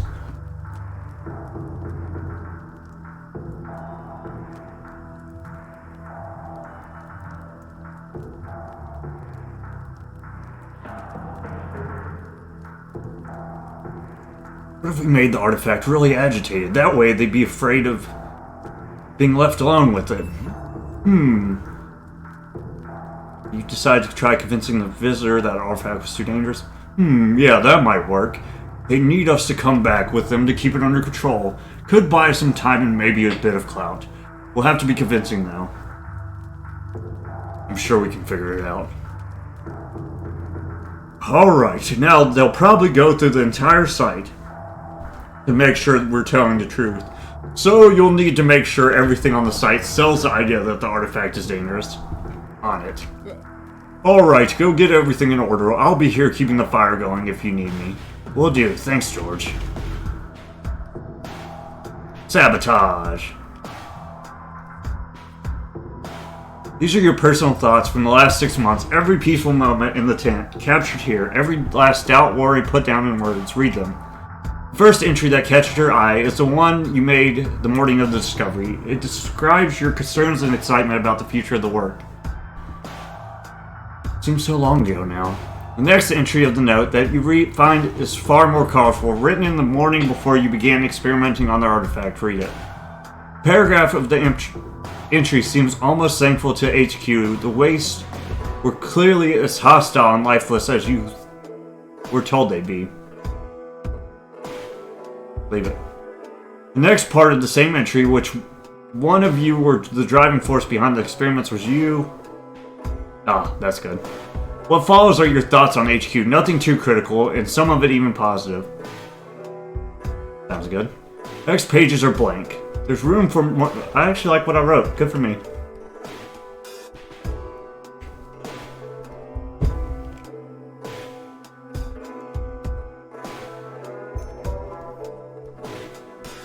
Actually, I'm not gonna throw him under the bus.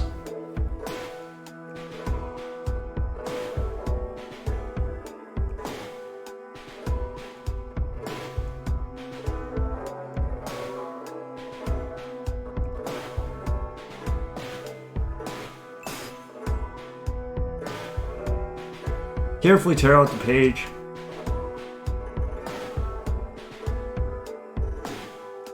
I think that's fine. I should let George know what the plan is before I get some rest.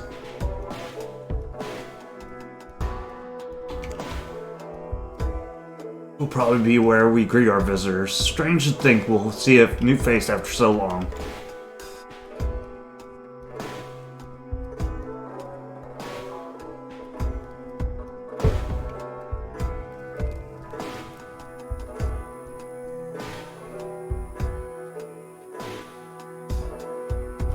Even after some time and after all your experiments, you still aren't used to it. To think that so much of your life is centered around this strange ooze-like thing, something within you shudders. Discomfort is unavoidable. Take a closer look.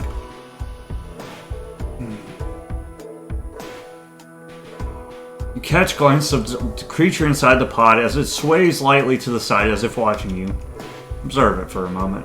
As you lean in, the humming emanating from the pod swells. It begins to drown out your senses, and your body begins to feel tense.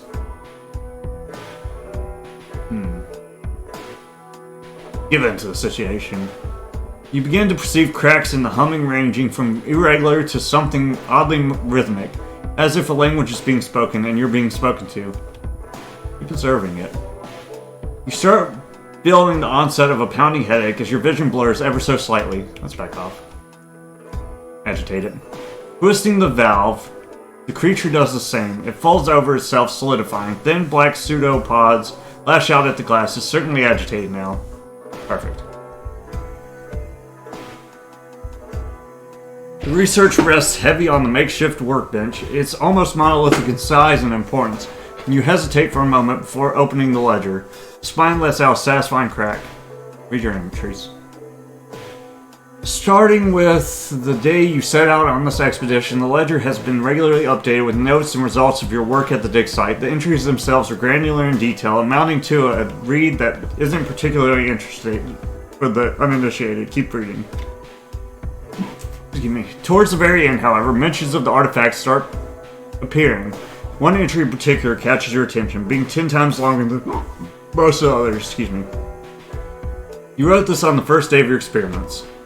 Conclusion was that the artifact was too dangerous to bring near civilization and that it should be kept at a safe distance. The rest of this entry specifies how such containment could be achieved and mentions a small team of scientists being relocated to outside the walls, led of course by you and George.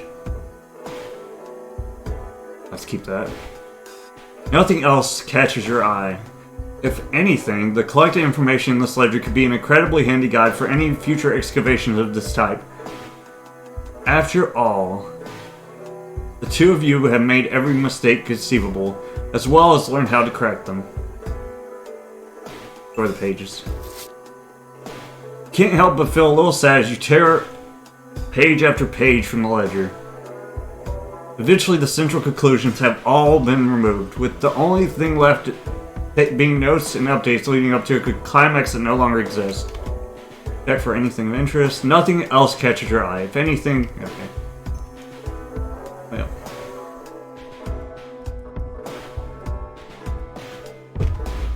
Gotta do what you gotta do.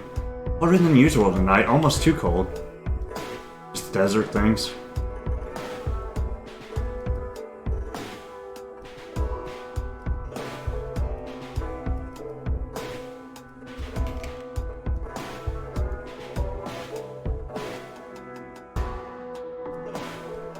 God, even after the discovery of the century, I still wish we had more to show for. Nope, still hate coming down here. Alright, we're ready, I believe.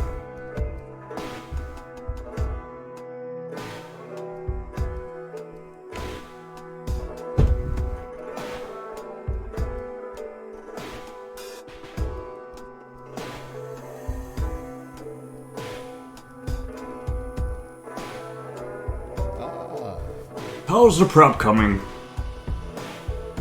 What exactly should I be doing? Whoever's coming is probably going to come through the entries of the entire site, make sure we're telling the truth about how dangerous this thing is, make sure that everything on site lines up with that, our journals, research, even the artifact itself. Can't leave anything to chance. Gotcha, thanks George. I think we're good. I think everything's ready, you sure? Yeah. Good, then it's just a matter of time. Go get some rest. We'll need to be at our sharpest when the visitor arrives. Coming? I'd like a few moments to gather my thoughts. Besides, someone needs to make sure the fire goes out. Gotcha. Good night, Eli. Good night, George. Alright, see you later. Let me talk to him first. You're still up? Go to sleep, man. I'll take care of the fire. Will do. He's gonna tell him they don't need me. No, I don't know. We'll see. I trust him. He seems like a good guy.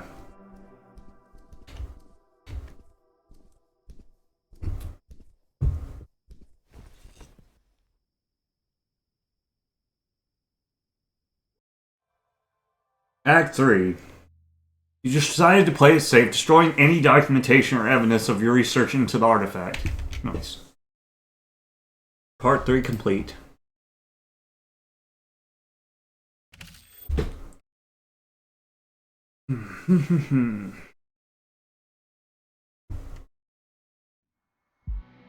Carissa the Bloodworth. State. Age 27 Bloodworth. What the frick did you just say to me? Say I'm going to kill you. Did you catch it this time? You've lost it. You don't even have a gun. What are you going to do? Bore me to death? Get the frick out of here, Calista. Guns are noisy and quick. This will be neither. Are you freaking serious right now? I got to deal with this crap? Alright, looks like I'm going to have to smack some sense into you. Wouldn't be the first time. Come on, then. That's all you got? You really think you could take me down? You brat? She's got a crowbar. You wait. I'll show you.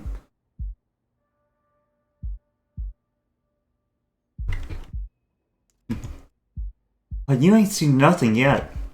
What? You think you're tough? Think you're a real gangster, huh? Yes, more than you'll ever be. The frick did you just say? I'll talk. That's what you are. You get one lucky shot, and suddenly you think you're some kind of contender. You're just like your mother. Be Carlo. Nice. For frick. That's all you got? You haven't hit like your mother. Mark my words, Calista. It's going to end the same way for both of you two.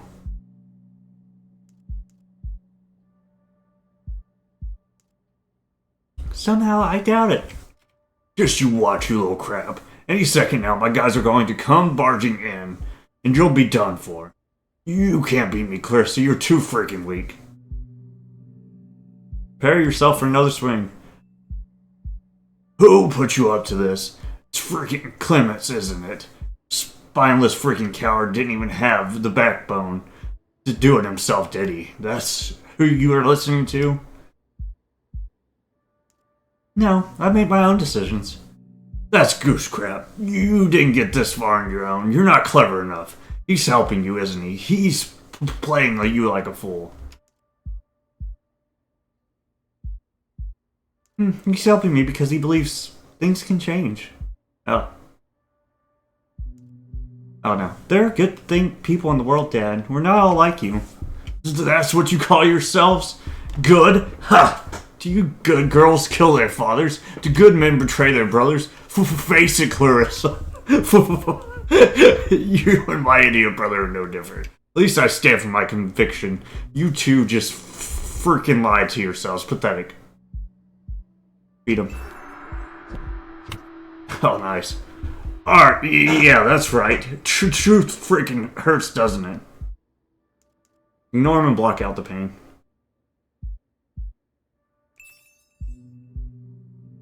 Yeah, that's right. Feel that? That's what your life is going to be like from now on. It never stops, Clarissa. You won't survive a day. Still a day longer than you. Oh, my bad. So, what was the plan? You were just going to walk in here and kill me? No, nothing? Just murder your own father in cold blood? Yes. Not bad. Almost got me. Crap. I might be a little proud of you, even, for how useless you are. This is a little bit impressive. Focus on the pain and try to control it. You're finally figuring it out, aren't you? My way works. This is how you get results, but you're still telling yourself you're different. Or justified. I guess what? Carissa, I do too.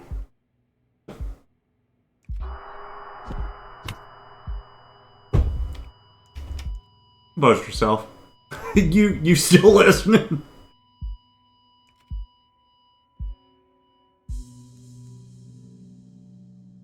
Take a deep breath.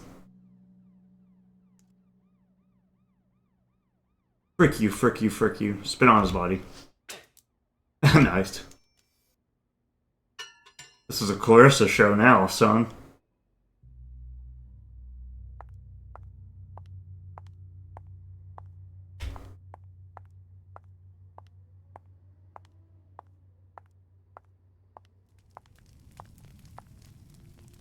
Can't stand the heat. I need some fresh air.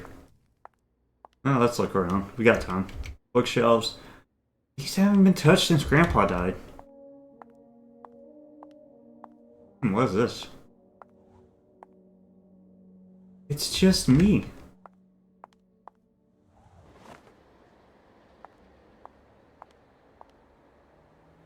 Smoke. All on a night's work of killing your father. Abusive father. Oh, what's up, Peppa? Oh, it's Uncle. Hey, kid. Uncle? You alright? Better than him. Yeah, I saw. You hurt?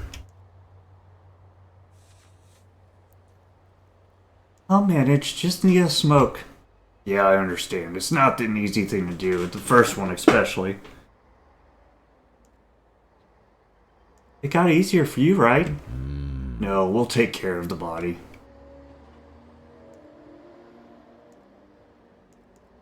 Dump him in the water, you know where. I suppose I do, but are you sure, Clarissa? He was your father. Did I stutter, Uncle? No, Clarissa, no you didn't. Is there anything else you need? Let the rest of the family know that I'm in charge now. They know by now. Anywho, anyone who matters knows. Any issues?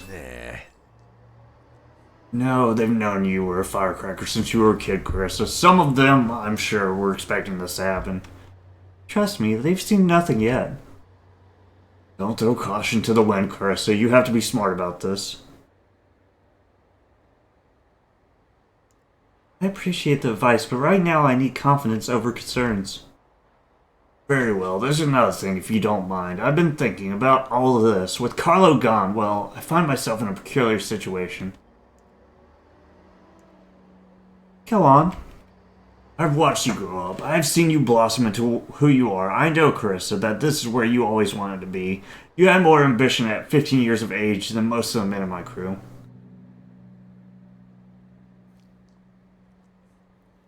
Couldn't have done it without you.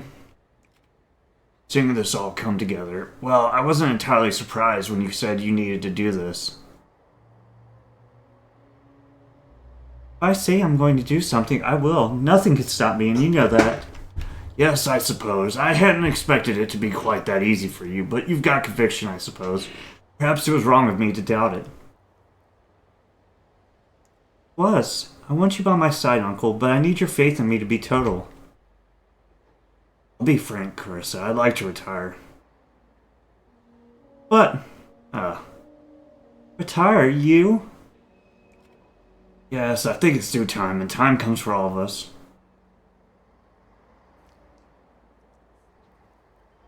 You know as well as me that there's no leaving this life, Uncle. I know. I just thought, well, with you in the position you are in now, and me having stood by your side. No, I still need you by my side, Uncle. I understand. For your own safety, and mine as well. Safety, Carissa, even when I'm too old to hold a gun, my loyalty to this family and to you, it'll be as deep as it is now. I don't ask to leave because I'm worried. I leave because I'm not.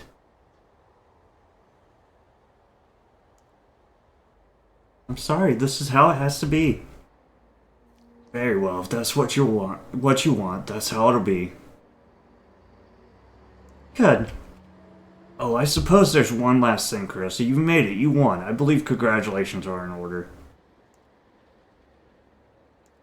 Thank you. This is what you wanted, isn't it?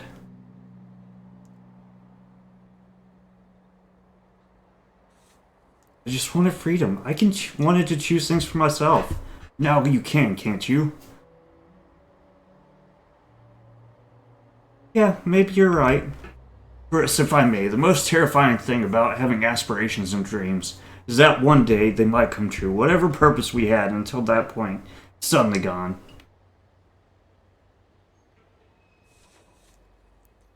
What are you saying?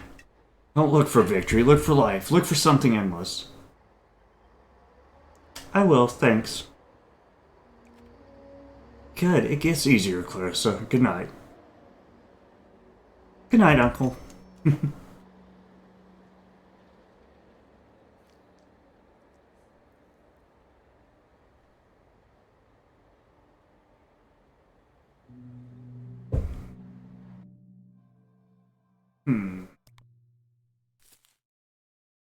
Carissa wasted no time assuming control of the Bloodworth family. Thanks to the preparations made by her uncle, the transition of power was swift. A small number of descendants were quickly taken care of.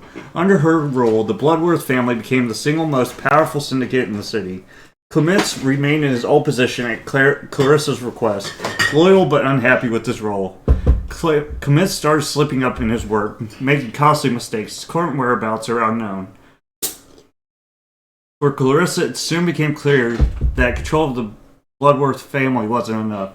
The city was right there, ready to be conquered. Only the great apes, powerful men with nearly limitless control of the city, stood in her way, and gaining a seat at their table wasn't enough. After all, why be the key that unlocks the door if you can be the hand that guides it? Excuse me. Well, hers is done. Nice. I like that. It's a good ending. I think that's pretty actually realistic. Howard, the final day of university. Thaddeus Rock, Faculty of the Arts. Lotur. What's up, Larry? And I will always love you. And this place already looks so empty. It's like, man...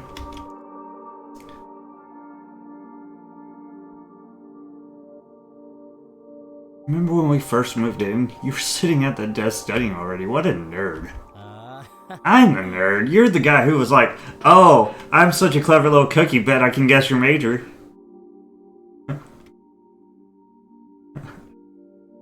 I did though, didn't I? Barely. I'll still say you just got lucky.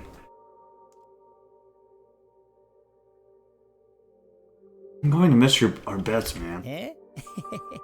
You're going to miss winning them, maybe. I'm going to miss you getting salty about the ones you lost.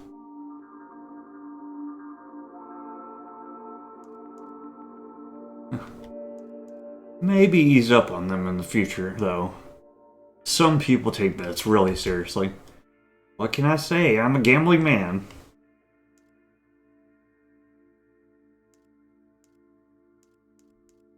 No stopping a winning streak, I guess. Oh. I trust you. Just don't go overboard. Don't worry, I know what I'm doing.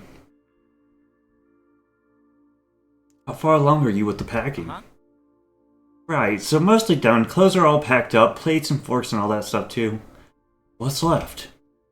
Not much, honestly. I stacked some of your books off to the side, not that there were many of them. There's also the record player and your photography stuff in the darkroom. Sounds like you did most of the work already then. Why, yes, Howard. It certainly does sound like that, Howard. I wonder why that is, Howard. One of life's great mysteries, I suppose. Anyway, I'll start packing.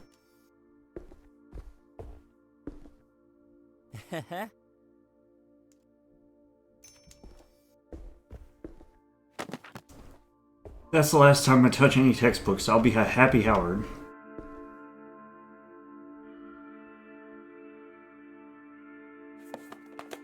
Thanks for making all those late-night study sessions bearable, Smooth Nicky. Plenty of memories had in there. Luckily, most of them were on film. Toaster. Nice.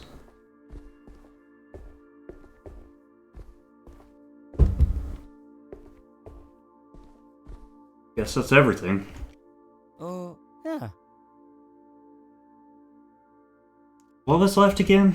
Your books, the record player, and your photography stuff. If I'd known you had this much a problem remembering what's yours and what's mine, I'd just have taken the record player for myself, dude.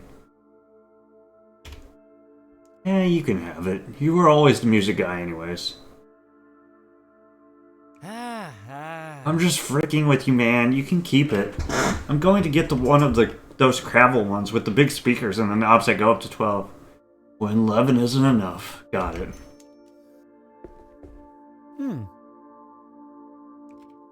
Cool, I've got everything else.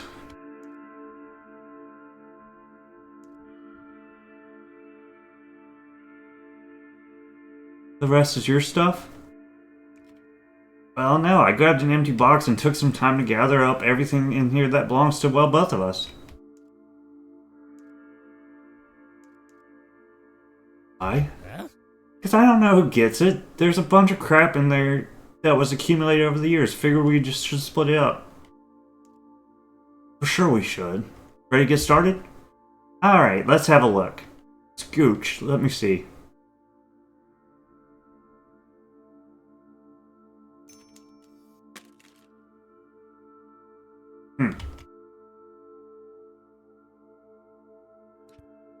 Oh yeah, the drumstick from that affair. The drumstick affair. Ah yes, the trusty dorm bong. I think this is Larry's originally. Got that, I own this one. One of my favorites. Maybe it's just me, but the older I get, the better Smooth Nicky sounds. You want to take this or should I? Your call. Hard for me to separate great music from someone who loves it. This one's yours, Howie. Thanks, Larry. Let's see what else we have in here. Ah, yes, that time you and Freya tried to prank me into believing Tony Roof's drummer tossed these to you at the Tricksters concert. So lame.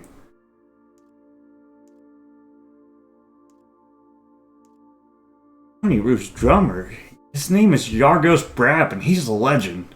Alright, if these did belong to Yargos, why didn't you keep it for yourselves? Why'd you give them to me? You're the biggest Trickster fan. I figured you'd appreciate them more. Okay, but like, isn't it more likely that you two were pissed that I forgot about the concert and decided to make a fool of me? Statistically, probably yes. Okay, but now you're admitting it. Which makes me think you might actually be telling the truth. No, I'm done thinking about this. Let's just figure out who's going to take this and be done with it. I think you should. See, now I know it's fake. If this was worth something, you wouldn't be so easy to give them up. I gave them to you as a gift, Larry. A token of our friendship. Nuh-uh. You know what? You almost had me there, but you laid it on too thick towards the end. The drumsticks are yours, Howie. Thanks, man. I'm going to get a real nice frame for these. Crap, you were playing me after all, weren't you? Man, I really blew it. Nah, you can have them. Thanks, dude. And, even if these weren't from the concert, it's nice in you and Freya put all that thought into it, even if it was to mess with me. How'd you like it, man? Alright, what else have we got? Where'd this come from? I don't even know, so you can have it. Oh yeah, I remember this one. I don't. Of course you don't. You were so wasted. We yanked this off some statue down in Yelltown. Not ringing any bells? Oh yeah, what was his name again? Gary Wood. Still laughing about that one. Laugh impishly. So, what should we... Who should get this one? What do you think? Well, seeing that you were too wasted to retain any memories we made that night, I think the honor should go to me. Enjoy, man. What else is left? Ah, yes, a trusted Dornbong. Here they are, Howie. Your two biggest competitors for the title of BFF, Bing and her trusty sidekick, Tin. Which one is which? Bing is the bong, and Tin is, well, the tin. Bing bong. Exactly. Now let's decide who gets to lay claim to these two beauties. You can have it. Howie, for the win. I knew you'd come through for me. But seriously, if you ever want to blaze, I'm always more than happy to share. Thanks. Now let's see what else is left. I'm keeping this one. Oh, wait. Oh. Wow, our first week in the dorm. Look at what a dork you are. You look exactly the same. Now we do, but that's my fault. I taught you how to dress, what music to listen to, how to flirt. You were so hopeless with that one. Did you ever wonder who you'd be if you were assigned to someone else?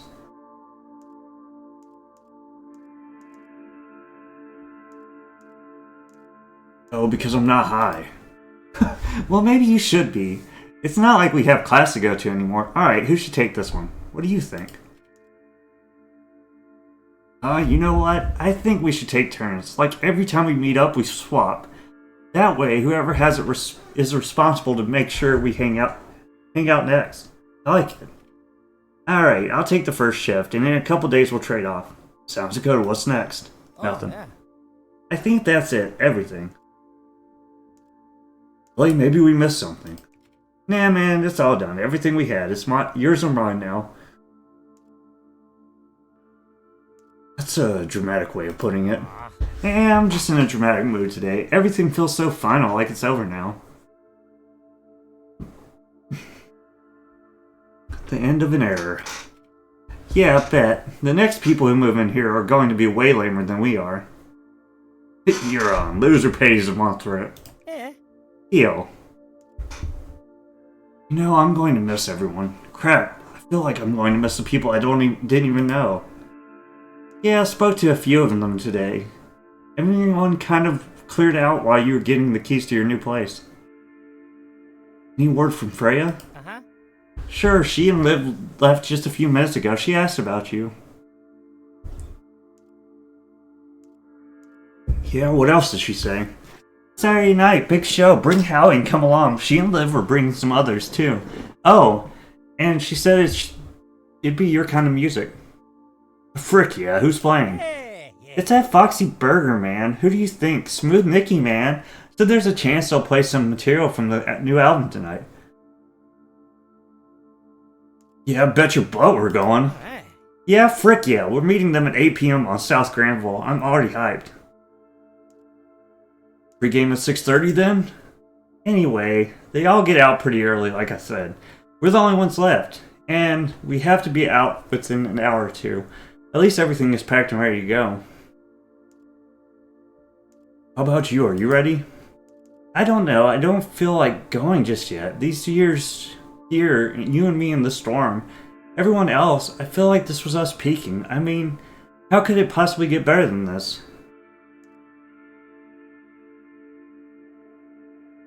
Maybe it won't, but we'll always have it as a great memory. Uh, I don't want to live through memories, Howard. I want to make them. This all feels like a reset. I'm worried it won't be as good the second time around.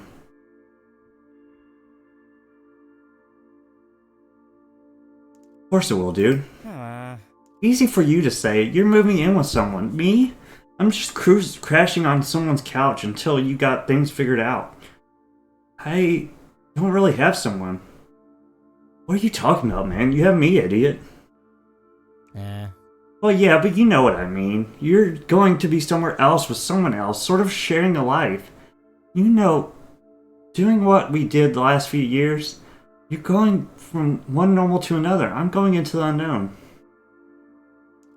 Unknown might not be so bad, man. How do you know? How would you know? I just know, man. You say so, man. I wish I had your confidence.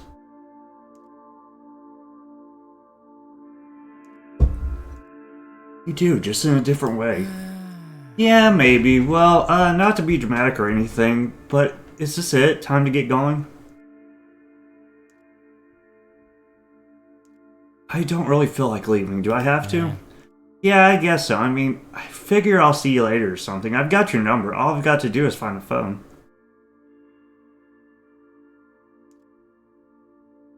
Or just come visit. You know where I live now.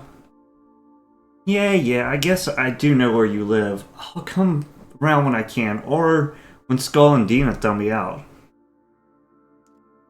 They're not throwing you out, man. You're the greatest roommate of all time. Well, I don't say that to your new... Well, don't say that to your new one. Besides, we'll hang out in the morning. Saturday tomorrow, man. There's shows to see, mischief to get up to, you know. Time to rebel. Sure, I'll rebel with you anytime, Larry. I'll hold you to that, man. Bet you better. Well, alright, well, this is it then. You got everything? If I don't, just take it, and I'll come pick it up from Dina and Skull's place later. Cool. I'll, see you around, alright? I'll miss you too, man. Yeah, I know you will. But, it's whatever. We'll hang out tomorrow. Anyway, nothing's changed. Nothing will ever change, man. I'll see you later.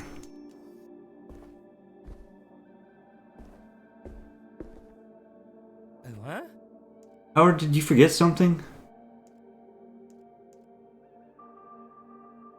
Yeah, I just wanted you to know that I love you. Yes! We got the achievement. He knows. Yeah, I know you do. I love you too, man. No matter what happens, I've got your back, man. Always.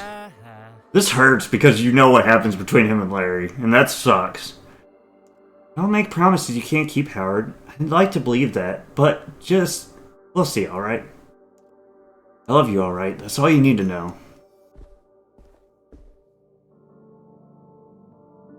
Well, we got the achievement, but that's so sad because, I hate how things ended between them.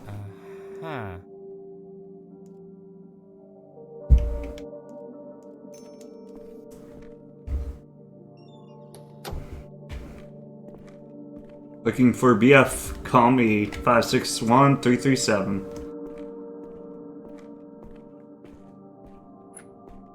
I'm so old now. I look so aged and not full of youth anymore. Oh, there's oh no, that's not What's-His-Face's room. Whose room is that? Wisconsin?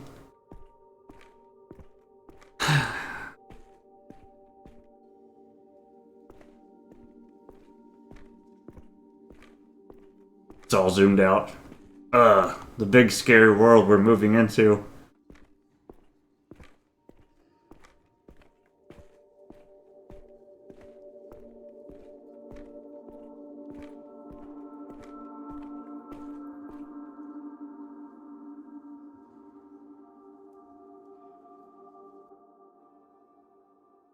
Howard's new apartment never felt like home. It lasted 3 months before he moved to the next. After 9 months and 3 other apartments, moving seemed to matter less and less. Eventually, Howard started renting an office. 2 months later, he moved into it. Larry tried his hand at gambling, it was as expected. He stayed with friends, sleeping on couches until he ran out of both. The smoke in a bottle kept him warm. He kept in touch with Howard until he couldn't afford to pay phone fees anymore. Work was scarce, so Howard took what he could get. Taking pictures became surveillance. Surveillance turned into investigation. It was a natural fit, puzzle pieces to fit together, a riddle to solve, a very welcome distraction. Sorting out everyone else's problem was a lot more attractive than dealing with his own. Yeah, that seems accurate. At least I made sure Larry knew.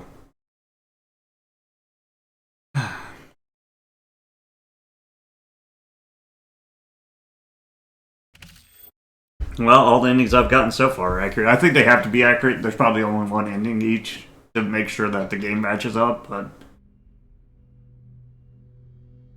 Day Wilson, September 23rd, 4-3. Ah, yes, old apartment. I'm used to this. It's so quiet, so empty.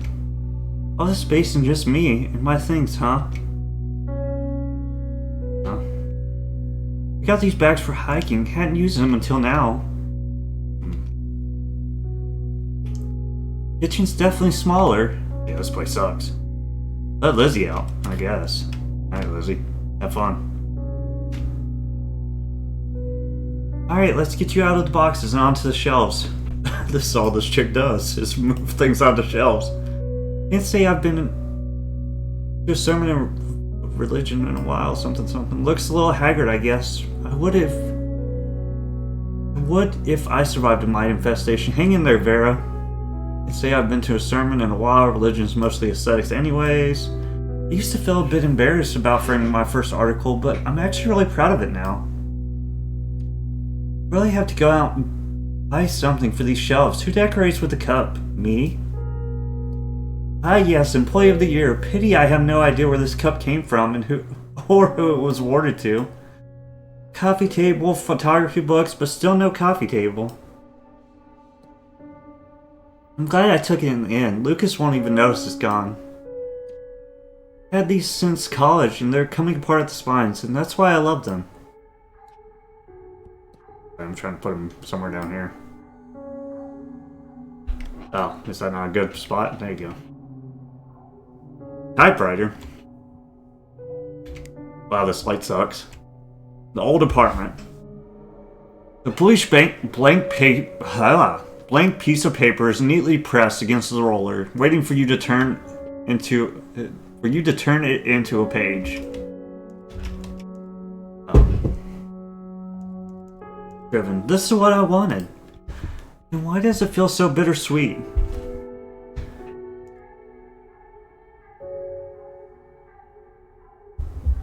Not bad, it's just new. What makes you say that? Why is the typewriter talking to me? I need things to stay new. I can't stagnate, not again. The keys sit cold to the touch, waiting with silent anticipation. This is what I wanted! Sure isn't what I thought it would feel to make it on my own. How did you think it would feel? Not like this. Sit down and start writing. You know, there was nothing more you could have done. He would have never listened. No matter how well you made your case, he just couldn't see it. For him, it was about us not agreeing on something. To him, you were slipping away. He didn't want to lose you, you know that.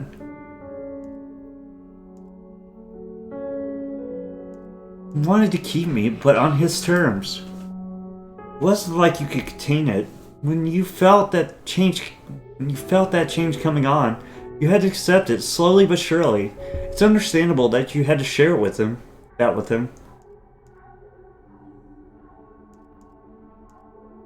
And why did we have to argue? Because the alternatives would have been to shut down completely, and that's not in your nature, or his it seems. Then it was inevitable. And in the very end you knew to back off, not fall back into old habits, no compassion for the sake of compassion.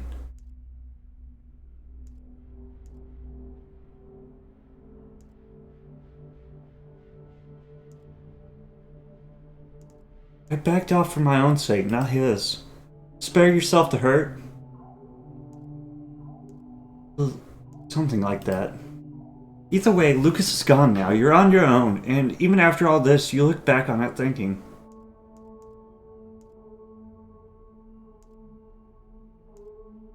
hope you figure it out. Very well, all that aside, there's still this matter of the empty page. Go on, get to it.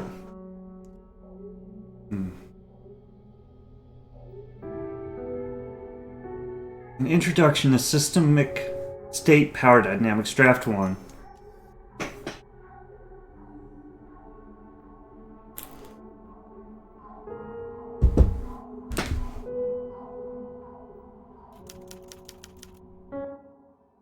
You know, her story is like the least intriguing, which is kind of weird. Because she's like the one we knew like the least about, really. And I always thought if they did have a sequel, it would be focused on her after how the first one ended. But this seems like the worst route, actually. Renee spent months poring over newspaper articles, police reports, and government propaganda. At first it was an article, it quickly became an essay, and finally a book. A deal was struck with a small independent publisher to distribute it, but only a handful of bookshops agreed to carry it. What had once been so black and white for Lucas now shifted into grayscale.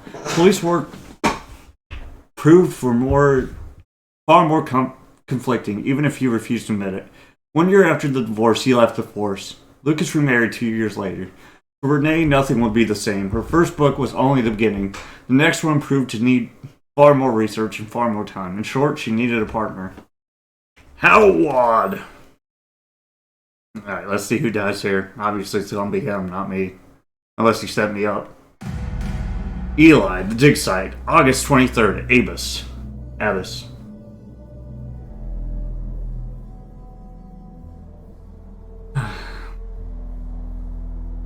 Oh, it's hot. You hear that? Sounds like our rides here, huh? Real funny, Eli. He's early, though. I wonder if it means anything. Does it matter? Is everything ready? We all set? Yeah, I think so. Alright, you remember what we're going to tell him. Yes, the artifact is too dangerous to be brought into the city. We should stay here to conduct experiments in a safe location. And while we're out here, we figure out what exactly this thing is, and as well as what HQ's intentions are. Think it'll work? It has to. Can't afford to not to believe in it now. Speaking of you sure you got everything ready? Yeah, I'm certain. Well, let's go through everything step by step. Right, we got the story. How's the artifact looking? Terrifying. Agitating it yesterday didn't exactly score me any points with it. Maybe it'll scare our visitor off. How about our logged research? What's the status again? Had to rip some pages out of it, but I hope it makes our story more believable. I hope so too. I trust you were thorough with that, Eli. Lastly, if you want... He's going to want to see our journals. How are they looking? Same. Had to do a bit of light censoring. I'd rather have empty journals than something that contradicts what we tell him. Did you do that today's entry yet? Do we need one? Protocol is protocol, Eli. Would look bad or even suspicious if we don't put anything in there. Also, I wait. Think I hear that car getting closer. You take care of the journal entry. I'll just go distract him. Sound good?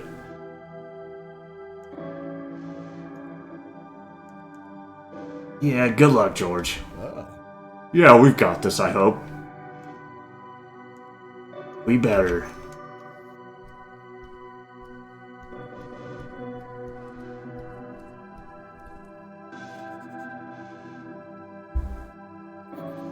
August 23rd, same crap as ever.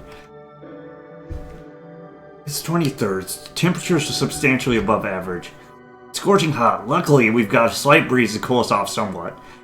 Any instruments and tools that might sustain damage from the heat have been shielded, and our solar panels are working like never before.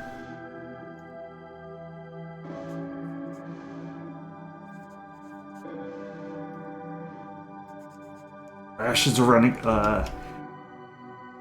running low. Luckily, today's the day of headquarters visit. We expect a full resupply of food and single-use tools. I've grown somewhat accustomed to the rations by now. In fact, I like them. We also had time to clean up the camp a bit. Mostly dusting. We've been living in something of a desert after all. Add a personal note. I've been thinking lately.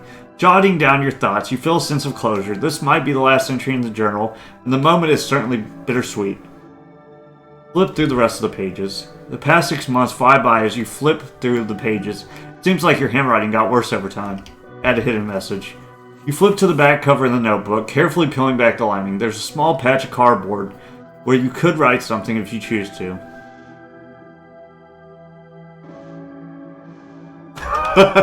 Michael was right. This discovery was made of Eli Abbas, and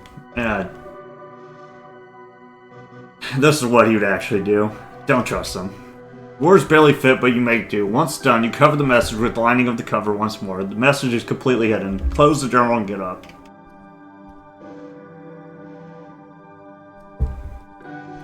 Uh-oh. The assassin fox. Psych! I'm running this way. Haha, you'll never catch me alive, idiot! See if there's anything I can deal with.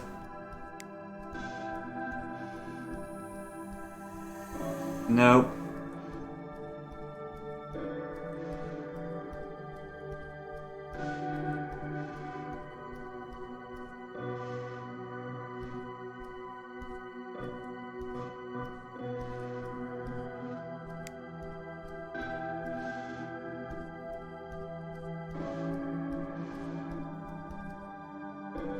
Okay.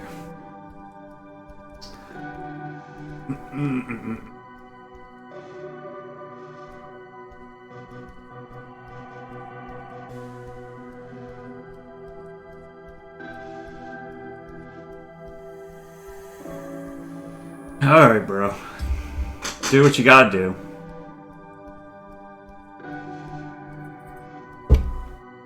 The visitor. And you must be Eli. Pleased to meet you, amigo. I was just getting acquainted with your boss here.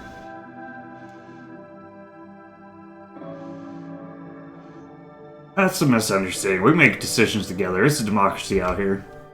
A democracy? How modern. You guys are regular progressives, huh? That said, though, one of you has to be the senior. Is that one? Isn't that right? There's something I know, boys. It's that always someone out here calls the shots. Not in our case. We decide things together. Oh, man. It really is wild out here, huh? You two had a chance to call dibs on your own private kingdom, but you're rolling it like it's, I don't know, less fun than that. But hey, I'm not here to yuck anyone's yum. You guys do whatever works for you. That's what I say.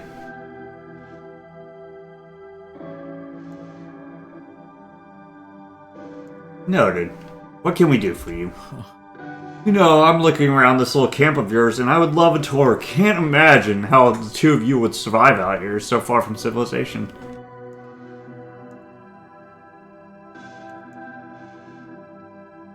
It's a struggle sometimes, sure. Oh, I bet. Good thing HQ set you up with all this equipment, huh? I suppose the one thing they couldn't send you is more company, though. Must get lonely out here, am I right? We make do. Not much need of anyone else out here.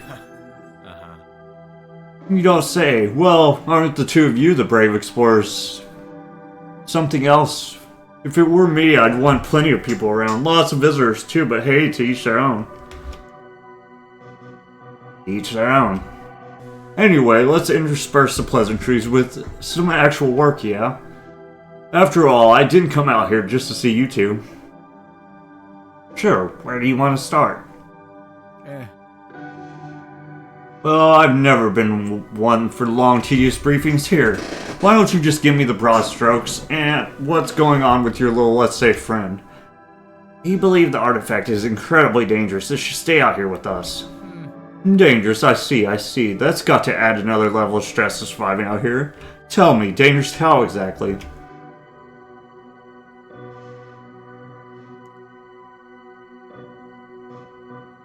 Determined that it's parasitic in nature. Parasitic? Boy, I don't like the sound of that. You two have been wearing some type of protective gear or something? You haven't had it crawl on your ears yet, have you? We've been taking precautions for sure. I bet a couple smart guys like you got to know what you're doing, right? Anything I should keep in mind when I see it? Just be careful. Any other questions? Well, first things first, the boring ones, I suppose. The two of you keep a daily journal on your work, correct? Proper protocol and all that. Let's start there. Where do you keep your notes? In our tent. Perfect. I'm sure one of you can fill the blanks and provide me with a little context, too. I'm not too keen on going over months of entries. Of course, I'll be right with you.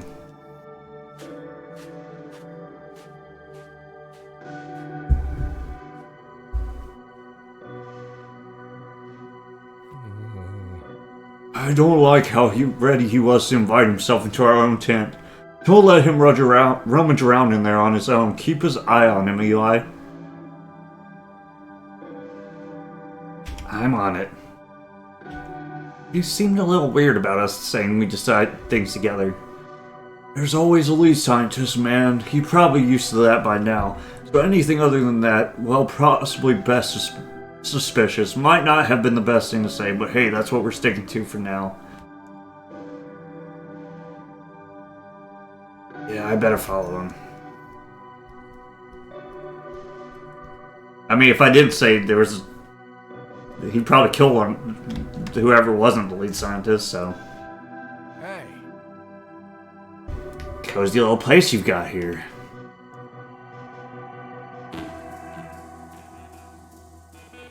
Took a little work to make it feel like home, but we got there in the end.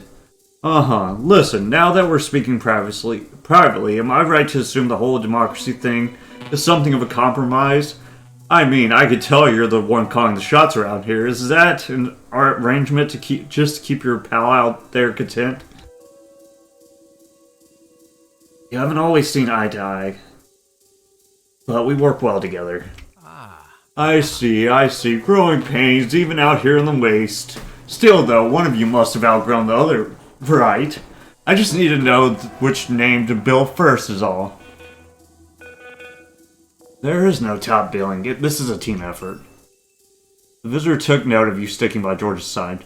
Alright. I know. Democracy till the end, ain't that it? It's real nice to see the two of you working together like this, it truly is, but only one of you is going to get their name on this thing once it's over. Sharing never got anyone a fancy car or sexy title.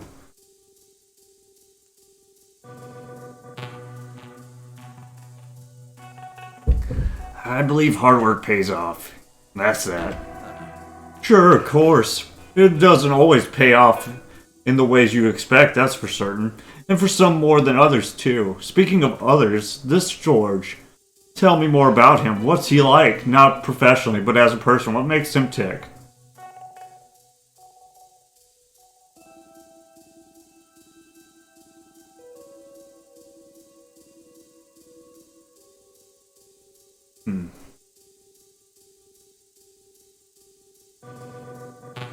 I don't think that's relevant to our conversation. Oh, I'm just making pleasant conversation. It's important to know how the people to work with. Don't you agree? Surely you haven't been out here this long to barely become acquainted with each other. No, not at all. No, not at all. I just think we should focus on the artifact, the actual reason we're standing here. What, you think it might blow up if we leave it alone for too long? I figured we had time to talk, but maybe I should start the countdown, the minutes to our inevitable demise. Ha, fair enough, class is business. It is. Let's go on, have a look.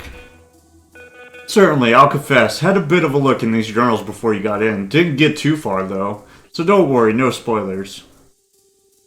We'll go through it together, then. Well, let's start from the top. Would you mind showing me around which time you fine fellas first dug up your little friend? Here, a little while back. Here we go, August 14th. I see your colleague mentioned something about a low hum. This turned out to be the scientific discovery of the century, I presume.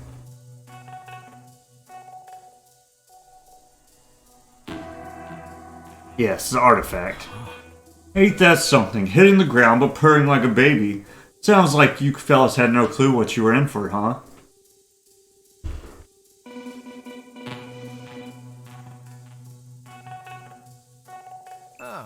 Oh crap.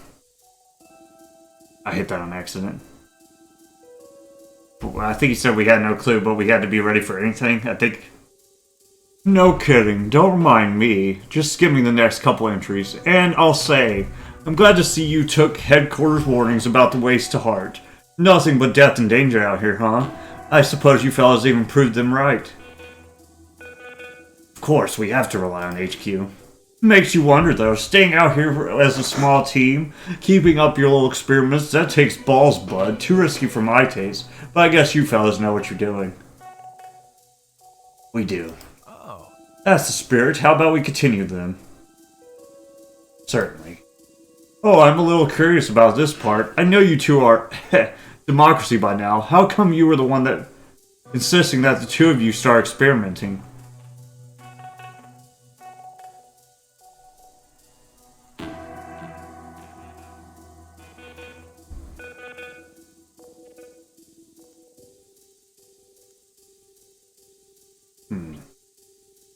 I thought I took that out of the book. To be honest, it was a discovery of the century. Couldn't wait. Ah, that's what I love to see, Glasses. The two of you are real go-getters. Got that grind-set mindset. Chowing down on early worms. Just remember that promotion may be coming. But it's just coming for one of you, but you knew that, right? Say nothing. No doubt, no doubt. Gots to say, Glasses, you kept some immaculate notes at times. Love the writing, bud.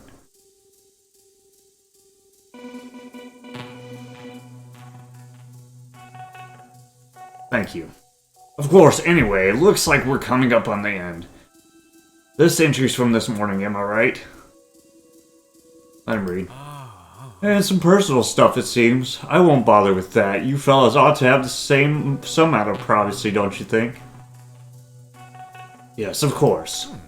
And that's about it. Fantastic, short and sweet, just how I like it. Sorry about all the questions, Glasses. I know this stuff can get a little nerve-wracking. No hard feelings, right? Not at all, I understand. Great, great. Well, let's get on with the rest of the tour then. I assume the two of you have a separate ledger for the more scientific mumbo-jumbo, right? Yes, follow me and I'll show you. No need, no need. I'm sure I'll find it. Kind of want to have a look around the site too. Still boggles the mind how distant this place is. You got an idea how far you guys are outside of the wall? Not exactly, no. I do. You guys are far, far out. Crap, if you guys went missing, no one would notice. No one would know. It's a good thing we haven't gone missing, isn't it? Oh, brother, you got that right. Anyway, I'm going to have a look around the camp, if you don't mind. Would appreciate your expertise while I'm going through your research. No rush, of course. Of course, I'll be right with you. Hope I sound convincing enough. Me too, bro. One of you's probably gonna die. I tried my best, though.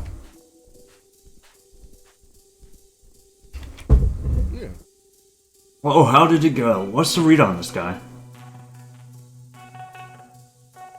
I think it's going alright so far. You think so? I'm glad to hear it. But don't let your guard down just yet. He's smiling a lot. I'm not sure I like that. In fact, I definitely don't. He's definitely trying to be friendly. He's asking a lot of questions about us. So, what did you tell him exactly? He talked about the journal entries. And was he suspicious? Certainly asked about the missing entries. Crap, what did you tell him? I did my best to cover it up. I think it went fairly well. It better have. We only got only one shot at this. And I'm putting on my faith in you. Can I count on you, Eli? I'll be honest, I'm worried, George. Doesn't matter. You don't have a choice. We don't have a choice. It's all or nothing. Now, come on, get back to him. I don't like him creeping around the camp on his own. Sure, how are things on your end? I checked the car while you were in the tent. Back seat is full of equipment. Containers, safety pods, the works. And what else? I think I could see. Just 2 empty seats and a mess in the back.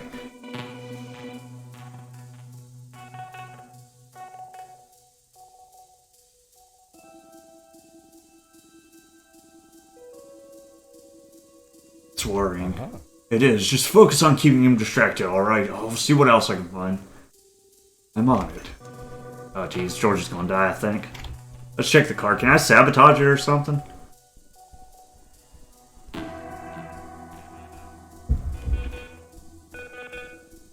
What is... Oh, light? Maybe? That's...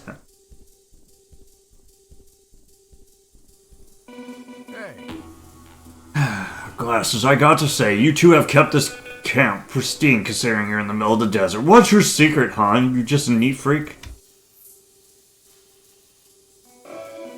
During the breeze would ruin the instruments. We have to keep it clean. Right, right. How's your pal doing, by the way? Saw you two chatting. Away, is he not joining us?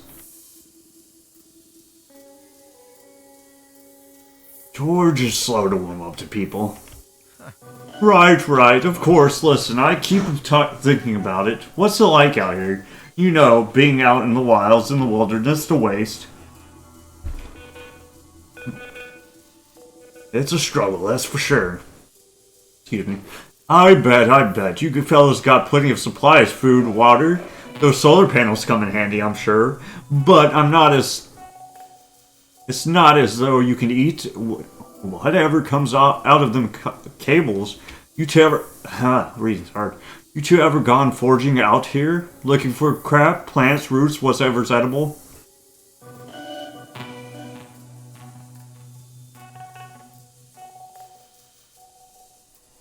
Thought never crossed our minds. I suppose you two have had your hands too full to worry, huh? Even considering that you might have been too focused on the site, on the dig, I don't know. Maybe you missed something obvious. Impossible. Me and George are sharp as ever. No doubt. Speaking of sharp, these ledgers right here looks a lot like the research documentation of a super genius. Am I on the money on that? It's our work. Me and George's. Oh, right. These are certainly notes, research, lots and lots of words. Say, you wouldn't mind if I skipped ahead to more crucial passages, would you? I do think the context is fairly crucial. Right, of course. I just figure it'd go over my head. You know, smart fellows like you guys. Your work flies over the head of simple errand boys like myself. No, I insist. It's important to understand the whole process before making judgment. The visitor isn't a big fan of reading. Fine, let's see. Current status of the dig site, sedimentary geology, large. That means rock, I'm sure. Okay, right there. I'm up to speed. That good enough for you, Glasses? Gesture with your hand. Good enough. Carry on. The visitor seems very unconvinced. Right, let's see here. You fellas said this thing is real dangerous, but you want to keep it out here. In a dig site, inside a tiny pod? That seems careless at best. HQ will insist on experiments. Fewer risks here than in the city. Oh, of course. All about compromises, aren't you? How about George? He feels the same way about this? I'm counting on him, too. That's a good man, and he's counting on you, too. You fellas really rely on each other. We do. Alright, that's all I need to know. Confirming that you fellas are close-knit and all that. Trusting, ain't you? Well, I'm not complaining. As long as I'm in your little circle of friends now, too. Yes, of course. Excellent. Just makes things run a little smoother, doesn't it? Yes, always good to know we can rely on each other. Good stuff. Gotta say, all things considered, with what you've done, with what you do have, it is impressive work to have been done out in the desert. Limited tools, limited resources, scary stuff, but you guys made something out of it. Bet you're happy about all of HQ support, huh? Yes, we wouldn't have made it without them. You don't say. Without all of this, you two wouldn't have made it for long, would you? Hypothetically, if I were to just jump in my car and drive off, leaving you guys out here, how long do you think you'd make it? I'm sorry, is that something we should be worried about? I'm not entirely sure. We were hoping you would bring more provisions. Oh, I think I've got some snacks in my car that you fellas could have. Just joking, of course. Don't worry about Rash's butt. I've got you covered.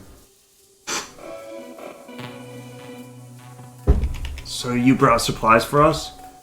Oh, my back seat's full of stuff. I'll have you guys come take a look at it once we're done with this tour. How about that?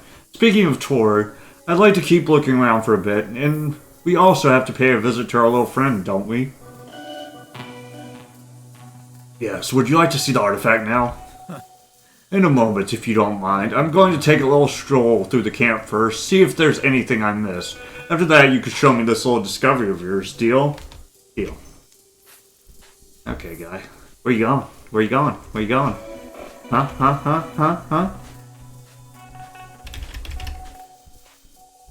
Oh. Well, I mean, that's a... We gotta talk to my buddy real quick. I'll be back.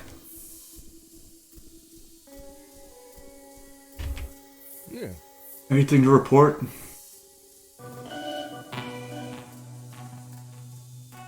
We just went over the research. Figured you'd want to see that. How did it go? I think he's buying it. Is that so? I hope you're right, Eli. And if that's the case, well, good work. If you don't mind, though, I'm not done holding my breath.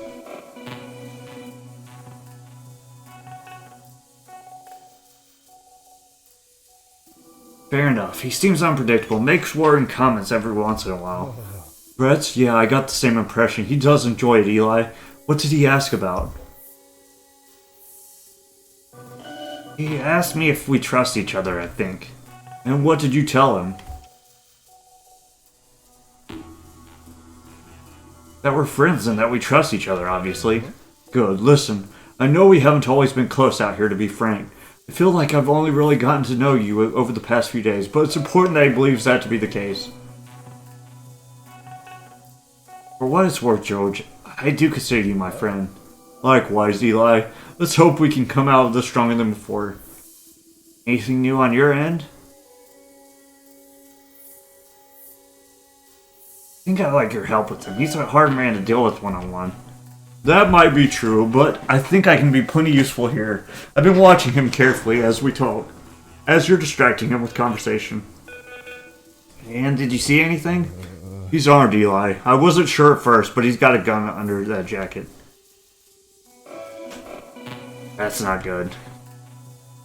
It's not. I understand needing one out here, self-defense and all that, but I don't like the fact that it's so concealed. I had to check a couple times to make sure. I mean, there's a chance he hides it as not to scare or worry us. Maybe, but in that case, you might as well have left it in the car, right? Of course, we could get to it if it was in the car, so either he wants to be armed or just makes sure no one else has it. We need to look at the worst case scenario, Eli. Does he consider us a threat?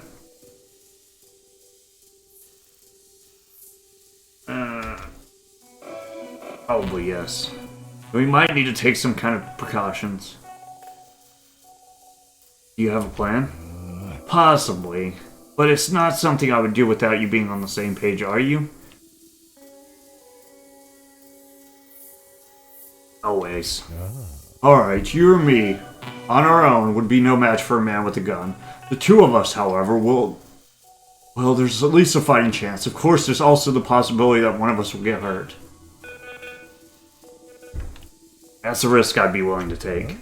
Good. I'm not entirely sure how, but once you two come back, let's talk, all of us. When there's a chance, either one of us gives a signal and we both jump in. Will do. Only when you're ready. When you think we can do it, I need you to be completely certain before we make a move, alright? Otherwise, it's not going to end well for either of us.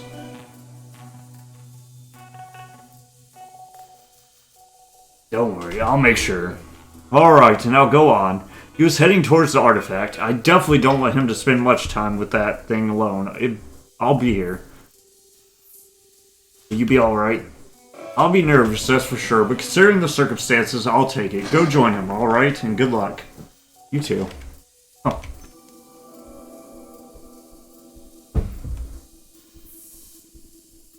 Alright, bud. Oh. Stress. Hey. This is it, huh? Or this is our little guy? This is a specimen, yes.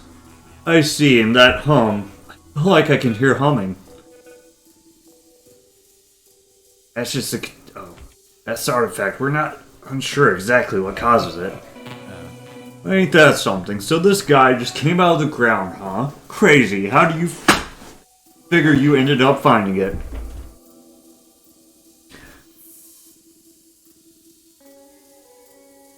The coordinates were given to us by HQ. We dug and there it was.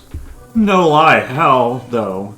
How do you think they knew which direction to point you? Figure they knew it was here in that little cave bunker?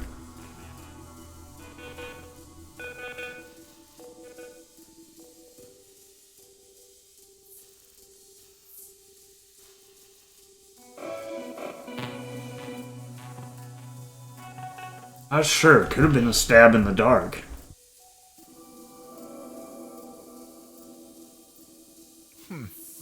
Right. Then again, it wasn't. You fellas found something, didn't you? Seems an awful convenient coincidence. How do you think they knew?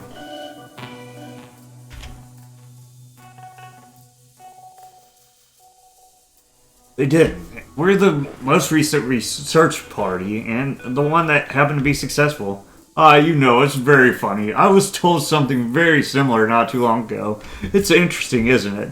How we all sort of assume that we're the only one in our particular predicaments. Try to read his expression.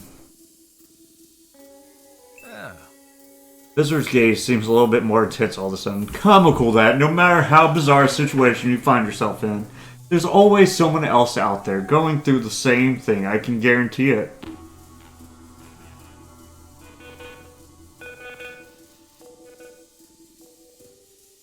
In that case, I find this highly unlikely. Ain't that something? Now to get back to business, you mentioned this thing being real dangerous, right? Any precautions we need to take?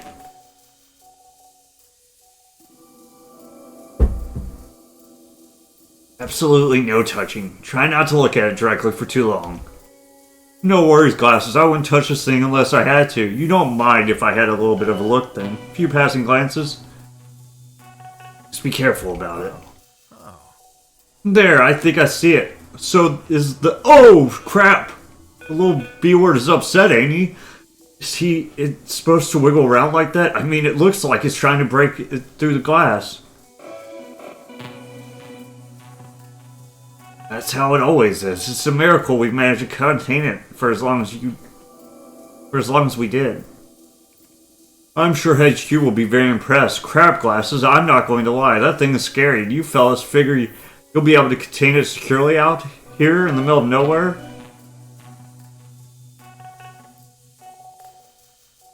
It's going to be difficult, but I don't think we have a choice. You know, with the right team...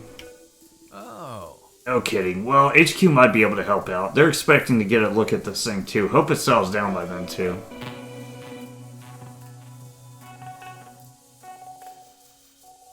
I'd advise against that. Oh, I'm sure, but this is out of your hands, man. Out of mine too. HQ was pretty clear about wanting to see this thing.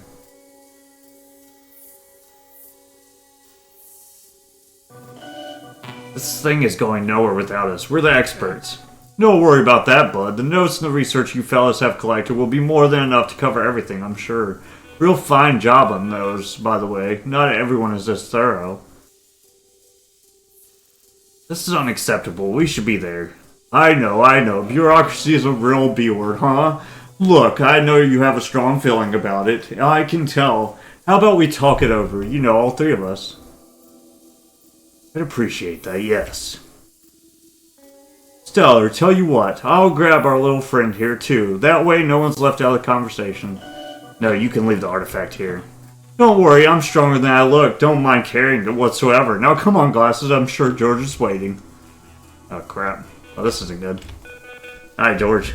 We're gonna attack from the beginning. 3, 2, 1, go.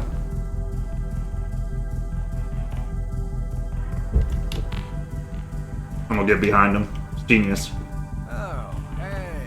They're all done. Bet you boys are happy this little inspection is over. And shake off this tension and all that. Where's the artifact? Safe and snug in my back seat. Let's just hope I don't hit any bumps in the road on the way back. Eh? Huh?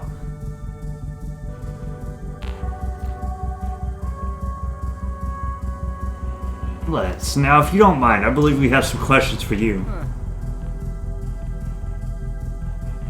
Of course. If you don't mind, though, I still got to finish my report.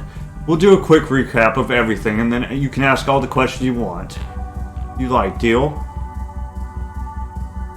Fine. Excellent, let's start with the simple stuff, yeah? Usually there's a whole section on personability and cooperation, a personality assessment, if you will. Excuse me. Since we've done most of the talking, Eli, I'll just put you down as the main subject. Is that alright with you, George? He nods. Eyes darting between you and the visitor. Now back at him. The visitor thinks you're boring. Right. Now, cooperation's been fine, no denying that. It hasn't been particularly engaging, though. Look over, George. His eyes dart between you and the visitors, visibly tense.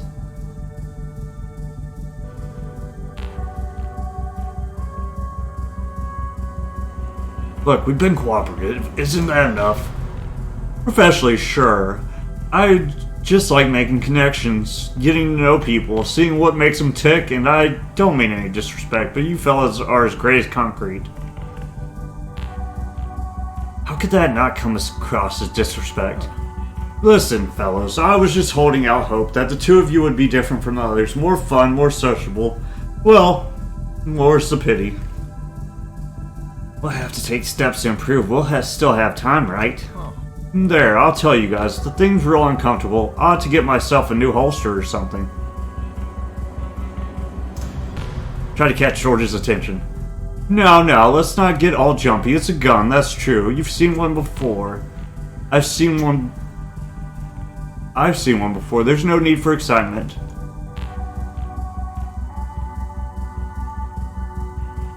I agree, we can talk about this. No cause for threats. Oh. Listen, Eli, you two have been out here for a while. And now, it is apparent that you've forgotten about chain of command. Got a little too big for your britches. Happens to the best of us. I'm just here to whip things back into shape.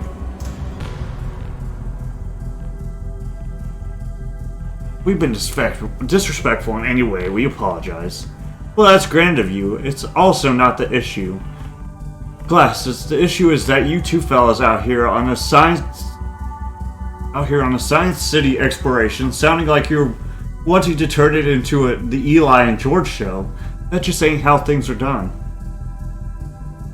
So, how do you want to do things? Say nothing but watch me carefully.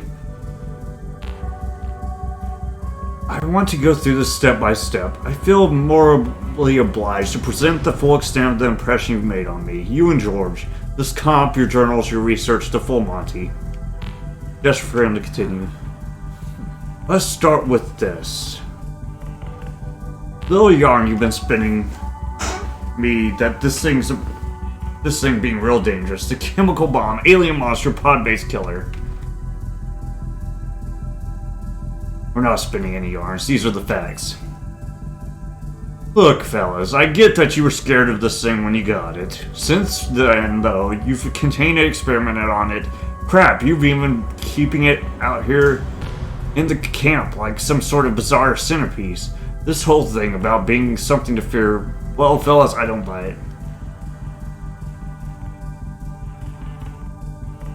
You must be joking. The artifact is dangerous. You saw it for yourself. I saw it exactly the way you wanted me to see it. You had a data plan, fellas. You expect me to believe you didn't take some liberties with framing and presentation? Come on, Glasses, be serious. Tell me the truth. I am telling you the truth. You need to understand the gravity of the situation. I'm sorry, fellas, but that's not going to cut it. If I can't get a straight answer from the two of you, I'm going to have to get it from the boys at HQ. That means driving this thing all the way to Science City, so be it.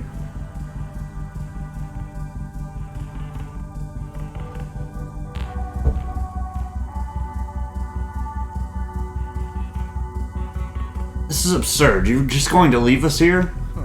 Sure seems that way, doesn't it? Tell the truth. I haven't quite made up my mind about all that just yet. In fact, why don't we discuss that right now?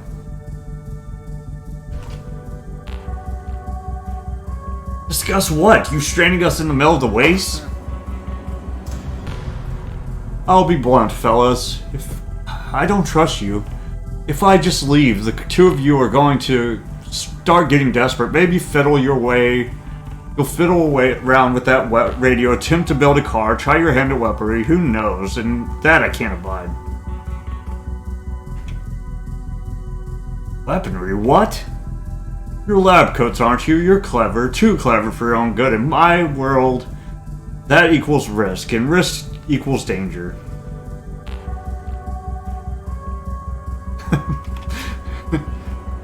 The worst that could happen is that we starve out here. How is that a risk?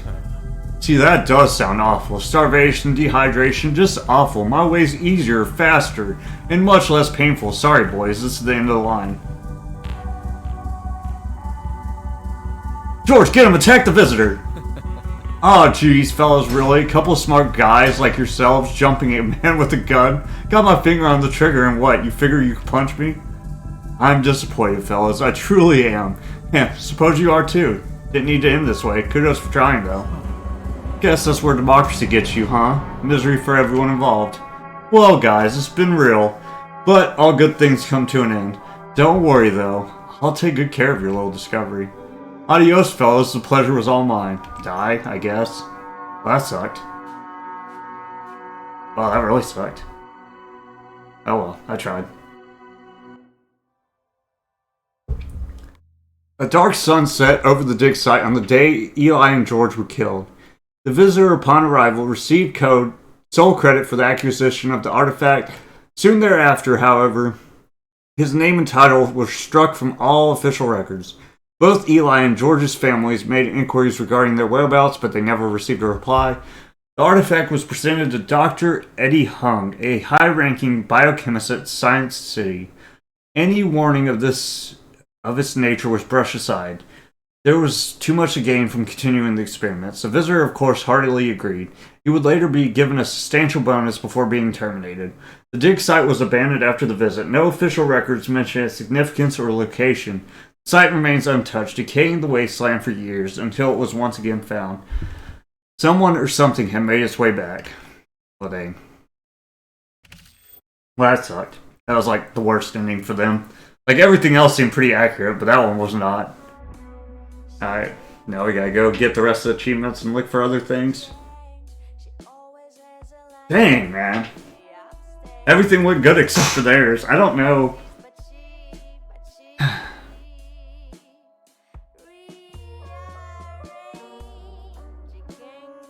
I definitely could have left with him. Or I could have had George leave with him, but I'm trying to figure out how we could have won, if that was an option. I'm gonna pee while this does this. I got to pee.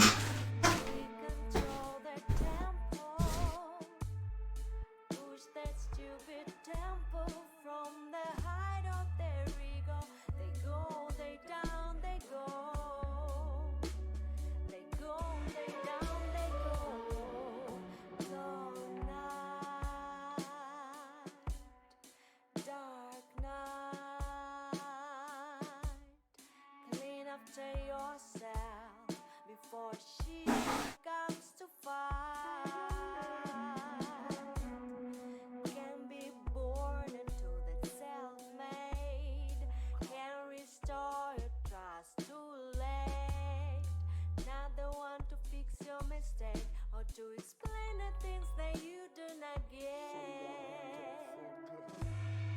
We control the tempo. Push that stupid tempo from the height of their ego. They go, they down, they go. I knew there would be a billion Kickstarter people, or whatever this is. I'm sure it's Kickstarter people. Ew. Yeah, that sucked. I wonder if you can actually change the final sequence, though, to be honest. I'm sure you can, so maybe.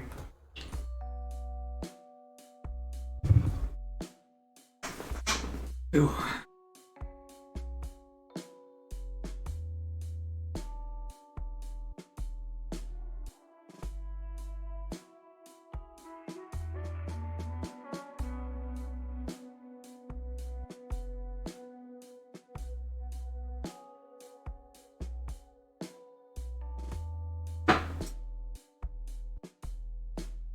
Bum, bum, bum. New game plus, I guess. Can I save? I guess so. Do you want to start a new game? Current progress will be lost. Yeah, I guess so. 8 out of 16 achievements. 9 out of 16 achievements. 7 more to go. In the beginning. Alright, we're not going to be ambitious this time. But I'm not going to read the same dialogue again. If it's different dialogue, I'll read it, but I'm not reading new or dialogue we read in the first part.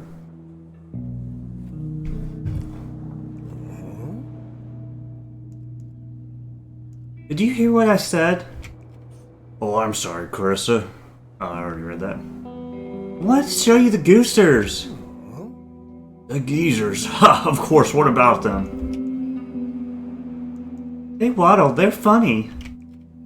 Suppose they are, Clarissa. A little silly, too. Like me, I'm silly. You are, but it's important to be a little silly. A lot of people forget to be silly. Sorry, after. You're silly, too. Very well, then. We'll just sit here and be silly for a while. Yeah, and then I'll be clever and then silly again. I'll mix it up. Oh. Yes, forever. Silly forever. For today, Bella. For today. Besides, even you will have to grow up eventually. I do. Will it take long? It takes time, that's for certain. But that's the thing. You see, time passes all the time, even when you aren't looking. That doesn't sound right. That sounds weird.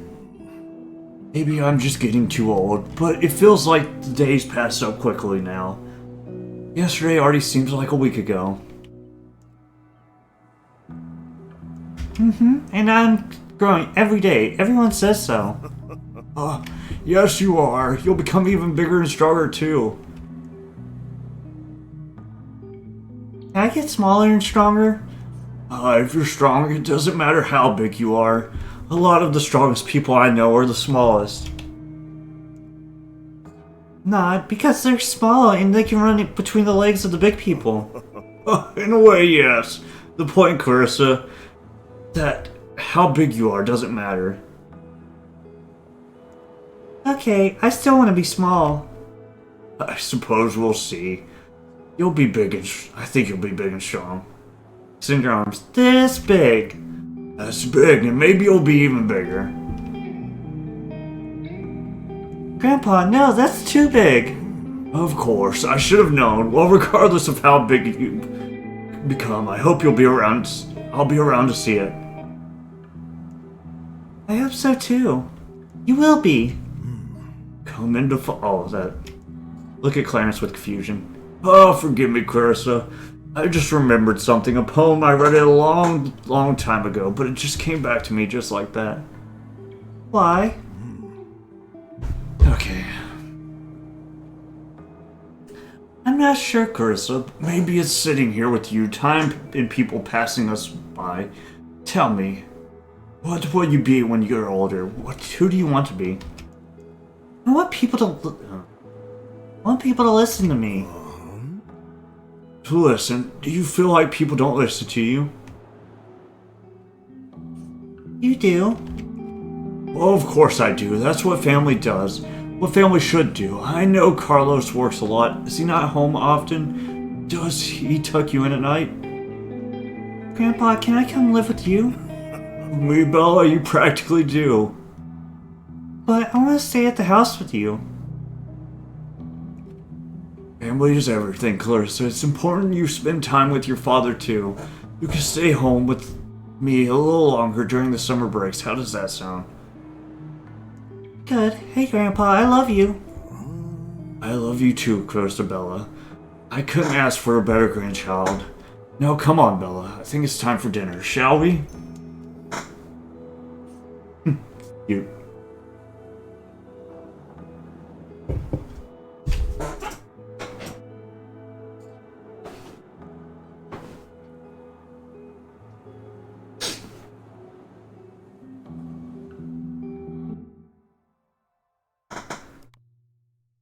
You aspire to become powerful when you grow up.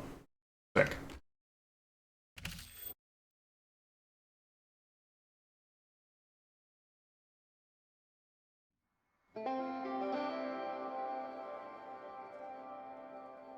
Alright, I was investigative last time. I ain't playing your game, boy. I got boxes. The narrow branching trees at the end of each scene also displays the choices you made in your previous playthrough. Prepare and plan out your different paths. Oh, okay. What? Okay. Let me look at my achievements real quick. You tried to be the bigger person. An unstoppable and irresistible love machine with friends like these. Who needs models? Sometimes honesty is the best line of defense. I need you to know that. You and George live to see another day. Oh, you can do that. Okay, that's what I want.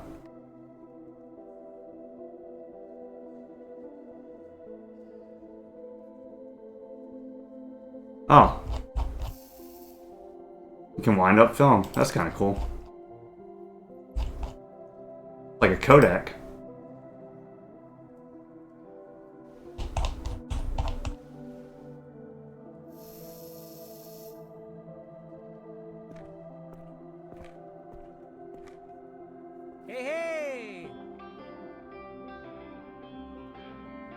This box is kind of heavy. Could you tell me where my room is? Oh dang, you're right. That looks like it could be a real doozy. I'll need your name before I can tell you what. I'm Howard. Howard Loter. Well, howdy, Howard. It's so nice to meet you. I'm Wisconsin. I'll be your resident assistant and your best friend too if that you want one. Could you tell me where my room is? Not just yet. I'm really tired, man. It'll be quick and super fun, Howard. Don't worry about it. What's all this leading to, Wisconsin?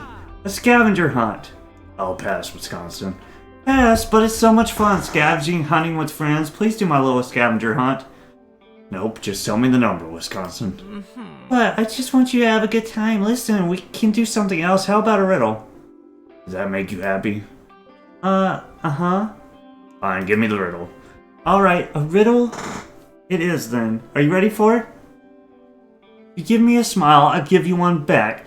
But if you drop me and go, I'll instantly crack. What am I? I don't know. It can smile, it must be a person, right? Crack something fragile. If you give me a smile, I'll give you one back. But if you drop me and go, I'll instantly... Is it you, Wisconsin? Me? No, it's a riddle. It's not me.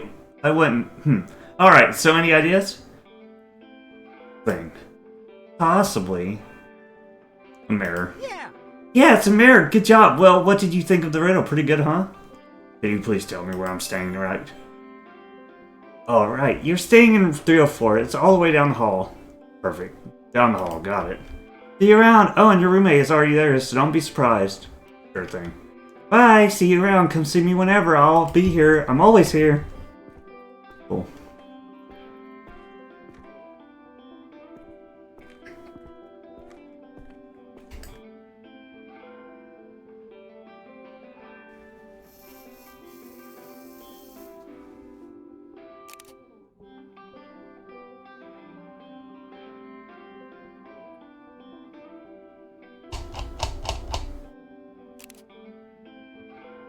I don't know.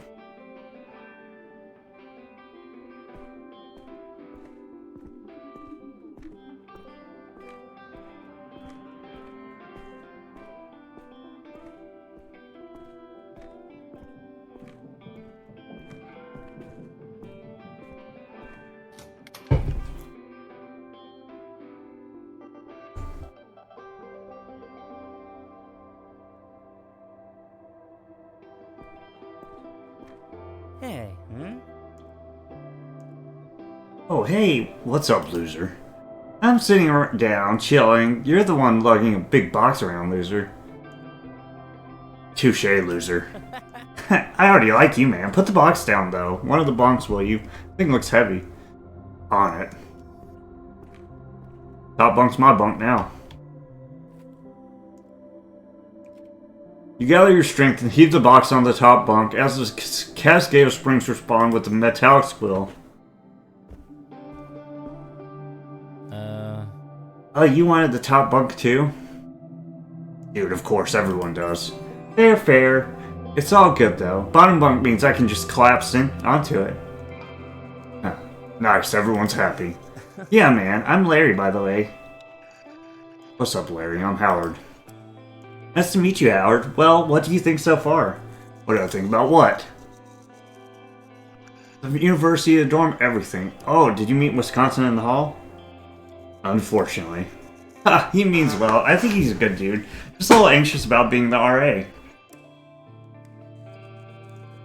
Probably, yeah. He wanted to send me off to look for some stuff. Scavenger hunt, huh? How was it? I had him give me a riddle instead. So he had a backup plan, huh? Good for him. Good for you skipping out on the scavenging. You tell me, what did you have to do? Had to find something new and something blue, I think. Got him a newspaper and a blue note he had scribbled a smiley on. It's even lamer than I thought it'd be. Glad I missed it. Yeah, I guess it's a little corny. I had fun, though. Now, tell me something about Howard. About me like what? I don't know, man. How come you are here? What are you studying? Oh, you know, the cool crap. I didn't realize they offered courses in that. Was it hard to get into the program? Yeah, rigorous tests and applications. Uh-huh, got it. So how did you manage? What's your strength? My immensely impressive physical strength. Right. How did I not see it? Very, very cool. I like you, Howie. You seem like a fun person to be around. Howie? Yeah, do people not call you that? I can't imagine they call you Howard, right? What's wrong with Howard? Nothing at all. It's just a long name. It's all. It takes a second to say is all I'm saying. What's Larry short for? Lawrence? Larry, man. We'll just be Howie and Larry. Sounds good, yeah? Better than Howard and Lawrence, I guess. There you go, then. Howie and Larry. Howie and Larry. Frick yeah, Howie and Larry, roommates extraordinaire. So what are you studying? Me, you know. What? Make a guess. I bet you can't figure it out. I bet I can. But Larry, I have no money. No money at all, Larry. Alright, so you'll owe me one when you do. Sound good? Fair enough. Sweet, go. Just like that? I don't get to narrow it down? Alright, sure, you can ask one question, but nothing too direct. What's your major? Dude!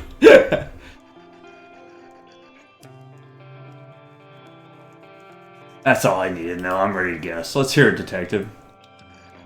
You're practicing some type of art. What am I practicing then?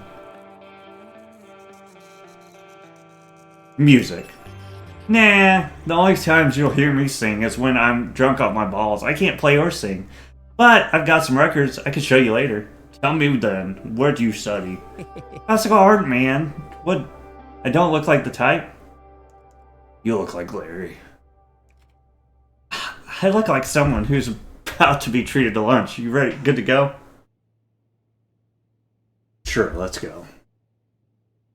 Oh, man. Alright, let's get going.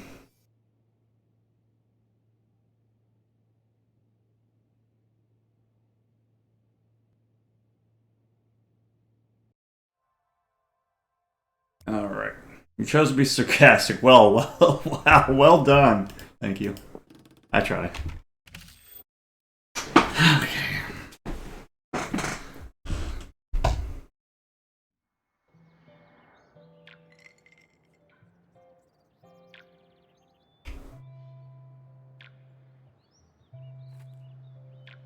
That was, of course, stepping high, but I already read this. Perfect time for a change of careers, Renee. Successor is currently being chosen, and a press release from the headquarters of the Ministry, Science City, stated that a suitable candidate would be announced within the next week. And local journalist Renee Wilson seems like the best candidate. We can't wait to offer her a ludicrous salary. In other news, locals in West End. Savage is right. Went there. There was nothing left but rubble. The fire which claimed to... Nothing new. I'll have to go over my files again. Oh. And my editor keeps asking me to finish the article on it. Excuse me. Our thoughts and prayers are... yeah. Not the radio. We've already read all that.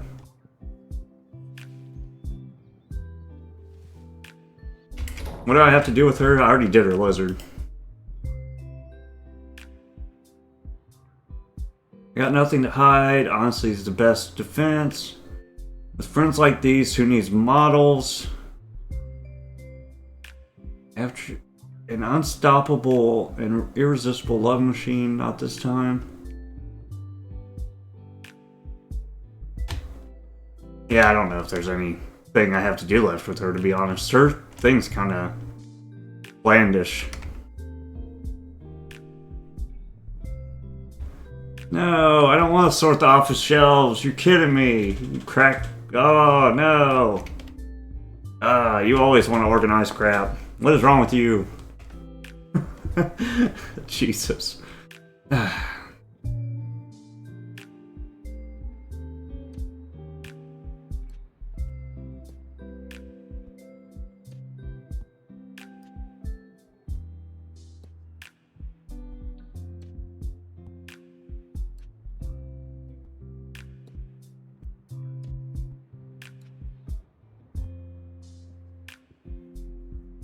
Well, at least we won't have to read all the files again, because we already read them. I'm not going to try to convince them to listen to me either.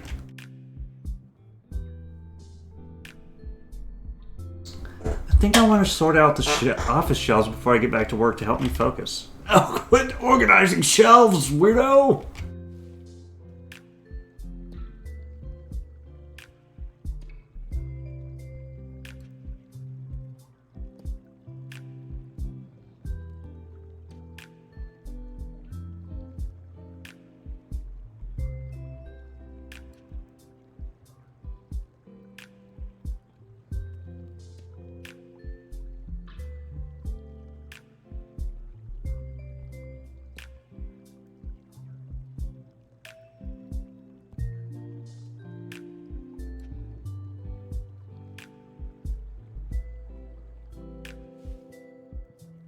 Much better. Okay, sick.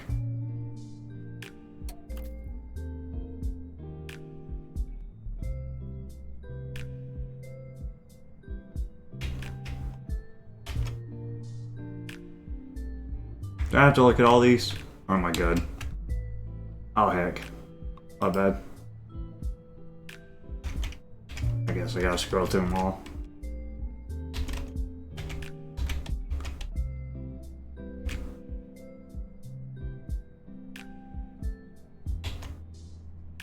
I'm just gonna act like we don't care about the fire this time.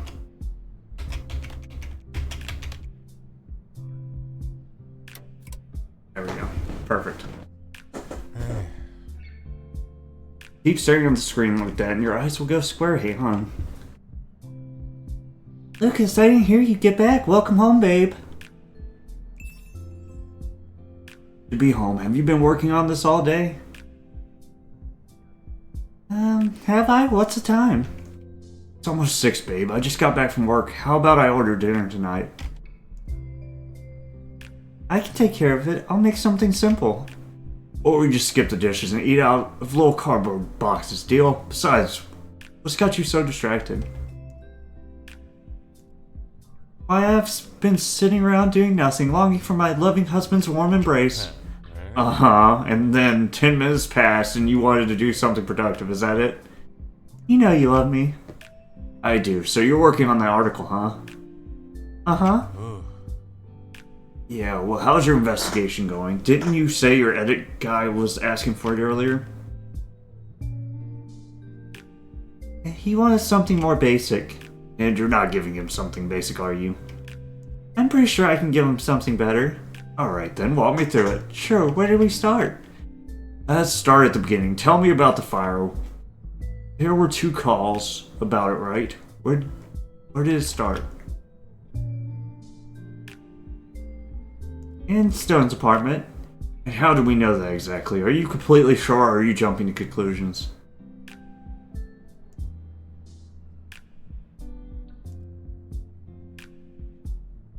The fire report mentions the gas leak on the 2nd floor, and you're thinking that was in Stone's apartment? Why? One of the police reports mentions gas. I see what you're getting at. That's pretty convincing. Convincing enough for me. Alright, and when did the fire start? For the 2nd call. Cops didn't see a fire, the firefighters did. Fair enough, alright. At least we have a general time frame. Anything else? Nothing that comes to mind. Let's move on. Stone didn't want to let them in. They smelled smoke from... Stone was antagonistic. Like I said, Renee, most people are a little worried when the police show up. I suppose so. Not much in the way of evidence, but if someone's really confrontational, there's usually something up. Alright, go on, then what? The cops get inside, and how did they enter? They forced Stone to open it. Forced him? That sounds strange. Are you sure you're remembering right? Maybe not. Alright, well, either way, they get in. What's the reaction from Stone and his partner? Stone remained calm. Wait, are you sure about that? That doesn't sound right. I'm not really, but I have a hunch that's what really happened. Listen, Renee, I understand wanting to see the best in people, but in this case, that gets us nowhere. Go on, what happened next? Cops investigated the kitchen. Alright, I think I remember this part. The first officer goes into the kitchen. Here's a yell. It's unclear. This story doesn't add up. Got something to do with Stone's partner. What about her? I think she attacked the officer. There's very little in the report about her. I don't follow Renee. What doesn't add up then? I think the report omits her for a reason. I don't trust them.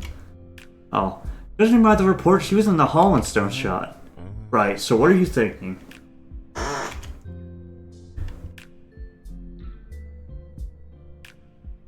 Her partner gets shot and she does nothing? It doesn't make sense.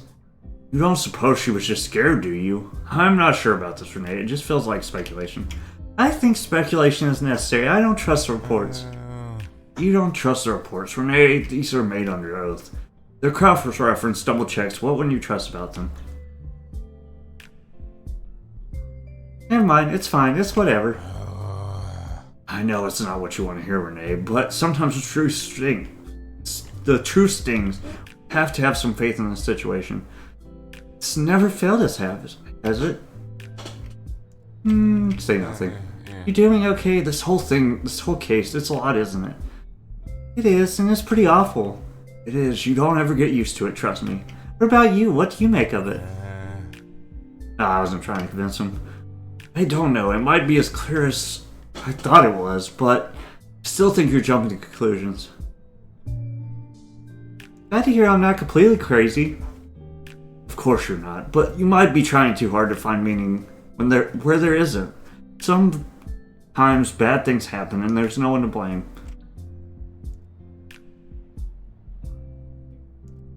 All I hope for is some more decisive evidence. I don't know how much more that might be, Renee. I certainly can't ask for more files without good reason. I hate to break it to you, but that's what you've got might be all you're getting. Then I'll go looking for it myself. Alright, well, I'll help with what I can. Just don't get your hopes up too much, alright? For now, how about dinner? I'll order something for us. Sure, sounds good. I'll get you something from that noodle spot you like, alright? Finish up with that terminal. I'll go make the call. Love you, honey. I love those noodles. Oh. I don't remember the answers, but... You managed to convince Lucas that some of your concerns regarding the case were founded. I didn't mean to do that, but... Okay. I mean, that's not what I did last time anyways. I got, like, I think I got the... I wish I could see what I did last time, but I guess because it wasn't New Game Plus, I can't see it. Whatever.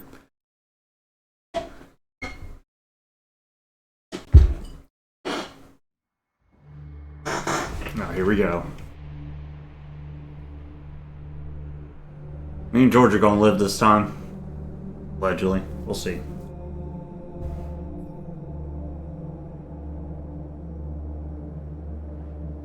Maybe. I don't know. It's gonna be hard.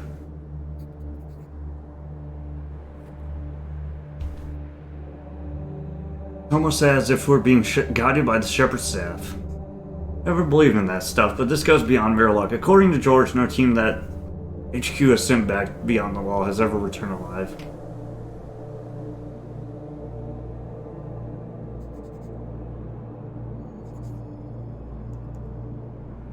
I think he's just messing with me. There's no record of any expedition, which will make our return a historic first, and it's not even factoring in the discovery of the artifact. Sun's been harsh out lately. Excuse me. Been almost 6 months and the climate's starting to get to me. Out here early spring, and back then the temperatures were more bearable. I'm worried about winter. We're not equipped for that. We're out here until we get results, whatever that means. I'm confident we will. I look at the dig site every day, the pods and markings. I find myself wondering whether we should be here. I'd leave if I could. Head back to the city. Me and George have that in common. I'm not sure if it's because he thinks that the work is pointless or if he just misses his family. Probably a mixture of both. He keeps referring to our deployment as a punishment. He's pushing too hard, and I feel like he's expecting me to do the same.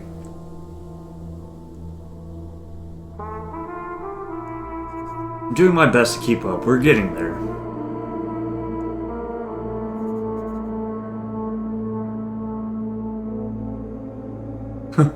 This is, not the one. More likely than not, you've been out here a bit too long and are starting to get a little funny. Eli will be a realist from now on. The sun is brutal even when filtered through the dust clouds. No doubt it makes you a bit woozy.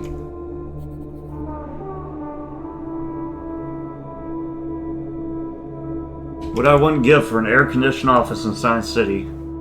Elevators, vending machines, coffee machines, newspaper. I miss the comforts. When I get back to the city, I'm having waffles for a week for all meals. I already regret thinking that. I miss it. Soon, Eli, soon. I almost forgot. I had a look at some of my previous journal entries today. We've constantly been proving ourselves wrong about this place. That's good. Okay. Progress has come at a snail's pace, but at least we're moving. We could be dead in the water. Instead, we're engaged in a pleasant backstroke towards a reasonable conclusion. Pleasant backstroke, not bad, Eli. Suddenly shivered, blah blah blah. George, did you say something? There's another scream, more desperate this time. He sounds distressed. Get up. Alright. George, what's going on? George!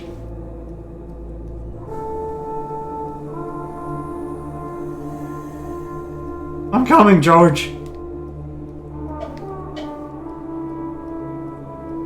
I'm gonna leave the box shut this time, I think. If I can. Actually, I'm gonna open it. Should be careful. Most of what's in here hasn't been exposed to the elements in a very long time. Okay.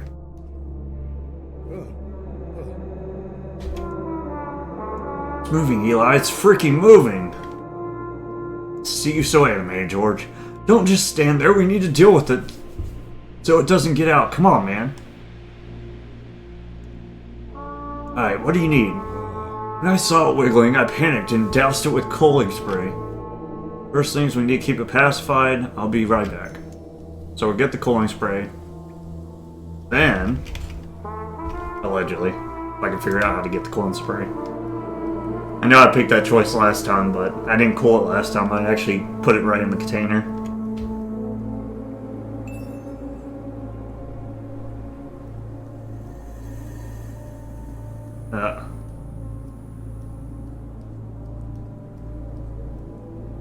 Yay. Cooling spray, hang on, George, I'm coming. I didn't put cooling spray on it last time. I don't know what that'll actually do for me, but you never know, I guess.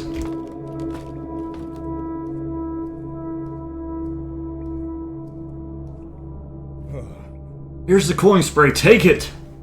Okay, on the count of 3, I'm going to twist this pot open a bit more. As soon as this splits, I want you to douse the fricker, alright? Just start counting. 1. Wait. Spray the pot. 3, it's open. Go, go, go. Alright, okay, alright. It's slowing down. Okay, good. There, it's almost like it's shrinking. Alright, let me close the pot. You alright? Are we alright? It's contained? What was that? What the actual frick, Eli? Are you okay, man? I guess that's what we're looking for. Not what I was anticipating. When you think of historical artifacts, you don't really expect them to jump at you. So what now? We need to lock that thing up, put it in one of our containment pods. And then what? Crap, man, I don't know. I need a break. I need to catch my breath. You deal with headquarters. I'm too frazzled to deal with their bullcrap. What should I tell them? I don't know, man. Can't you make a decision for yourself? You know more about this than I do. I figured you'd want to call the shots. Fine. I guess might be better to keep quiet till we've done some tests. It doesn't really help me much. I'd say the same about you. Okay. Well, we're not going to tell them that we found it, obviously.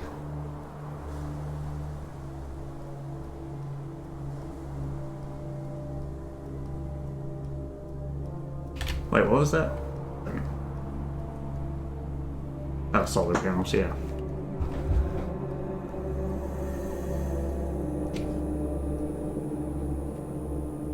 Check the radio. Check the cable. Check for damage.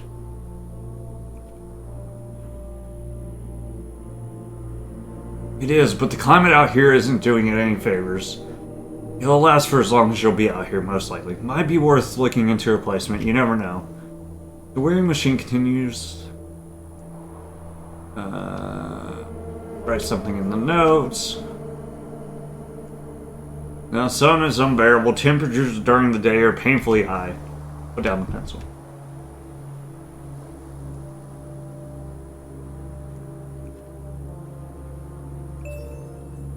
I'll plan it with George. You ought to set aside at least a few hours for it. You can be rushed in 45 minutes, but you'll end up redoing it a day later. You've made that mistake before. I'll plan it with George.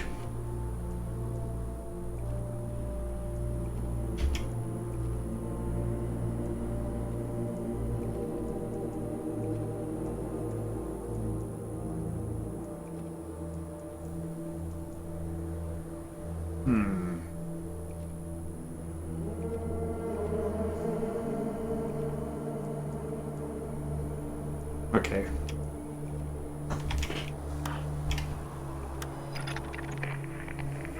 Okay, I still can't get a hold of him. Eli reporting dig site 06. Scheduled status report over. This is HQ. We read you loud and clear. What's your status over? Excavation continues at a steady pace. Anything else to report? No, nothing over. Thank you for your report, 06. Carry on with your work. End the call. Nice. Easy. Yeah, take that, idiots. You avoided telling HQ about the artifact for the time being. Perfect. There's Act 1.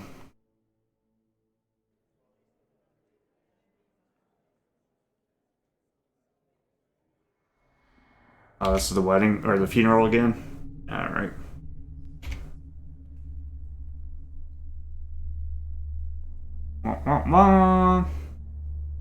You do be dead.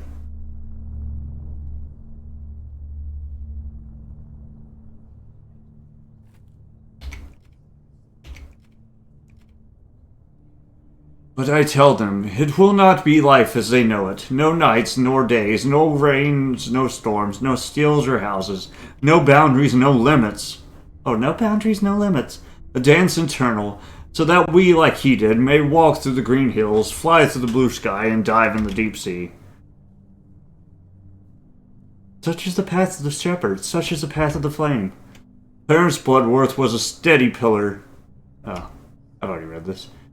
No, the best part about you... Yeah, you were reliable. No, the best part about you was your sense of humor. It takes a certain kind to grow so influential and so respected. Blah, blah, blah. You wasted too much of your time, Grandpa. Strong man is who you would have, and none were ever stronger than Clarence. You hear that, Grandpa? No one. Such is the path of the shepherd.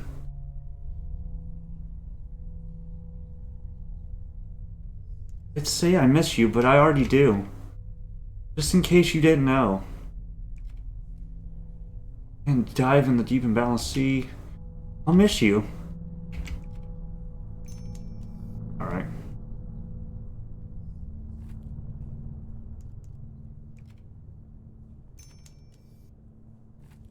Oh, well, I guess I gotta talk to those fools. Maybe I could push my way through them because I'm strong.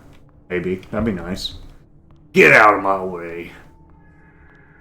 Losers.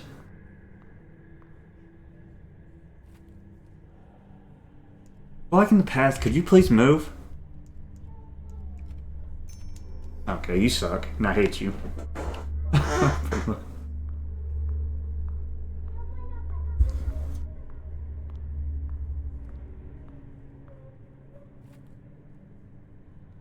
Careful, I need some fresh air, but I can't even get out. It's like those people don't even try to listen. In the polished surface of the tiles beside the altar, you see your reflection, tearful, pitiful. You can't help but feel small, and you don't like the sensation. What would you do, Grandpa? The murmurs and hushed conversations of the other attendees grows in volume. I'm sorry Dad isn't here with me. He should be. There is no response. Why would there be? The realization begins to dawn on you. You are alone. From now on, you need something done. You'll have to do it yourself. Look back at the crowd blocking your path. Some of them turn back to look at you, but you can't make out what they're saying. Are they talking about you, Clarence, or you? I'll be right back, Grandpa. I know what to do now. Oh, that's really different.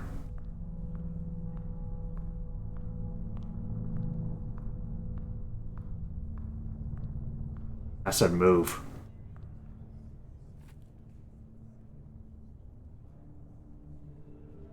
And Carlo, where is he? I was hoping to speak to him before leaving about alone. Get out of my darn way. Show some darn respect. What are you saying? Are you confused, girl?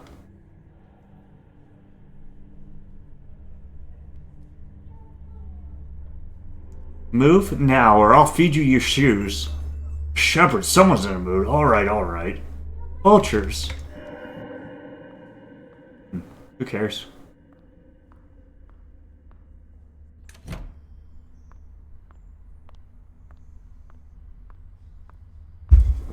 Alright, Carlo, what you got?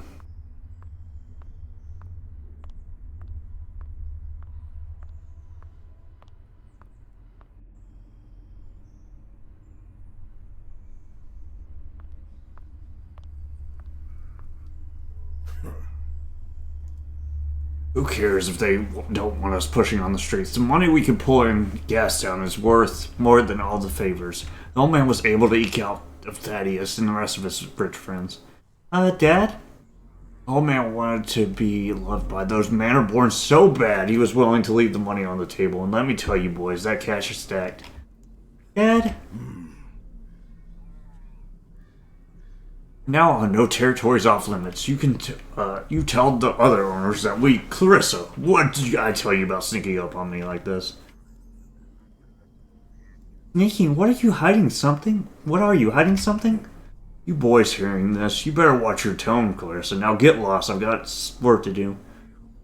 You shouldn't have started this meeting without me. Excuse me?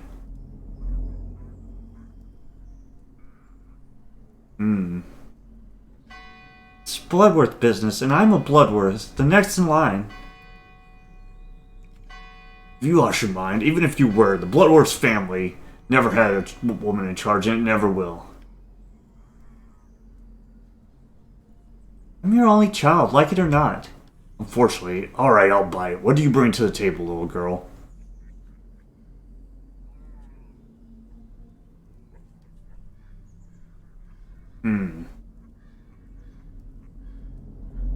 You're surrounded by yes-men, liars, and opportunists. I'm the only one who would tell you the truth. You hear that, boys? Go on and enlighten us. What truth is that? Oh god, these both suck. I'm doomed. Trying to fix... Oh.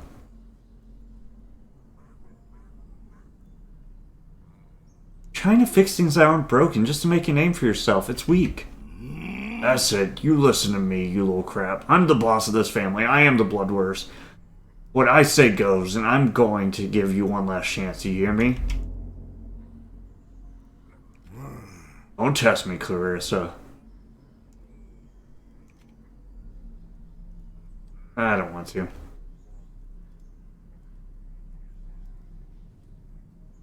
Alright, I'm sorry, Daddy. I don't know what came over me.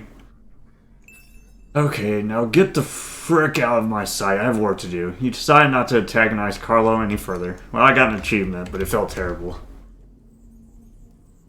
Well, at least I didn't get punched. You tried to be the bigger person. Nice.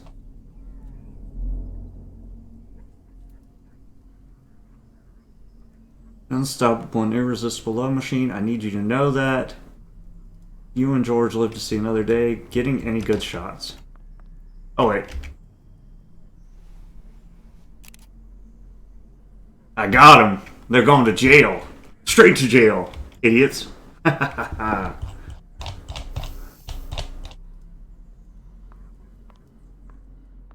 teach you.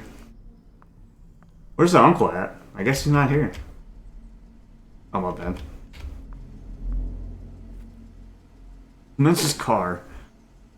The air dances in a haze over the polished black cover of the car. You presume it's even warmer inside as the windows and the doors seem to be locked.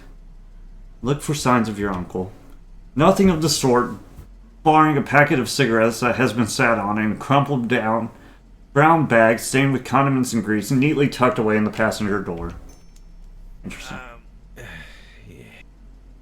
Hey, kid, you rushed right past me in there, and now I find you standing by the car eager to get out of there, huh? Couldn't stand the crowds. Getting your way is one thing, Clarissa, making enemies is another. Sneak out of my system. Whatever you want, Bella. It's been a long day. Yeah, I just want it to be over. I know it's hard, Clarissa, but don't rush. Take your time with it. I'm here anytime you need me, alright? And also when I don't, I'm sure. What now? Now, a reception, I suppose. Food, excuse me, and a glass of wine. You're old enough to drink, aren't you? Come on, I'll drive you there.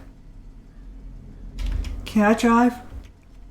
Drive my car? Ask me again in 10 years.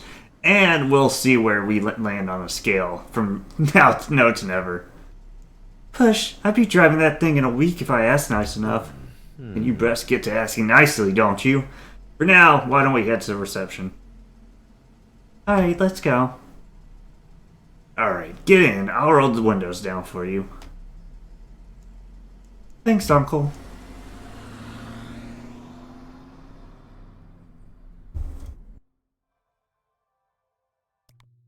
You didn't get hit.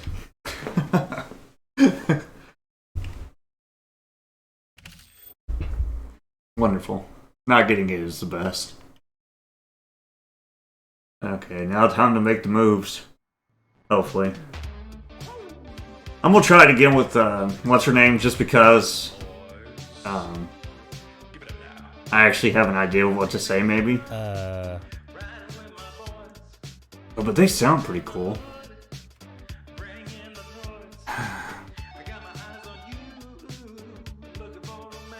I am so down for that. Sure. Listen, man, I've got... Is this the only Cuddle Boys album you have? So far, man. Albums aren't exactly cheap, you know. Worked my butt off to scrounge up money for the few I have. Truly a life of hard knocks and rough surprises.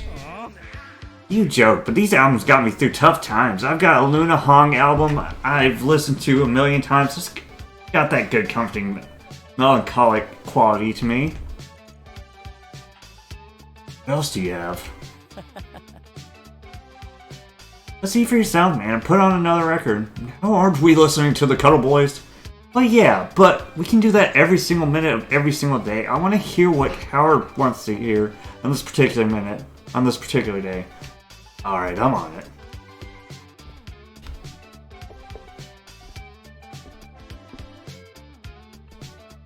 Record.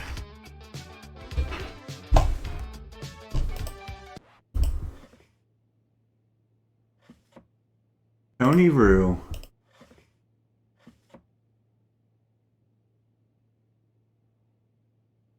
Sure. Yo, hold on, Tony Rue slaps, boy. Okay.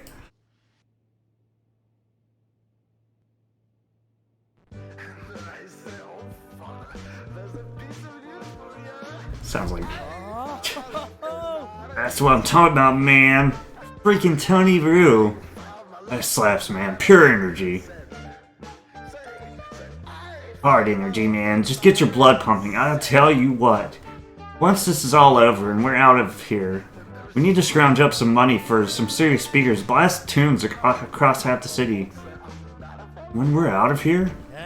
Yeah, man, when all of this is over. University, I mean. When we leave and when real life begins.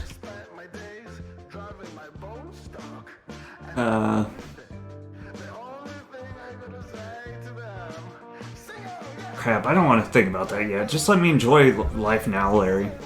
Yeah, I don't know, dude. I find myself dreaming of what can be, what will be, purpose being you and me, and a huge freaking record player in a loft apartment in Yelltown. I'm listening. We just figure things out from here, you know. We should set up a corner to be a photo studio or something. Get some art, make some art. You're describing the good life, the best life. Oh, man. Frick, yeah, I am. We get that set up, it might even be enough to finally get you laid. Okay, we read this.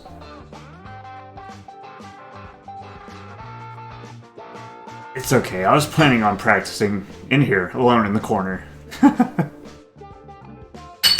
Uh-oh. Look, here's an idea. I propose a bet. I like the thrill of it, dude. This one's a good one, though. I'm listening. Hey. Okay, sure, dude. Sounds fun. Wish me luck, dude. Alright, girl. Let's do this. Hey. Nice to see you. I'm not the only one with taste around here. Tony Rue and the Tricksters are legit as frick. Can't contain that groove. Darn right you can't. Man, we have to hang out sometime. I've got records, but my player sucks. Anytime, Freya. Cool, cool. I wanted to talk to you about something, by the way. Sure, what's up? I think we should come up with a new name for our dorms. Ha! Dormitory 06B not good enough for you? A nice catchy name like that? Got any ideas? We've got the crappiest building on campus. We should own that. Oh yeah? The crap heap or something? More along the lines of the frickin' dump. The frickin' dump is righteous. I'm starting a band right now, and that's what we'll be called. Good call, Howard. Cool, cool. There's something else I wanted to ask you about, by the way. So, hey, you want to do something later? Do something like what? Like, teen stuff. Stuff that teens do. Howard, are you trying to flirt with me? Yes. Called it. Come on, man. You have to do better than that. You need something to be confident, charming, clever. You want to show someone a good time, you have to be a good time. I'm not a good time, I'm a bad time. Don't worry, we're gonna whip you into shape, baby. Once we're done, you'll be smooth talking your way in or anything. In or out of anything, sound good? Kind of like you, though. Can't I just try my best? Picture it, Howie. You're at a party, tunes are blasting booze. I'm an artsy cutie and I think you're cute.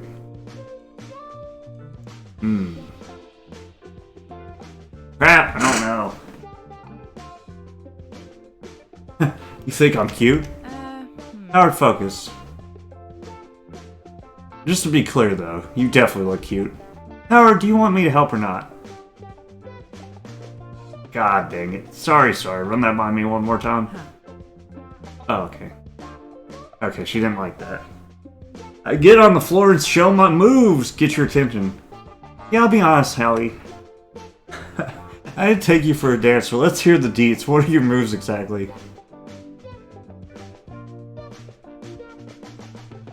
Slow, sexy, and sensual. I go hard, otherwise you won't notice me.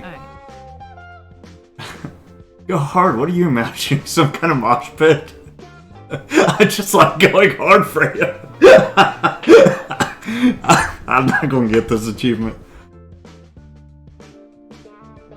Obviously, I just tried to make sure I get one major injury per party. Hoofed, okay, I get it. You're going for like a goofy, jokey approach. I can see it working. As long as you can get me laughing, you're golden.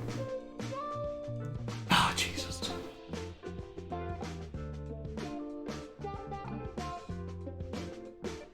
Got a cute laugh, by the way. Of me, I honk like a geezer. Now, come on, Howie. You're doing so well. Let's keep riding this high. Sure, let's keep at it. Next, we start talking. I think I need to keep making sex jokes for the achievement, but I'm...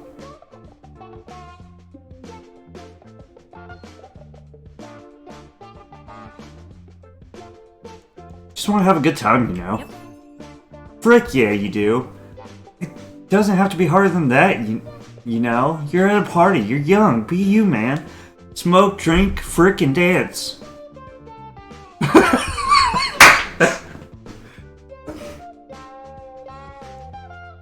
I like the, third one. That's not the answer.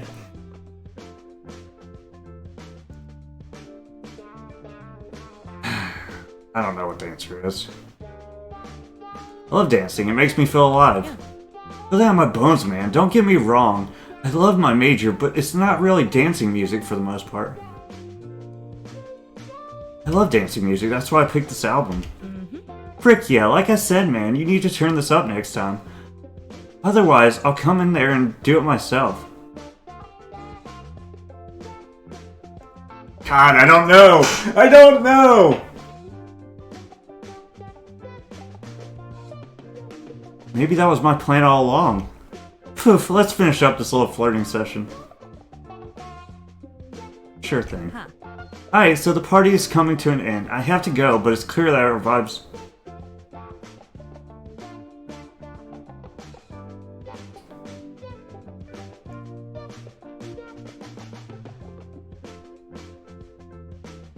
Let's meet up on the seawall tomorrow. I've got something cool to show you. You should come with me. It's way more fun than whatever plans you have. That's what I'm doing. No. Listen, man. There's fun, and then there's pushy.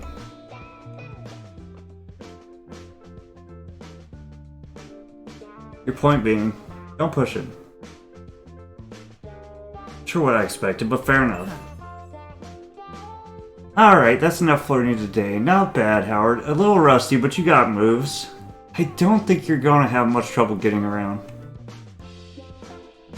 Yeah, nice. Can't wait to get laid. Getting around. Yes, finally, I'll have the confidence to ask for the directions. You give a man one compliment and he starts sassing. Typical. You created this monster, you fool. Ah, if only I had known. Now get back to your room and put on another album. I want to hear what else you got. Sure, Freya. Thanks for all the help. It didn't work! It didn't work! Hey.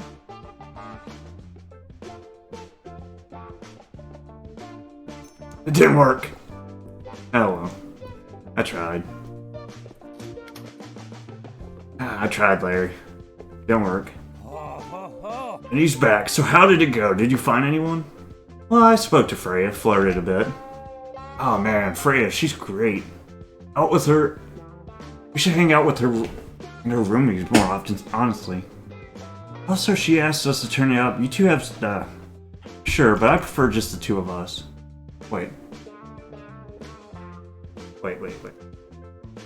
Us? The two of us, or the two of me and her, Freya? Anyway, I didn't figure you were Freya's type. How'd it go? You know what? Pretty good. Really? What, she told you that?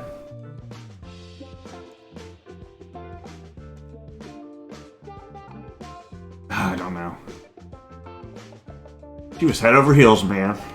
Right, I'm sure at most you were mildly charming. Even so, that's a lot better than I expected. Sounds like you won the bet. As expected, grinned obnoxiously. Laugh it up, nerd! This was just practice. I'm sure you wouldn't have gotten far with Freya if you didn't know her. Saying this one didn't count. I'm saying that either way, I guess you don't need my sagely advice after all. Not right now, anyway. And that's fine. You're lost, loser. I could tell you're very, very upset. So we'll just drop it, okay, baby Larry? Sure, whatever makes you sleep at night. Let me ask you this, were you expecting it to go as well as it did? Flirting stuff, just messing with you mostly. I also, well, I want you to be okay, dude. I want you to do things that you want to do, you know? So you're my friend regardless of my opinion?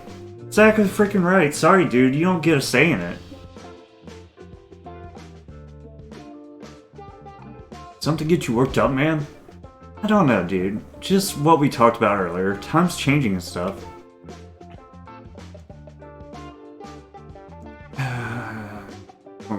Some things don't change, I promise.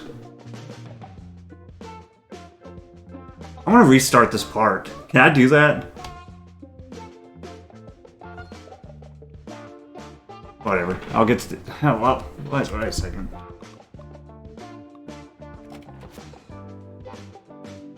Is this the one I'm on right now?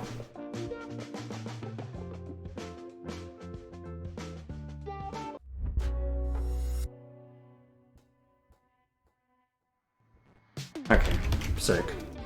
I want that achievement.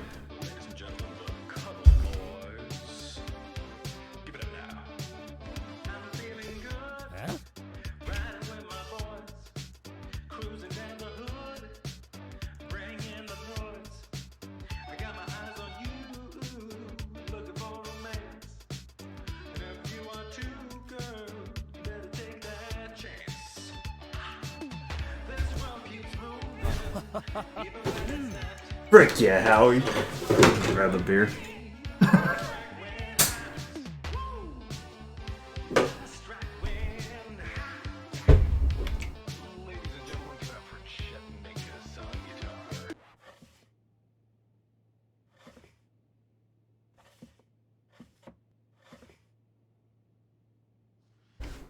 I know she likes that, so it's perfect.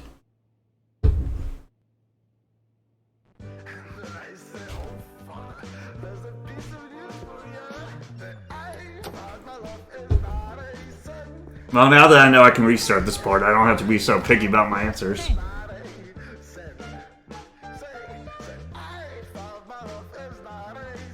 You know what, Freya? Say, you got anything by... I haven't gotten around to her latest album. Oh. I don't think so, but I'm sure I can find something else you like. Frick yeah, brother. Next time you put on a record, turn it up. I want to hear that crap too. You got it, Freya.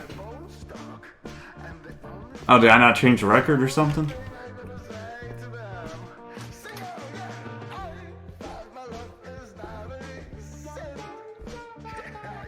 Oh no! What?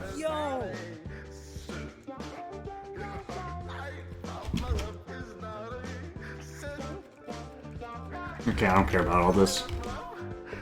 Honestly, I'm just trying to get the...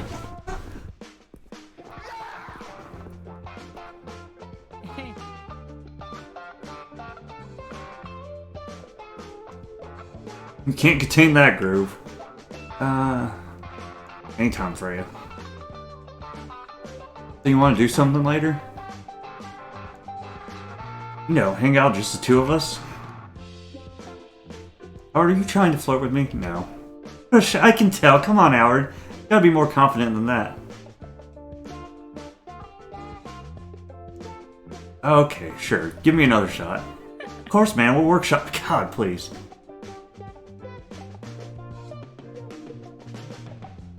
Love the enthusiasm. I'm down. Picture it. Blah, blah, blah, blah, blah. Say I'm a photographer. Hey, I'll take as many as you like. What, you're expecting me to get to take more than one? What makes you think that? You're a great subject.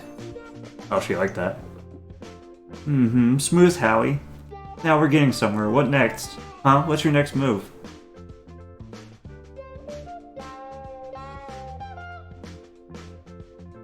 Invite you to a meetup. Take some pictures. Good move. Basic, solid, sweet. There's hope for you, yeah, Howie. No one has ever said that to me.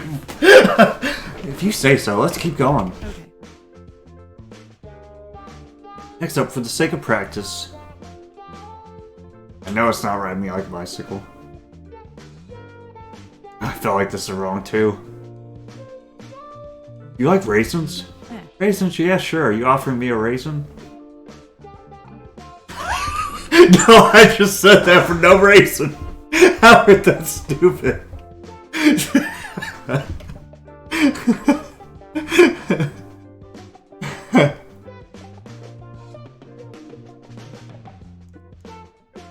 What, am I raising a red flag? Yeah, alright, you got one more shot, you ready? I have no better raison d'etre, but let's go. Alright, time to seal the deal. Starving, you want to get some salted nuts? Food after a long night of party. Frick yes. We nutting it up. It's chill, it's relaxing, it's public. This is the move, man. Nutting. Doesn't have to be nuts, any food's good. Maybe not really messy crap, but most works. Late night snack kind of stuff. No, it's just, you know, nut like nutting, you know. Howard, I got it. I was just smooth enough to move past it. Nut. Fair enough. Alright, that's enough flirting for today.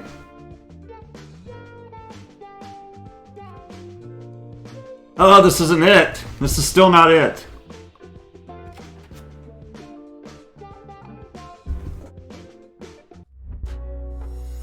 I know who she wants to listen to, though. She wants to listen to Laura, whatever the crap she said. So I guess you should talk to him before you change the record, and maybe you can figure out what it should be changed to. Huh?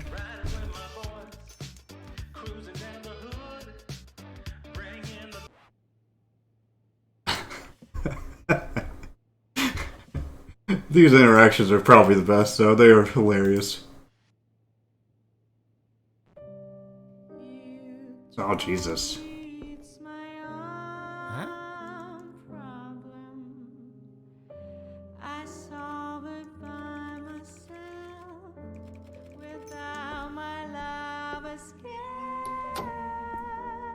I'm watching passers by and birds. Is that Luna Hong? Hurtful Nothings? Yup, I love Luna Hong. Oh, wouldn't have taken you for a fan. Don't get me wrong, it's good stuff, just very mellow. Low vibe, slow mood, you know? relatable, I guess. Comforting. Cool, cool. Going through pain and thrust. You know, hang out, just the two of us. Here. Are you trying to flirt with me? Yes. Called it, come on, man. What do you want? I'm not a good time, I'm a bad time. Or you're going blah blah blah blah. Yeah, I just try my best. I'm a photographer. Yeah.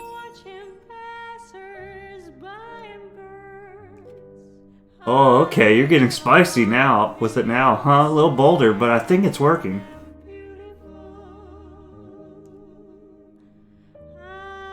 Sweet, what's next?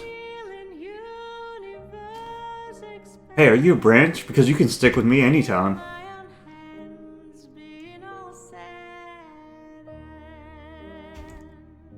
What can I say? I'm pining for you. Or you just guess I'm in a sappy mood. Alright, that's the seed. I'm not even going to respond to that. You're such a friggin' nerd. Howard, but it is pretty charming. So, ready for the last test? Ready. Alright. Let's meet up at the seawall tomorrow. I've got something cool to show you. Oh yeah, what's that?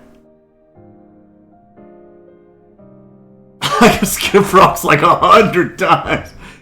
It's a wall that lasts far, but that's not important. There's a spot I go to when I want to relax. I think you'd like it. Sounds kind of nice, Howard. A little boring, but maybe the person you're flirting with will be a little boring too. So we're not going on that date then? But what if it wasn't? Look, man, I think you're pretty cool, but at the end of the day, you're just not my type. Alright, was I being too forward? Howard, I'm gay. Oh, well, damn. This was never gonna work out. Oh, I see your point. Oh, okay, cool. We got it. It doesn't matter if she's gay, we got it anyways. Well, dang.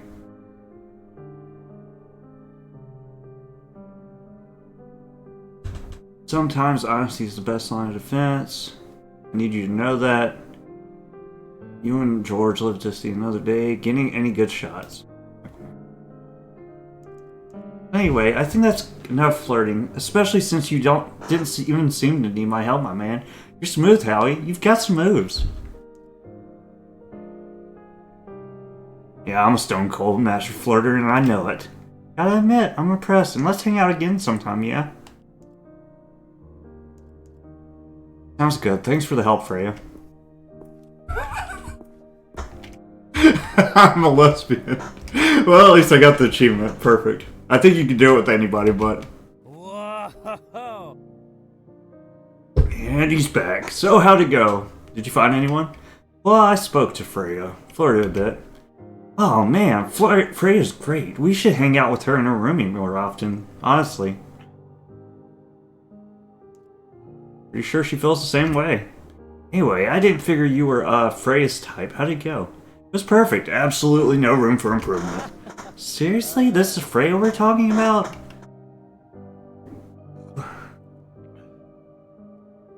Larry, you don't understand. I was stone cold, smooth as ice.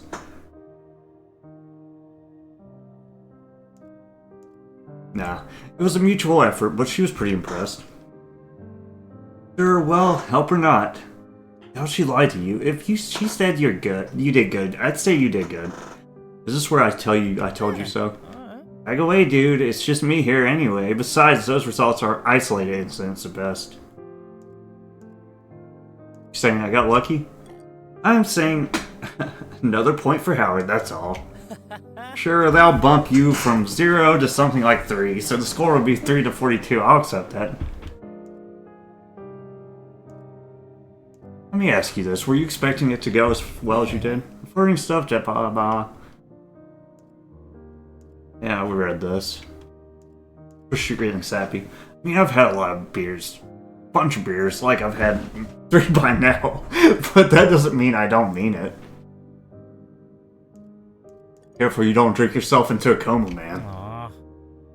Almost had 3 too, Howie. We're brewer bros now. Brothers, period. That's never gonna change. I know, I trust that. I trust you. Wait, pass me another beer now. Well, where else? Getting more beer, frick yeah. That's right, come on, dude, there's a guy. Alright. Alright, man, lead the way. And you did amazingly well, too, with gossip about your charm and with spreading like wildfire. Nice. Good job, me. I knew I could do it. I never doubted myself for a second. Of course I would be attracted to the lesbian chick. My god. I mean, the other options were two dudes. Pretty much, so, like... doesn't fit my motif. Food's on the table. Counter still miss. Look over at the dining table. Luca is impatiently... Dinner's ready, no point in dragging it out. Oh no! She made me do it anyways! You suck! You suck and I hate you. Why? Should probably clean these right in the way. You say so. Put it in the sink, loser! Oh my god.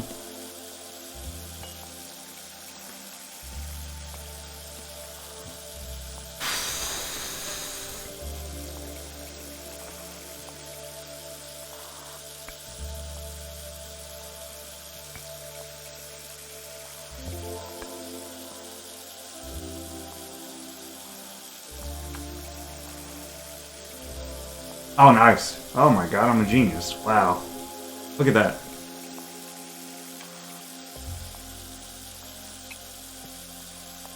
You should probably clean those around and throw them away. Like you would know. I run the show. Me! You can't even pick up all the plates at one time. Weirdo.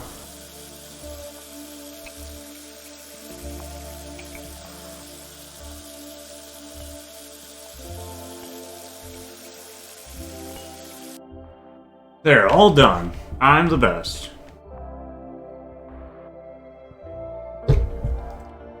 Hey, babe. Oh, hey. Hey, hon, you all done? Come on, let's have dinner. It's okay, Lucas. Start without me. I'll join when I'm done. I'm not eating without you, babe. It's been a long, hard day. I need you around. You can tell me about your day, too, alright? Alright, fine, Lucas. Let's eat. Hi. Great, it looks delicious, babe. Don't you know why you keep putting your cooking down? I think you're a great chef. I try. How was your day? Oh, don't get me started. Tiring, exhausting, but I made it back in one piece, I suppose. Want me to run you a bath after dinner? Yeah. That's sweet, honey, but no, don't worry about it. Let's open a bottle and lay down on the couch. I just think I want to rest my legs. I could do that, sure. Yeah. Good, it'll be a team effort then. Now come on, how was your day? Tell me about it. It's been a slow day, not much progress. I thought it was cleared up by now. What's holding you up? Well, I looked into some similar cases. You did? What did you find?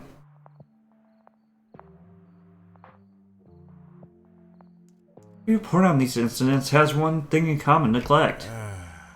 Neglect, Renee, this again?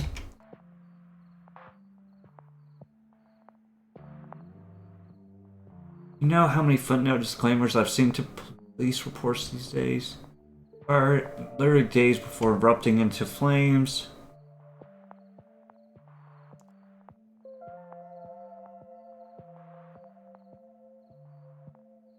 I don't know which one. It could be either. Fire hazards deemed not a threat, literally days before erupting into flames. Renee. It's hardly ever our kinds, Lucas. Never the shape. Apes. What are you talking about, Renee? What did the apes have nothing to do with this? Nothing is being done to stop these fires, these killings. So what, the apes hate half the population? Is that what you're saying? They just want them dead? Not hate, Lucas. It's indifference. Indifference to the people of the city. You don't really believe that, do you?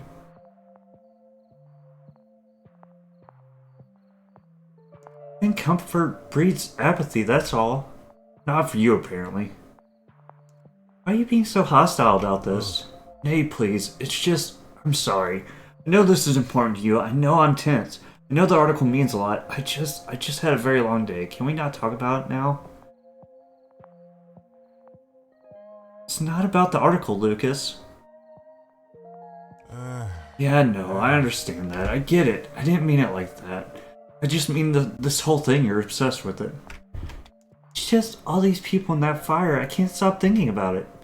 Honey, I'm sorry. I see what you mean. It's not easy. It never gets easier. Neither. But you can't let it eat away at you like this. What do you make of all this then? It's like what I said back when you brought this up the first time. I know it's hard to grasp. I know it's messy and unsatisfying, but the proof is there, Renee. What happened happened. That's that. I want to prevent it from happening again. Sorry, Renee. Not much we can do to prevent things like these. We can only choose how we react to them. Conflict comes and goes, like the weather. We can't control it. You can't blame me for wanting an umbrella in the rain. I guess I can't, whatever that means. It means I worry about us, Lucas. Yeah, that's fair. Just, I know we argue. I still love you. I love you too. We got this, okay? I'm sure we do. Here, I'll finish this up. Take care of things. You go rest. Relax. You've had a lot to think on lately. Thank you.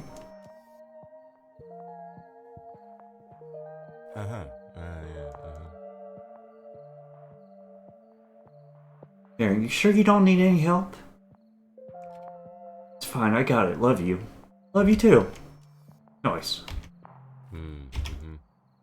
Sorry I brought it up again. It's fine, I understand. I'm trying to be okay with it.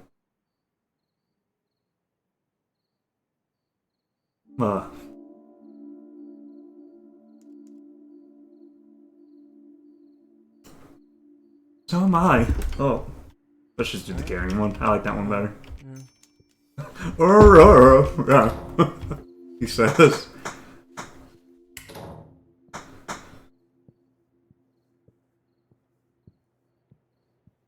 What am I supposed to do? Take a bath? What do you tell me to do? I don't remember what you told me to do. Something. Whatever.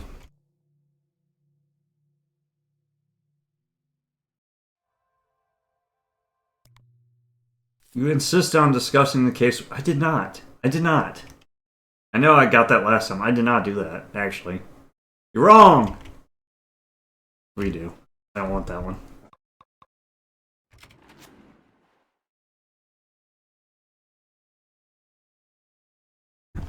You insist on discussing the case with Lucas. I absolutely did not, actually.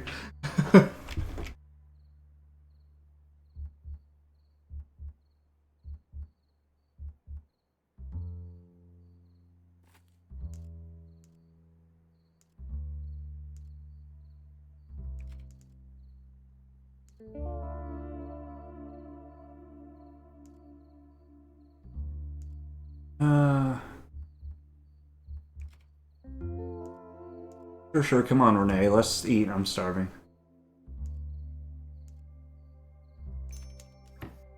Oh no, it's making me clean again, even though I picked other options. What? I don't want to. Loser.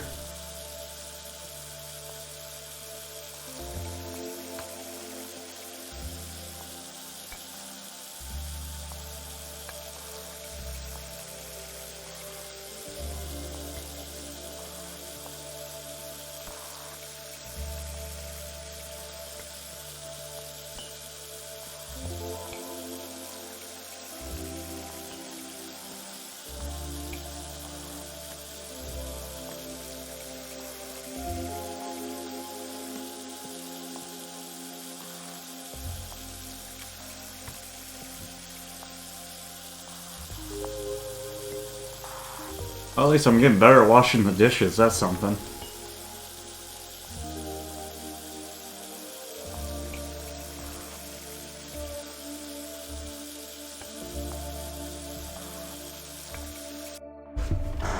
There, all done.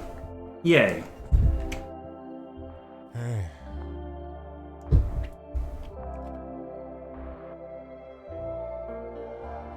Alright. My cooking is fine, I just don't like doing it. I think you're great at it. Like, is this eggplant? No, it's aubergine. Alright, I knew that.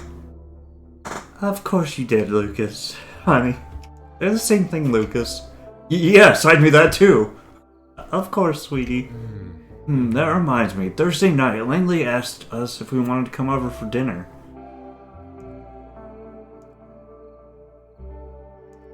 How does that remind you of Langley? Your little quip, same tone you use when talking about my colleagues, or more specifically when making fun of them. In my defense, they make it very easy for me, so what did you tell them? I said, and I quote, "My wife is pretty busy on Thursday evenings on account of her deadlines." You're right, she is.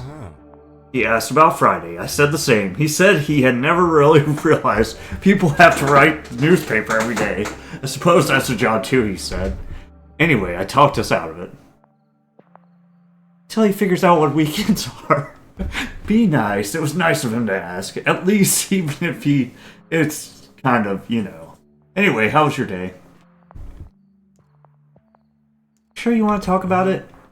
Our last conversation about it the other day was a little tense, sure. I didn't want to talk about it.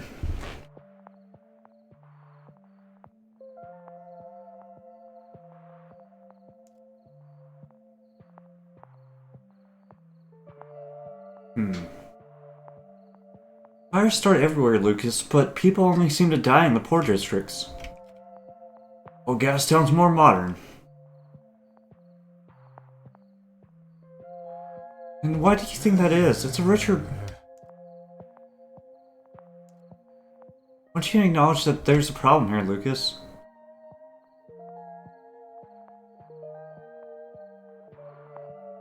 I don't want to talk about this! Yes, I think they do. Oh, there we go. The apes rule the city, but they hate half of it and seek to exterminate them. That's fine, whatever, let's drop it. Renee, please. Can we not talk about it now? Why not? Fine, I get it. No work talk at the dinner table.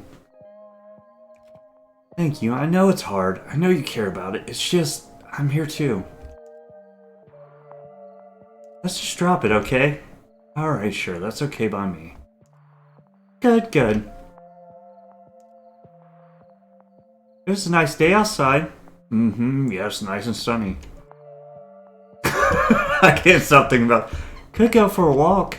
You didn't have to cook. You could probably do it too. Can you pass me the salt? Pass the salt. Thank you. Hey, Renee, listen. I know you have doubts. It's normal. These things aren't usually very clear-cut.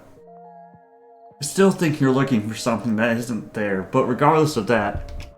What? There will always be things that we don't see eye to eye on. We're different people. I think that's okay, don't you? I suppose so. It doesn't mean I have to like it. I know. I don't suppose it does. I don't like the idea of this driving us apart. We'll talk about it. Figure it out. Alright. I guess I just have a harder time doing it than you. Here, let me clear off.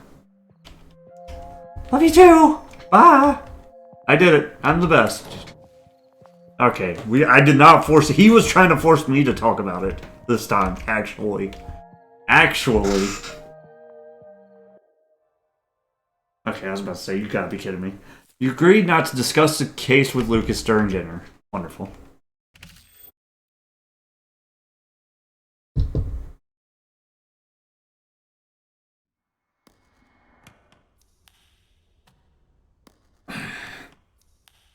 August 21st. August 21st, still alive. Might have to stop writing this here on a daily basis. Artifact aside, I'm starting to feel safer out here than I do back home. I give credit to HQ. They did a great job of shielding us from the elements. Just too bad they didn't budget in a vehicle for us to use should things get too hairy. Fingers crossed they bring us back in a limousine or something. Been a busy week, lots of equipment to set up, prepare for testing. Everything seems to be running fine, but it's doing a number on our power grid.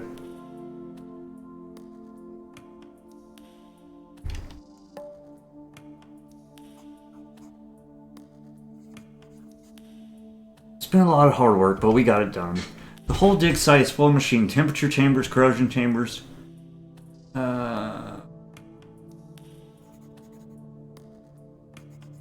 It's all top quality machinery too that doesn't cut corners.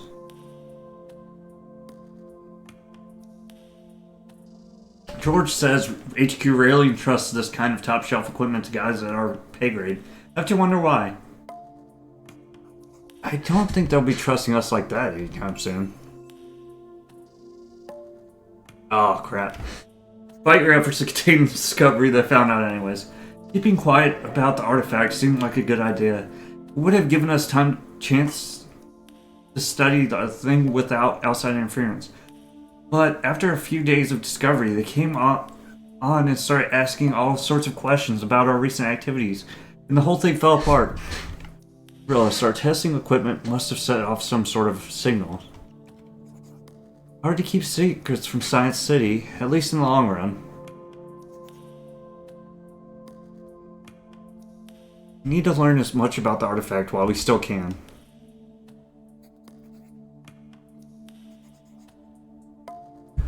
HQ still refuses. George convinced me of that. Honestly, I like the idea of sitting around and just waiting after 6 months of this we've earned a break, but George made it clear that failing to act now would be gross negligence on our part. There's no telling how long the artifact will be able to maintain its integrity after being exposed to the elements.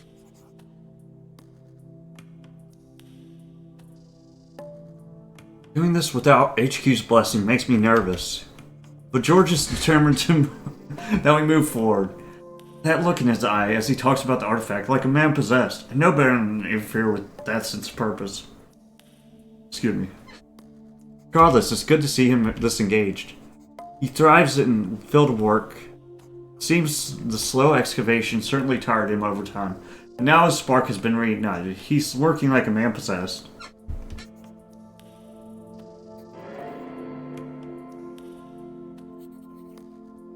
I'll follow his lead. George doesn't want us to entertain any theories at this point, as he fears it will cloud our judgment. His main concern is figuring out the chemical composition of the artifact and using that information to trace its origin. I tend to agree with this approach. Given the artifact's unpredictable nature, George and I will be taking every possible precaution currently at our disposal as we move forward. I'll do my best. I'm certain that we are now prepared to handle. Let's just hope our luck with the elements continue. That's all. Time to get to work.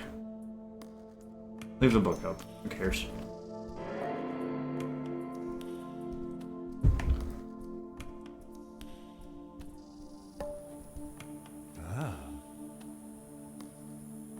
I don't like having things handed to me, George. Nuh-uh, too late. You already agreed to get started on this today. Take it, this thing being the artifact? Sample, a small one. Let's not give it any personality. For all we know, it's just chemicals. Takes the edge off, though, doesn't it? Go on, you call it Bobby. And what do we propose to do with Bobby? Well, everything is set up. Time to begin testing. Alright, where should we begin?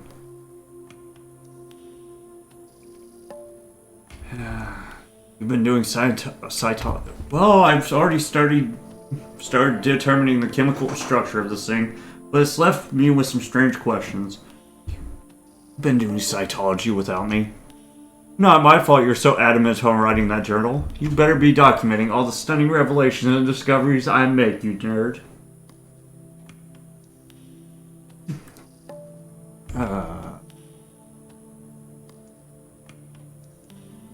You're doing cell biology, George. You're in no position to call anyone a nerd. And yet, here I am. Isn't it crazy how that works, nerd? Sure, what have you found out? Well, the structure of this thing is bizarre to say the least. I've never seen some of the compounds before, and rarely in this configuration. It's a jumble of chemicals, an absolute mess, but it somehow still functions.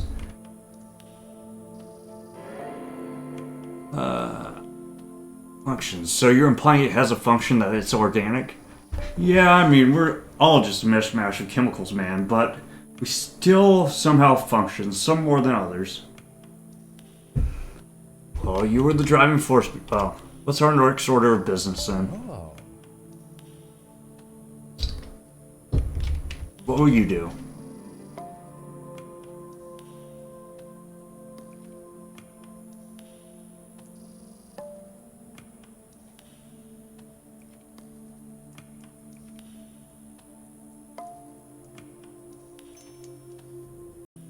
Alright, whatever. We'll figure it out.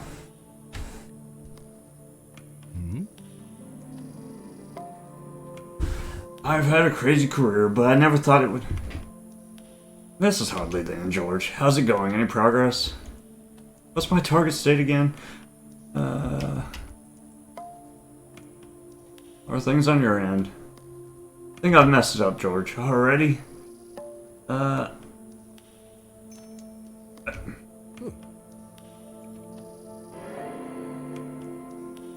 Oh, do I actually have to do it? Whatever. That's fine.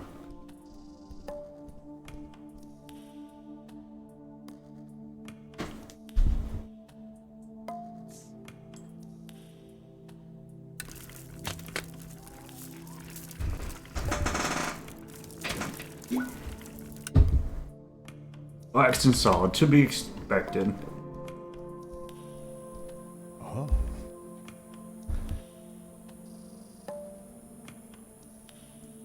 No, not yet, at the very least.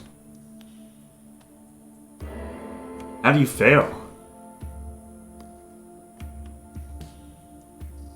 That was incredibly tedious, George. No one's ever seen anything. Let's just...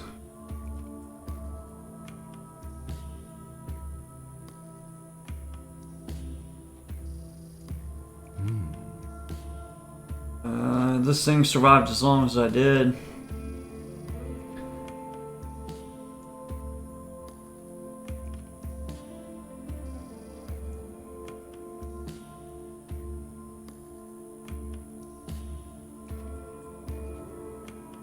What are you going to do?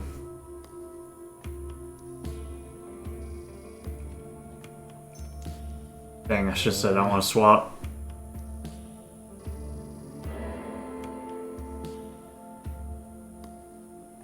Don't even joke about nursing this thing. How's it going? Any progress? I'll get back to it, whatever. Okay, dry state, solid state, agitated state. Okay.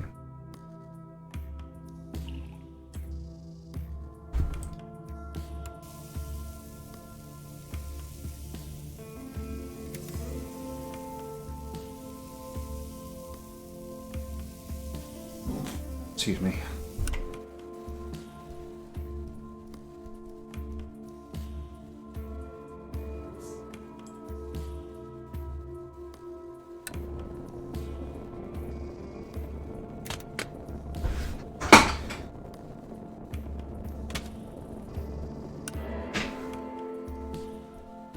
Liquid and dry. Now we freeze it or something. What were we doing? I don't know. I don't know. Oh no, this one. Allegedly. That should be fine.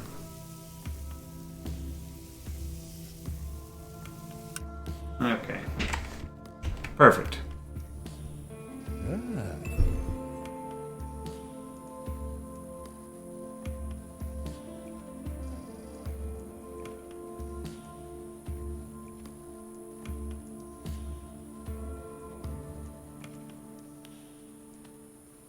It is. Tell me, what conclusion do you draw from that? Nothing but what we know already. We need to test for something else. Quite right. I've got a few things in mind to try to discern whether or not this thing is sentient or not.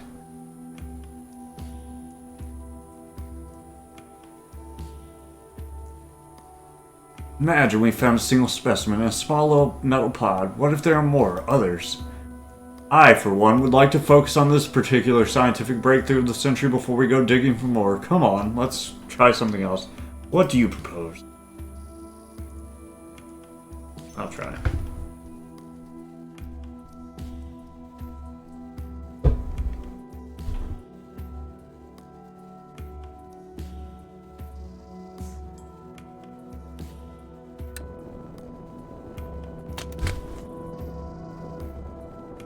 Well, that was easy.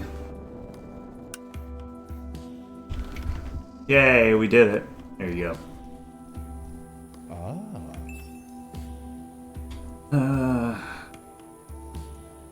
Hey, experimenting on this thing. It's, for lack of a better word, creepy. I'm starting to share that same sentiment. Anytime I test to see if it can do something, it ends up being able to do it. It's almost not helpful, but it also leads me to accept that our hypothesis was correct. Nothing else, we know how we make a good team now. Sure, clearly under the right supervision, we could achieve great things. Of course, I had to convince you to do it. But here we are, not too bad. Still got more work to do. Let's not celebrate too early. That's the Eli I know. But sure, yeah, you're right. Not really sure I'm in the mood for celebration regardless. Point at the samples. Now let's get back to our friend here. Right. Well, as it stands, we've got a living thing on our hands. Some type of potentially sapient organism that was buried underground for shepherd knows how long. There are others out there? We both know we're not the only expedition Science City sent out, but we're the only ones here. Sounds like there are other sites. Maybe those expeditions uncovered the same thing.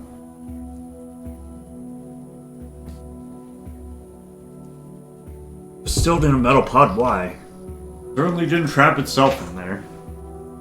Alright, but what's his purpose? Okay. So what does he eat? I don't know. All I know is that the two of us are stuck out here with the desert, along with the pot of creepy black goo that was locked away 5 meters on the ground.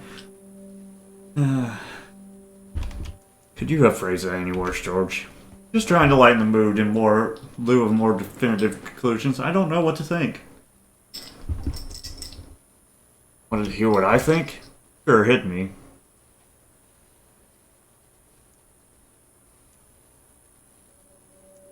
This thing was locked away for a reason. It's dangerous, and it should remain underground.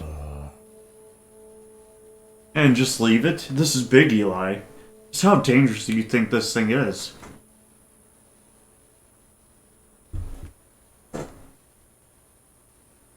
It adapts to anything, George. Maybe it can adapt to size, too.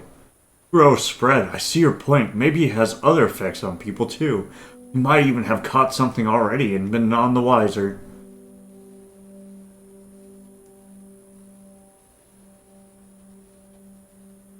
I wouldn't be surprised. Unearthing an illness doesn't seem very unlikely.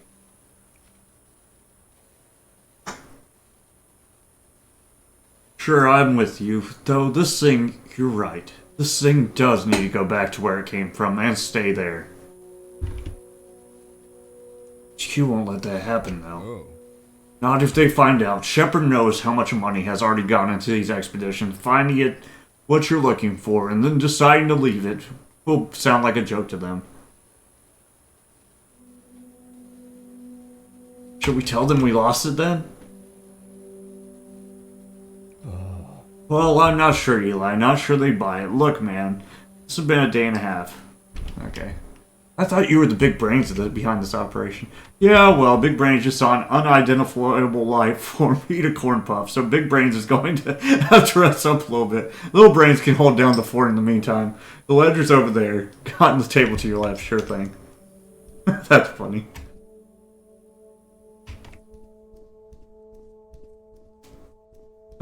Little Brains.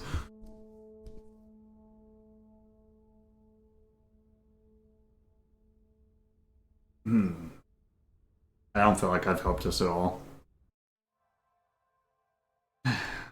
You and George agreed that the artifact was too dangerous to be experimented with and should be contained and quarantined. This should go well. I'm sure of it. Now we got the long walk with Clarissa. What if I just stay in the car? Is that an option? I doubt it. What achievements do I need again? 1, survive with George. I beat you. I need you to know that. You got nothing to hide. This is probably just not killing her dad. Getting any good shots. With friends like these, who needs models? Sometimes honesty is a line of... So distant. I can't even see the high-rises from here. That's why it's a good spot. No one comes out here. Not even homeless junkies. Damn, it's too loud. Damn, I thought this was an industrial district. Dan was here first, the rest followed after. Then again, it's not much of either of those things now. Place is deserted, and the dam is automated, and yet you're no stranger to this place. Doesn't make this whole area any less inhospitable. Listen, Clarissa, stay by the car, won't you? I'll be back in a second. Why? It's no place for you. It's rough, filthy, and unpleasant. The sooner we get back to the city, the better. You don't need to protect me, Uncle. Never argued you can't handle yourself, but it's not going to be nice.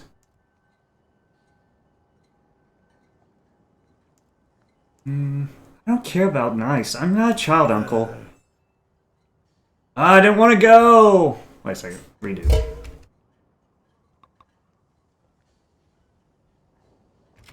I didn't want to go. So, I won't! You can't make me!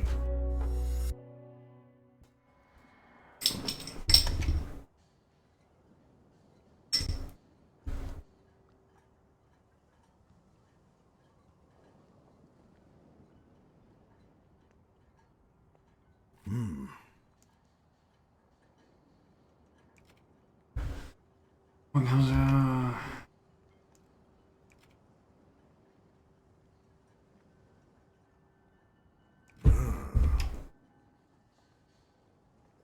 No, you're not leaving me alone out here.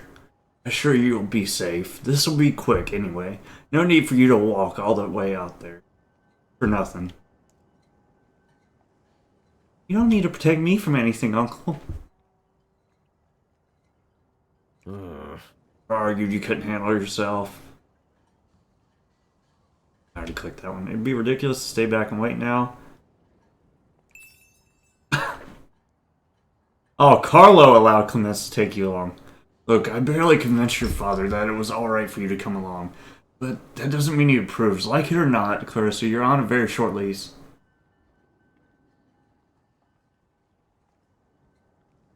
Then we'll just tell him I stayed in the car. No harm, no foul. I suppose we could. I still don't like it. If he finds out that we lied, well... You won't. Alright, if that's that, then let's drag things out. You ready? As ready as I'll ever be. Run! Run! It's the longest walk. Oh, whoa, whoa, whoa. Doesn't seem like the story changes too much depending on what you pick, to be honest with you. I'll probably just go for the 100% achievements. Whatever that entails.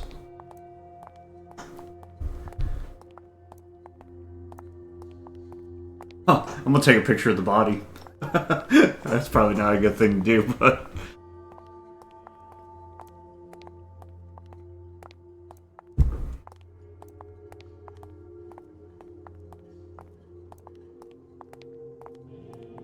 What the heck? Did he just jump? What happened there? What?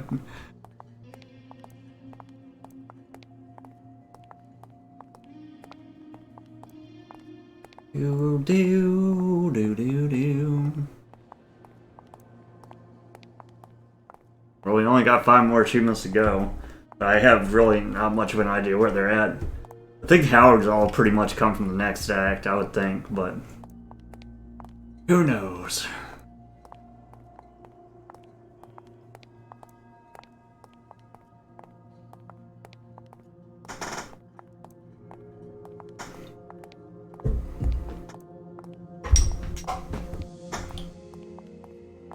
So that should be 2, I would think.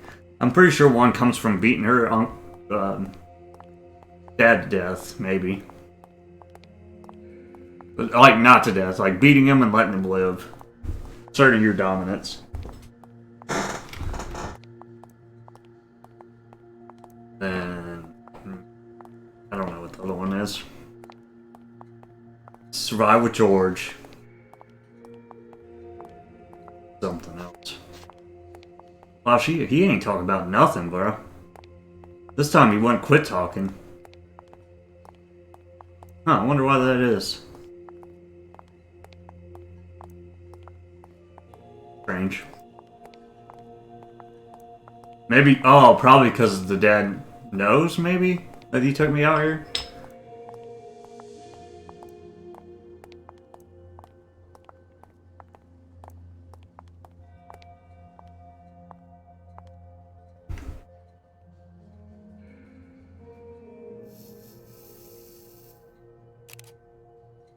I took a picture of a dead body. Nice. Closer at the body. Yeah, I gotta examine everything, so. She's just a girl. He's, Shepard, save us. Ah, crap, let's get to work. Hey. Going back to the car now. Uncle, listen to me. The car closer now. I don't want to walk back to the car, I just got here! You failed me!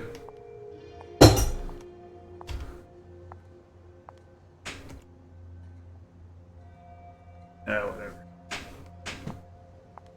Whatever. God, we move so slow. Why are bears so slow?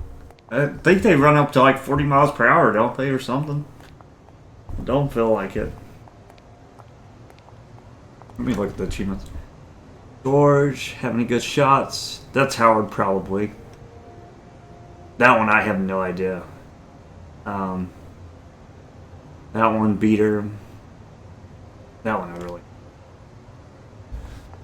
I guess I'll just be honest with what's-his-face. Maybe that's it. Maybe it's a Renee thing. I have no idea.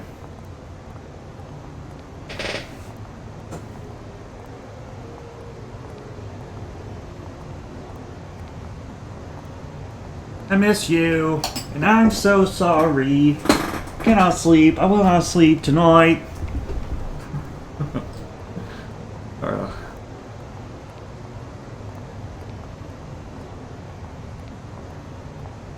Ah!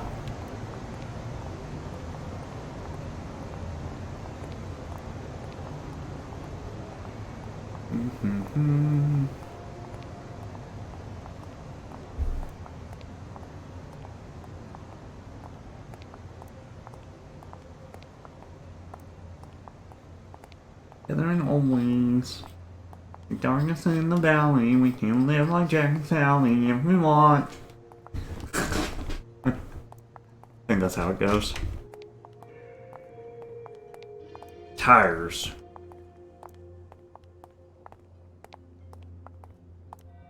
Yeah.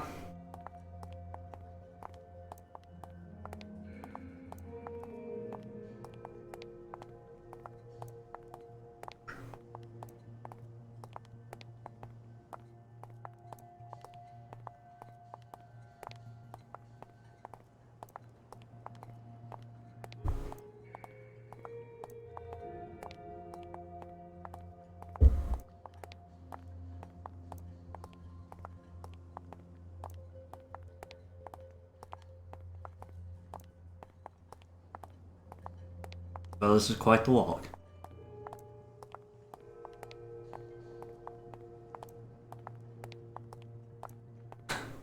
Very silent walk, by the way.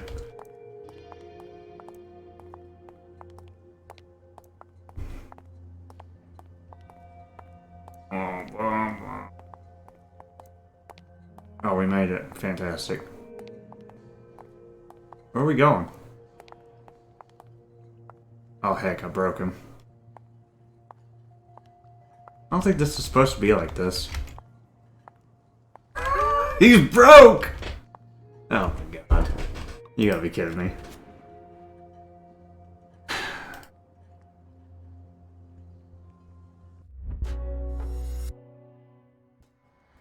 Bro, what is wrong with you, guy?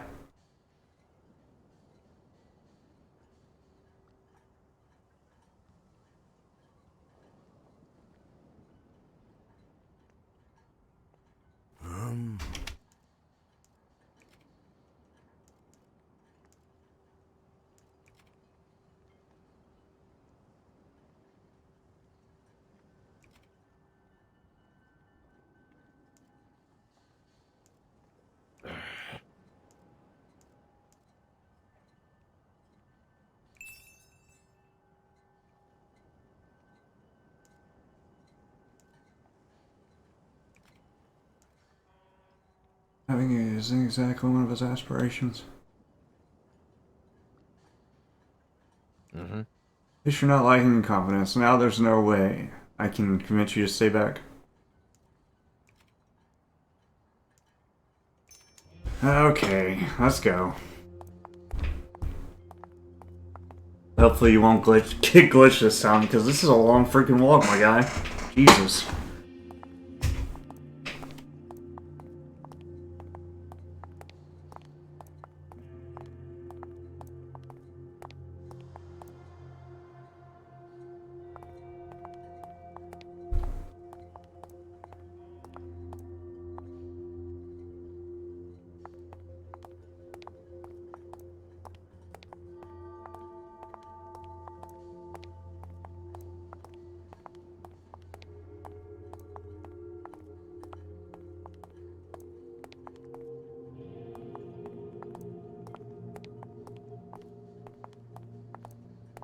Why do you keep doing that, bro?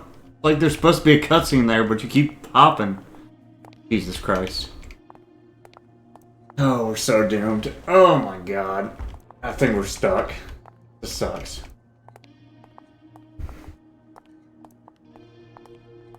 She's just a girl!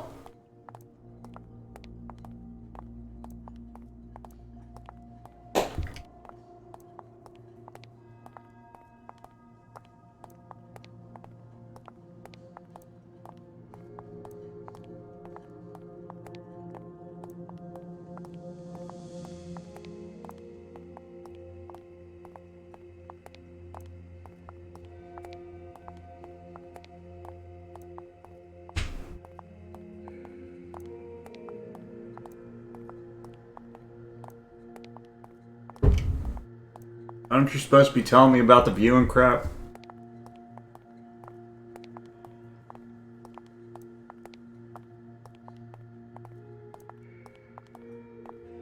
Guess not. Because you're broke. Jesus Christ.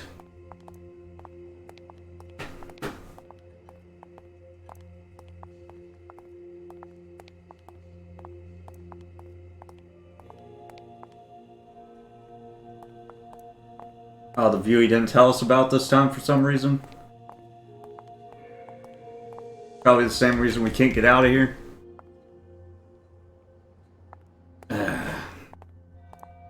Old Unky glitched the game.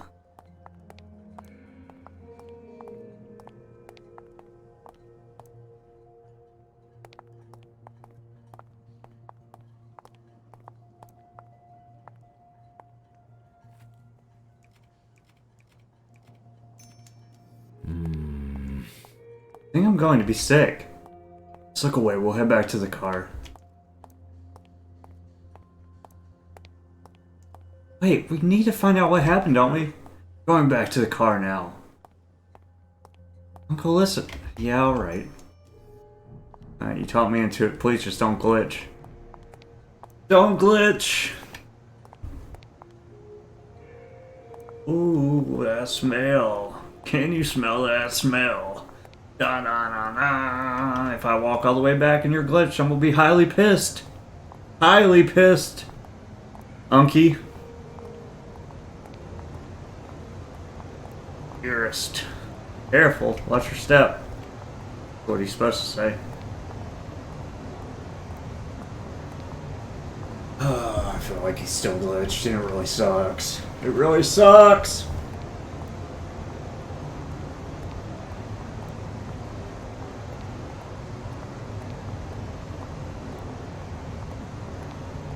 I don't know what to do about it either.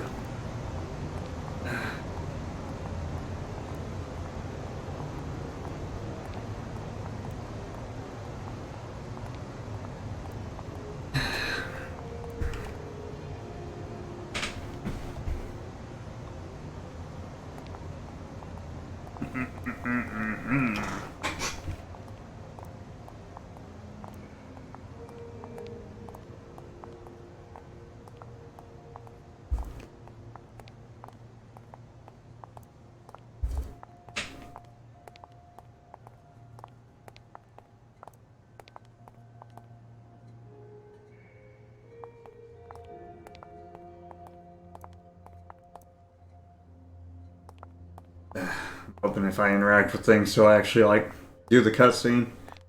I don't understand. He does the cutscene for the dead body. Just need him to do it for the ending of this act for Clarissa. Please, sir.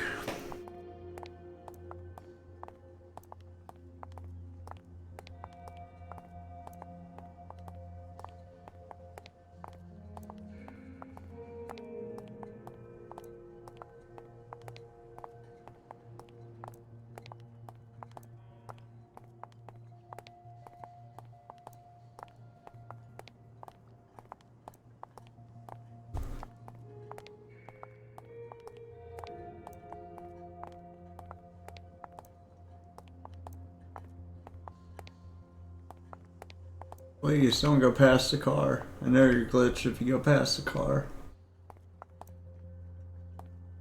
Oh, it ain't looking like he's stopping.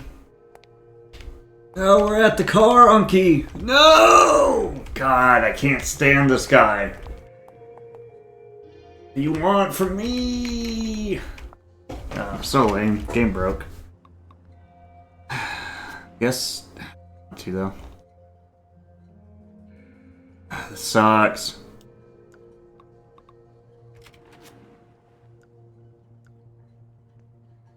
Can I get you to fix it?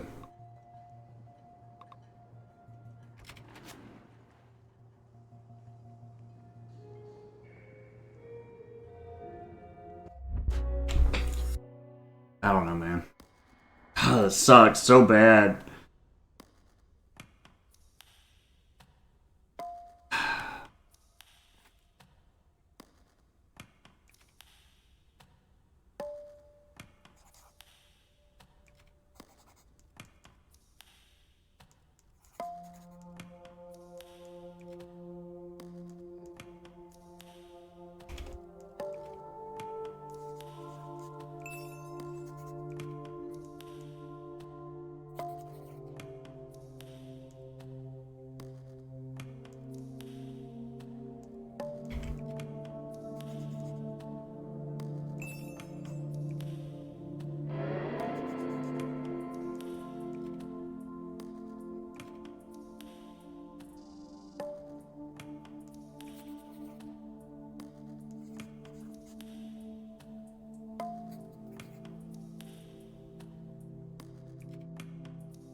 Oh, this sucks, bro.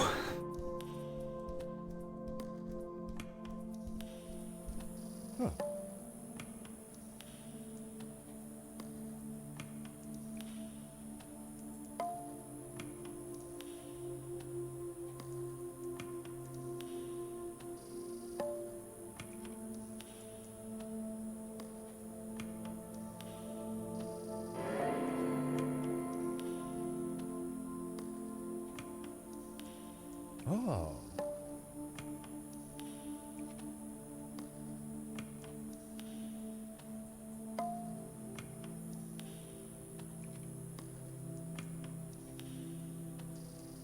Huh?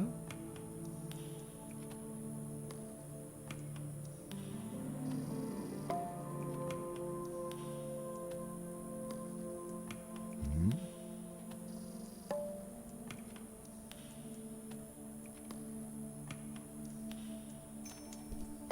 Sucks. Okay.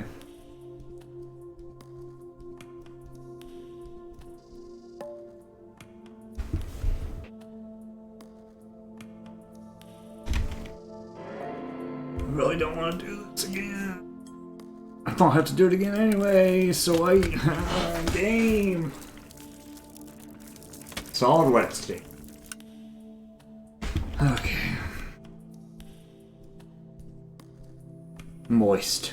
That's what it is.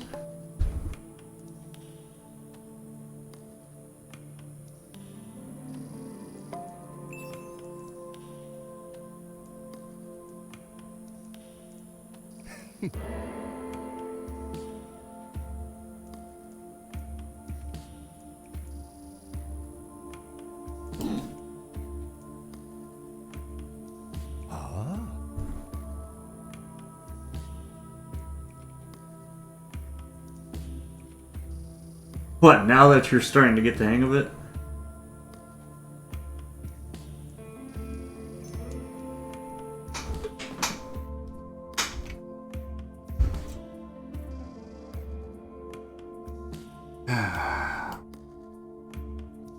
What I'm doing, right? Is that not what that is?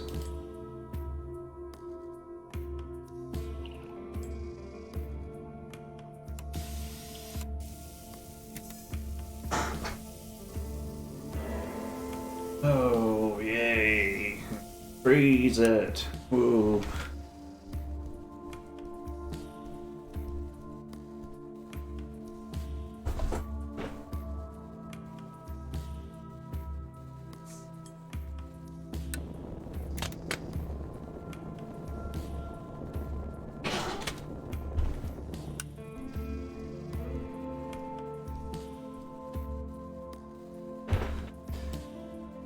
Yeah.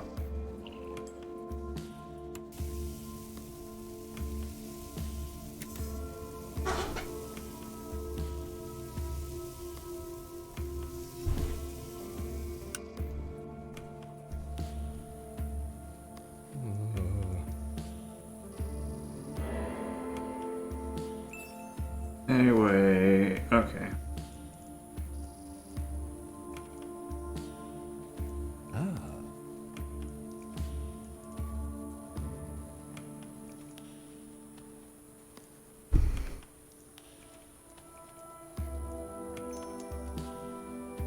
Okay, we just need to liquefy this bad boy.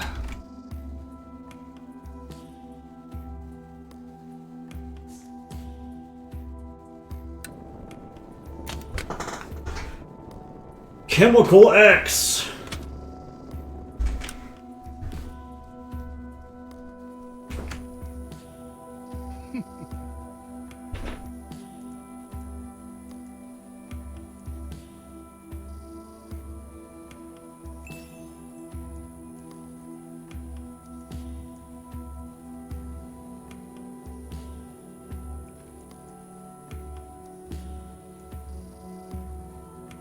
Yeah.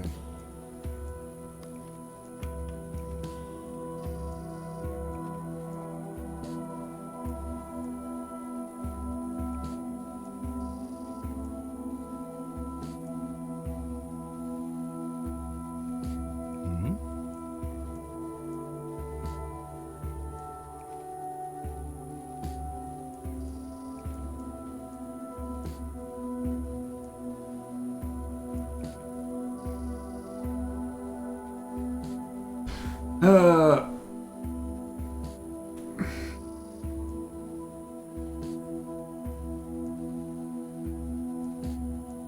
I don't know what to do here. Whatever.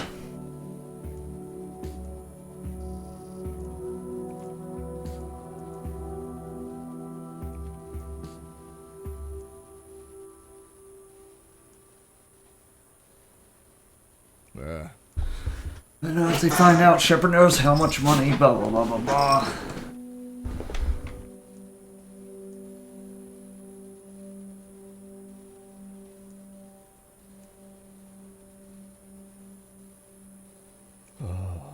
We will look, man.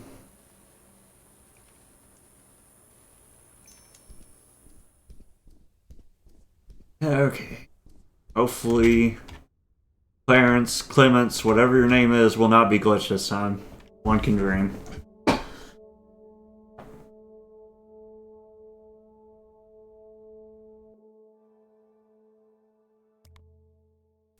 It's too dangerous. It's way too dangerous. I don't know what to do anymore about it.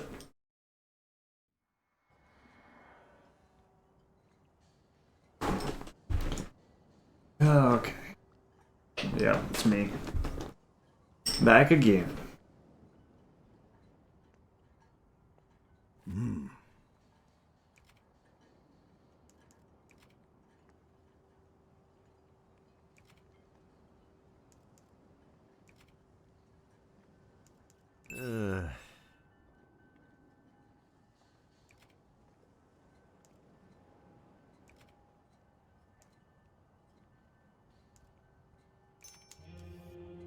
Please don't glitch on me, Unky dearest.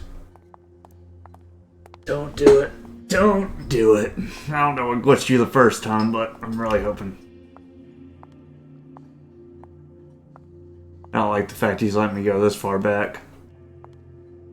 Oh god, he's probably glitched. I don't know what his problem is, bro.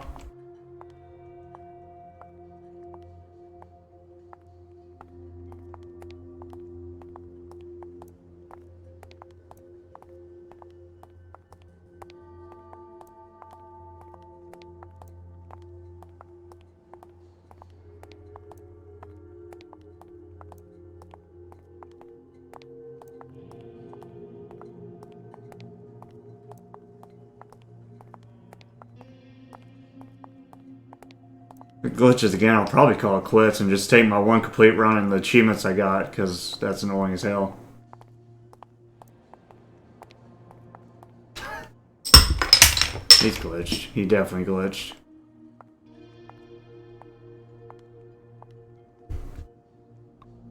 I'm not starting all the way over for this. Maybe if I close the game and restart it? I don't know. Let's try that, because he is somehow super glitched. The only thing I can really try. Without having to start all the way over, I'm not doing that. Refuse.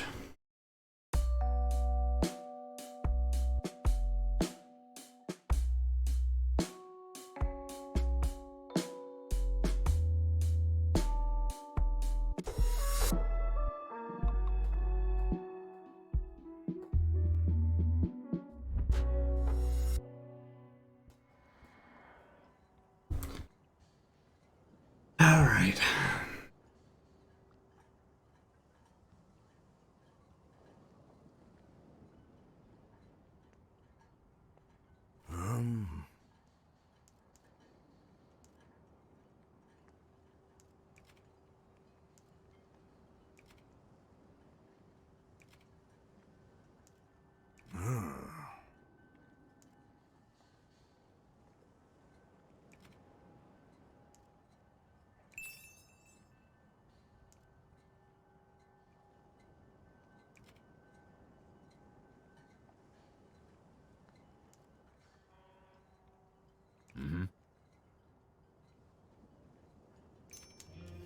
Alright, please do not glitch on me this time. If you do that stupid hop thing, bro, I'm gonna go all the way, and I'm gonna come back, and if it's glitched again, that's, I'm calling it there. That's annoying.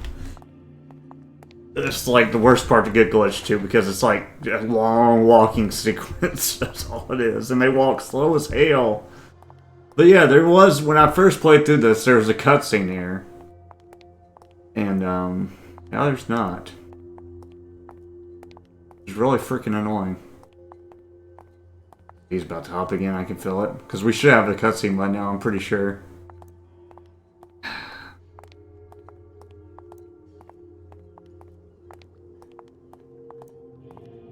God bless. Yeah, well. If he doesn't... If we can't leave this time, that's all there is to it. I would have liked to 100% it, but that's really crap.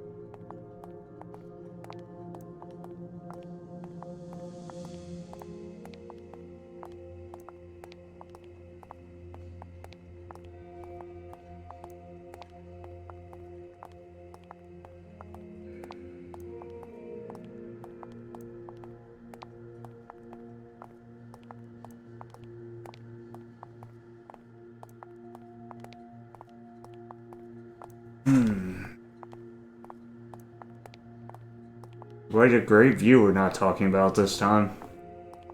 Jesus Christ, dude. I can tell this is broken.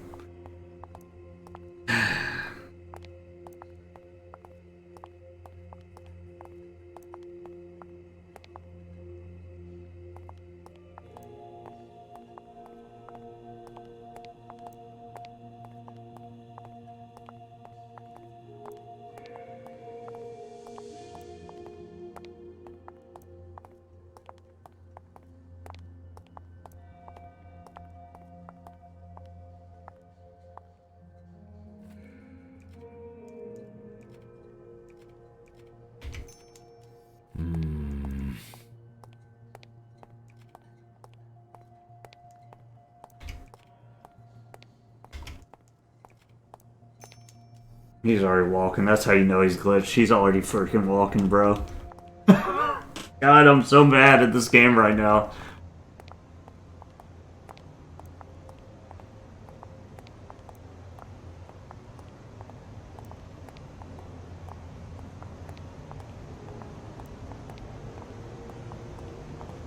Hopefully the video will still be helpful to some extent. I wanted to 100% it. I was really planning on it, but that kind of makes me want to negatively review the game. But I did like my first playthrough, honestly. The only one I really didn't like was George and I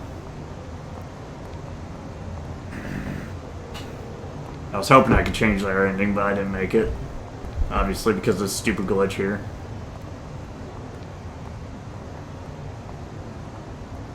Eli and George, I wanted to save them, but the game doesn't allow it because the creators didn't playtest it good enough. Badly.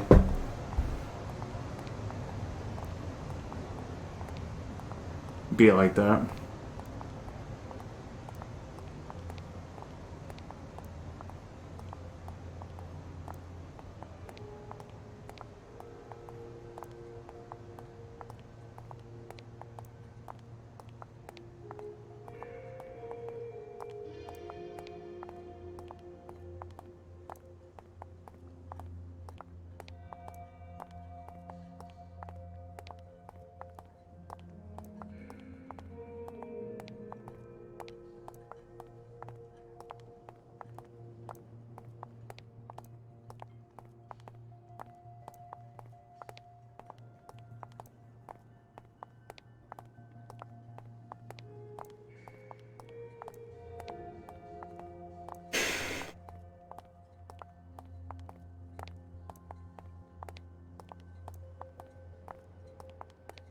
This sucks.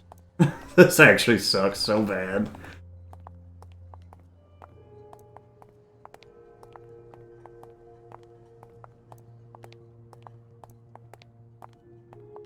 I'm just hoping it'll be changed, but I really doubt it.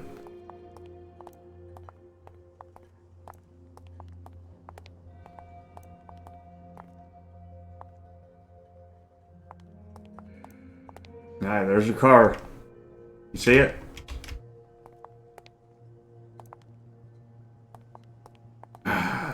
Raiders failed me yet again.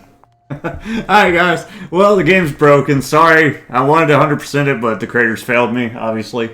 Thanks for watching as always. And again, sorry I couldn't 100%. I was actually planning on it, but it is what it is. Bye!